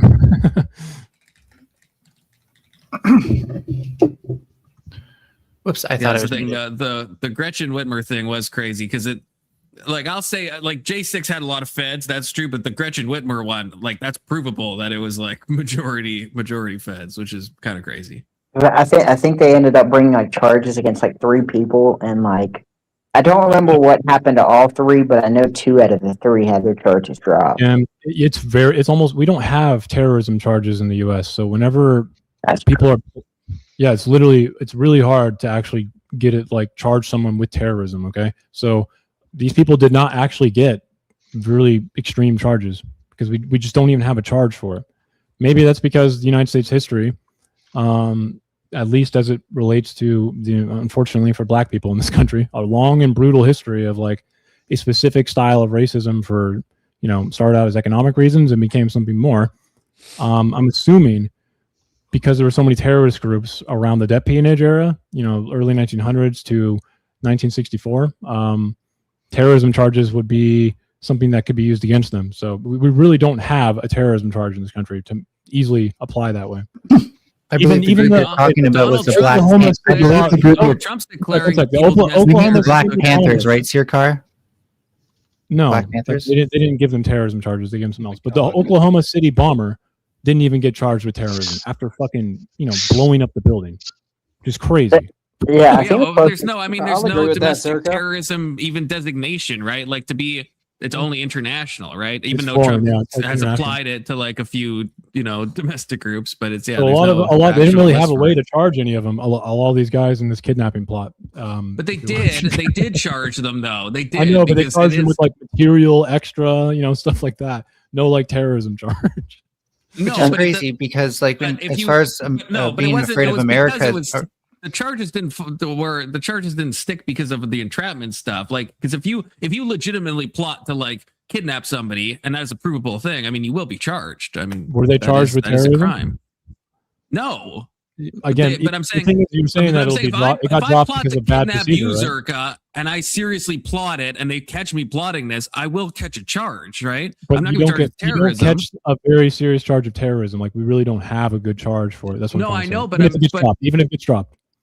I know, but I'm saying if you plot to like kill somebody and you would still get charged, right? With a very serious charge that could land you with life in prison, right? It's really hard to make to say attempted murder for all like 13 of these dudes, right? Now it's only like 2 or 3 who have like written about it and actually planned the murder, while the other ones are federal agents. The other ones were actual federal agents. I mean, there's 13 of them, right? Am I mistaken or no? Yeah. Honestly, it doesn't really matter if they're agents. By the way, I'm actually a little unfamiliar with the like more specifics. Why doesn't it matter? There was like why we're talking about this. The Gretchen Whitmer was like, most of them were like retards that would have like never done anything, and then there was federal agents that like prompted them to actually like go ahead and like egg them on and stuff. That's why everything was like thrown out. Wasn't it 6?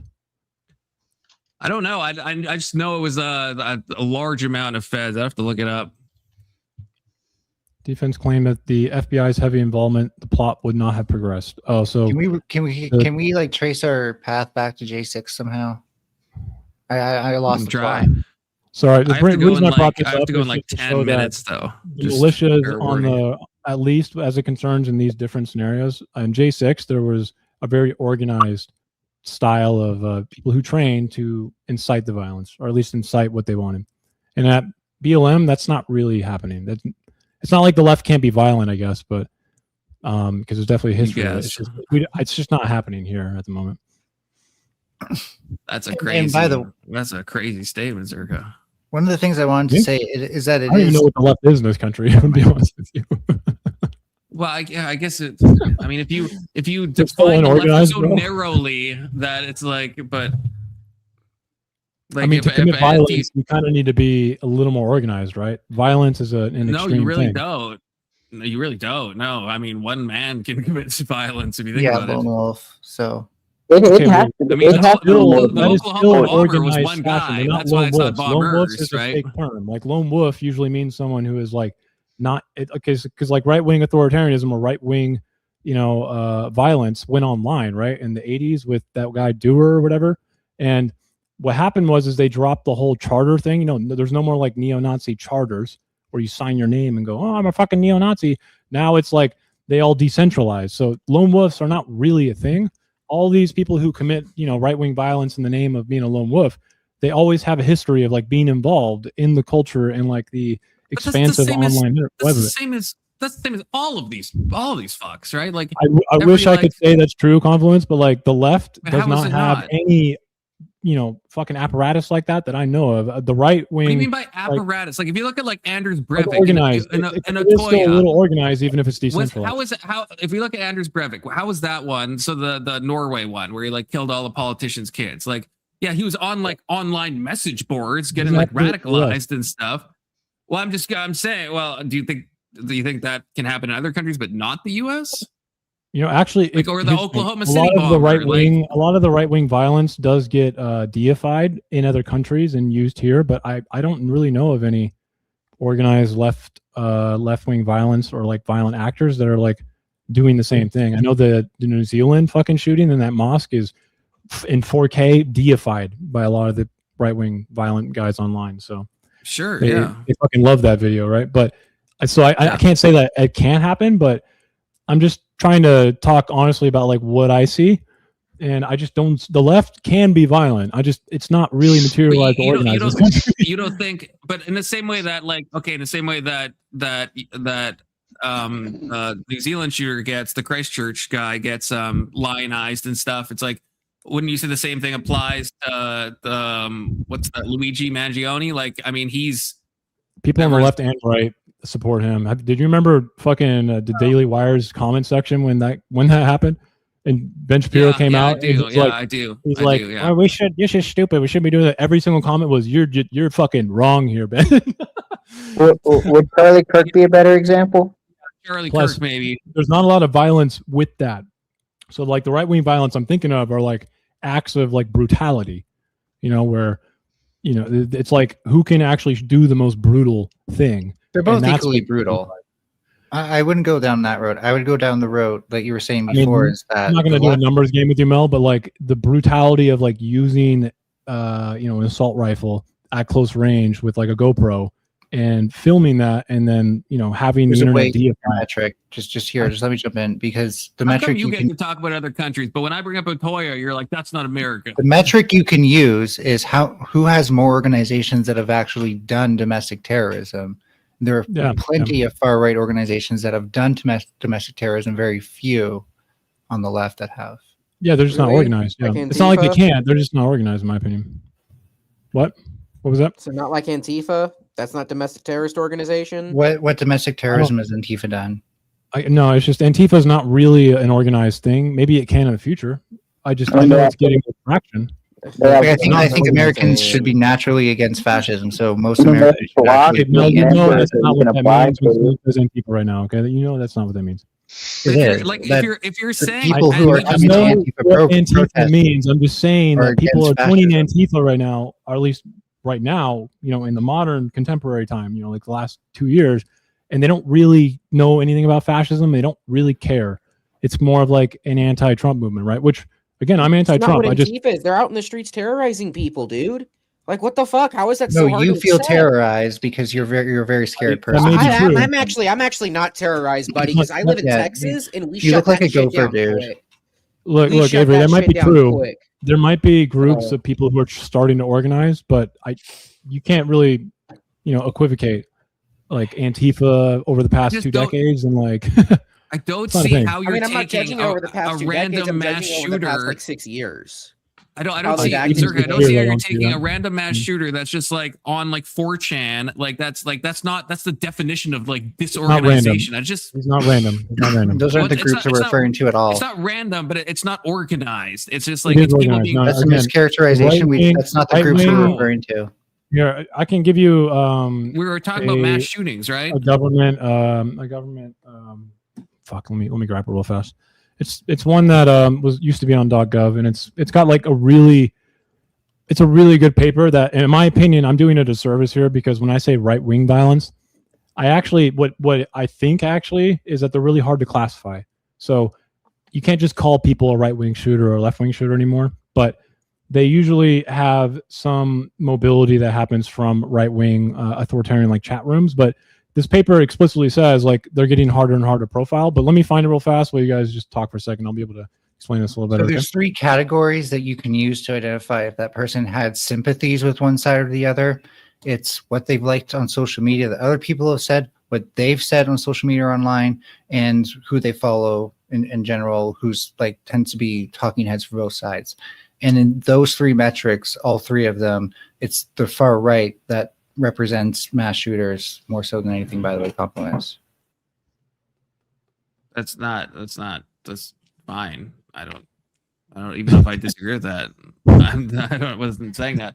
My thing is that I don't see how Searka is saying that these people are more organized just because someone is getting radicalized on 4chan or some like weird site. Like I don't think someone was talking about mass shooting. Right wing groups existed in the U.S.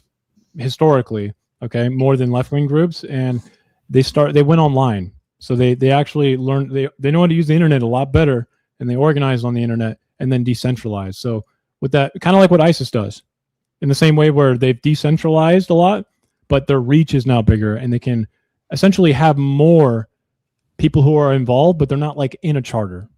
Whole series. It seems like they're describing the blocks of Antifa and how certain Antifas have certain areas, like there's I believe one called like Rose City chapter and stuff like that, where they have chapters inside where they have decentralized. Like I said, I bet that's the extent of it. Like Rose City is literally as big as it gets, by the way. But that would be just a decentralized movement. No, they're central. No, that would be centralized. No, because there's other blocks that also identify with Antifa in other chapters and other organizations. If you're finding this, you got to find this. I have a hard. So Rose City isn't supposed to represent all anti-fascists across America, even though they do some online work. They're supposed to be for this, I forget what city they're in, but Rose City, I forget which one that is because I'm not American. But yeah, I'm about to look it up. But they're not like you can't say like that's all anti-fascist, right? When I point to the Proud Boys, I can say that's all Proud Boys. But then the same way you would point to Proud Boys, I would just point to Rose City. It's two different groups doing extreme views. But when you look at the actual amount of people in anti-fascist protests, it has to be more than just Rose City. Well, they. Okay, let's see. Well, then, I mean, Proud Boys. I mean, I would put. I would go out on a limb, and we can look and see. I would say that as many people are officially in Proud Boys, there's probably the same amount of people in Rose City. That could be true, but you would see more people in Antifa protests than in Proud Boys protests. And Proud Boys aren't really big fans of having other people show up to their protests who aren't Proud Boys. They kind of do. They'll show up to other people's protests, but they don't like people pretending to be them. It's kind of insular that way. Okay. That's a crazy. Whereas like Antifa's, you could say it's open source. So just not, is it called Rose City, by the way? Rose City? Rose, sure? Yeah, ROSE. I dropped it in the back chat. You see, I'm actually, again, I think that we'll probably see more left-wing movements right now because of, in my opinion, that Trump's actions are inflammatory and a little extreme, right? So I'm willing to grant you that I think this will change because I'm not really someone who thinks that left-wing, ideology cannot be destructive and violent. I usually just think about what I see materially within, the society we live in right now. And for the most part of my life, and honestly, I still think right now, it's just not really there, but there's no reason it can't change. I'm just going to be honest. So from my perspective, this isn't something, I've seen studies or anything like that, to be clear. I think the left is more concerned about progressivism and actually doing things right because there's a lot of stories out there about trying to do this brand new thing and how grand it's going to be and help everybody, and it fails and everybody suffers because of that. Yeah, I think you can see where I'm going with this. And so we're a lot more contemplative on what our actions need to look like and what their effects are. The right is opportunistic. The right is like, oh, we're pissed about something, so we can mobilize on this one thing and rally around this thing we're mad about. The left can be opportunistic as well, like man. the left does as well, Mel? Yeah, the left can be opportunistic as well. Right? I'm talking about trends. Again, I can't speak for every leftist. I can't speak for every right-toid. You're talking about final thoughts, everyone. Final thoughts. No, I'm almost got it. I won't have time to go over it, so I'll have to save it. But if you're gonna, if you can, it's a really good post read, it so I can. Yeah, I won't have time to go over it, but I can at least post it in the chat. Fuck, man, my organization, bro, is so fucking bad right now. My fucking folder. My last thought is I just want to point out how Mel was just grabbing every L that was just 3 feet away from her. Any L she could find, she was just grabbing them off the wall. Yeah, that's kind of wild. But nah, y'all guys have a good night. You too. Compliments. You get ready for work tomorrow. You got to be up bright and early at 11 a.m. That's not bad, really. Oh, wait, you're 3 hours ahead, right? I got to be up at like 6:45 a.m. tomorrow. It's 11 right now. So you got to do your hair too, bro. See, you're yeah. No. Do you have it? Do you have the link or no? I'm fucking. No. Otherwise, I'll just post it. We'll go over it next time. Or yeah, definitely send it to me. But it's honestly a really good read. We definitely should go over it. It doesn't really like blame right-wing ideology just inherently, right? It's a really good read. It's like a meta-analysis of multiple studies on terrorism in the U.S. Okay, done by the check government. it out. All right, 07s everyone. God bless chat. Later, guys. Thanks for analysts. Take care, everyone. Peace.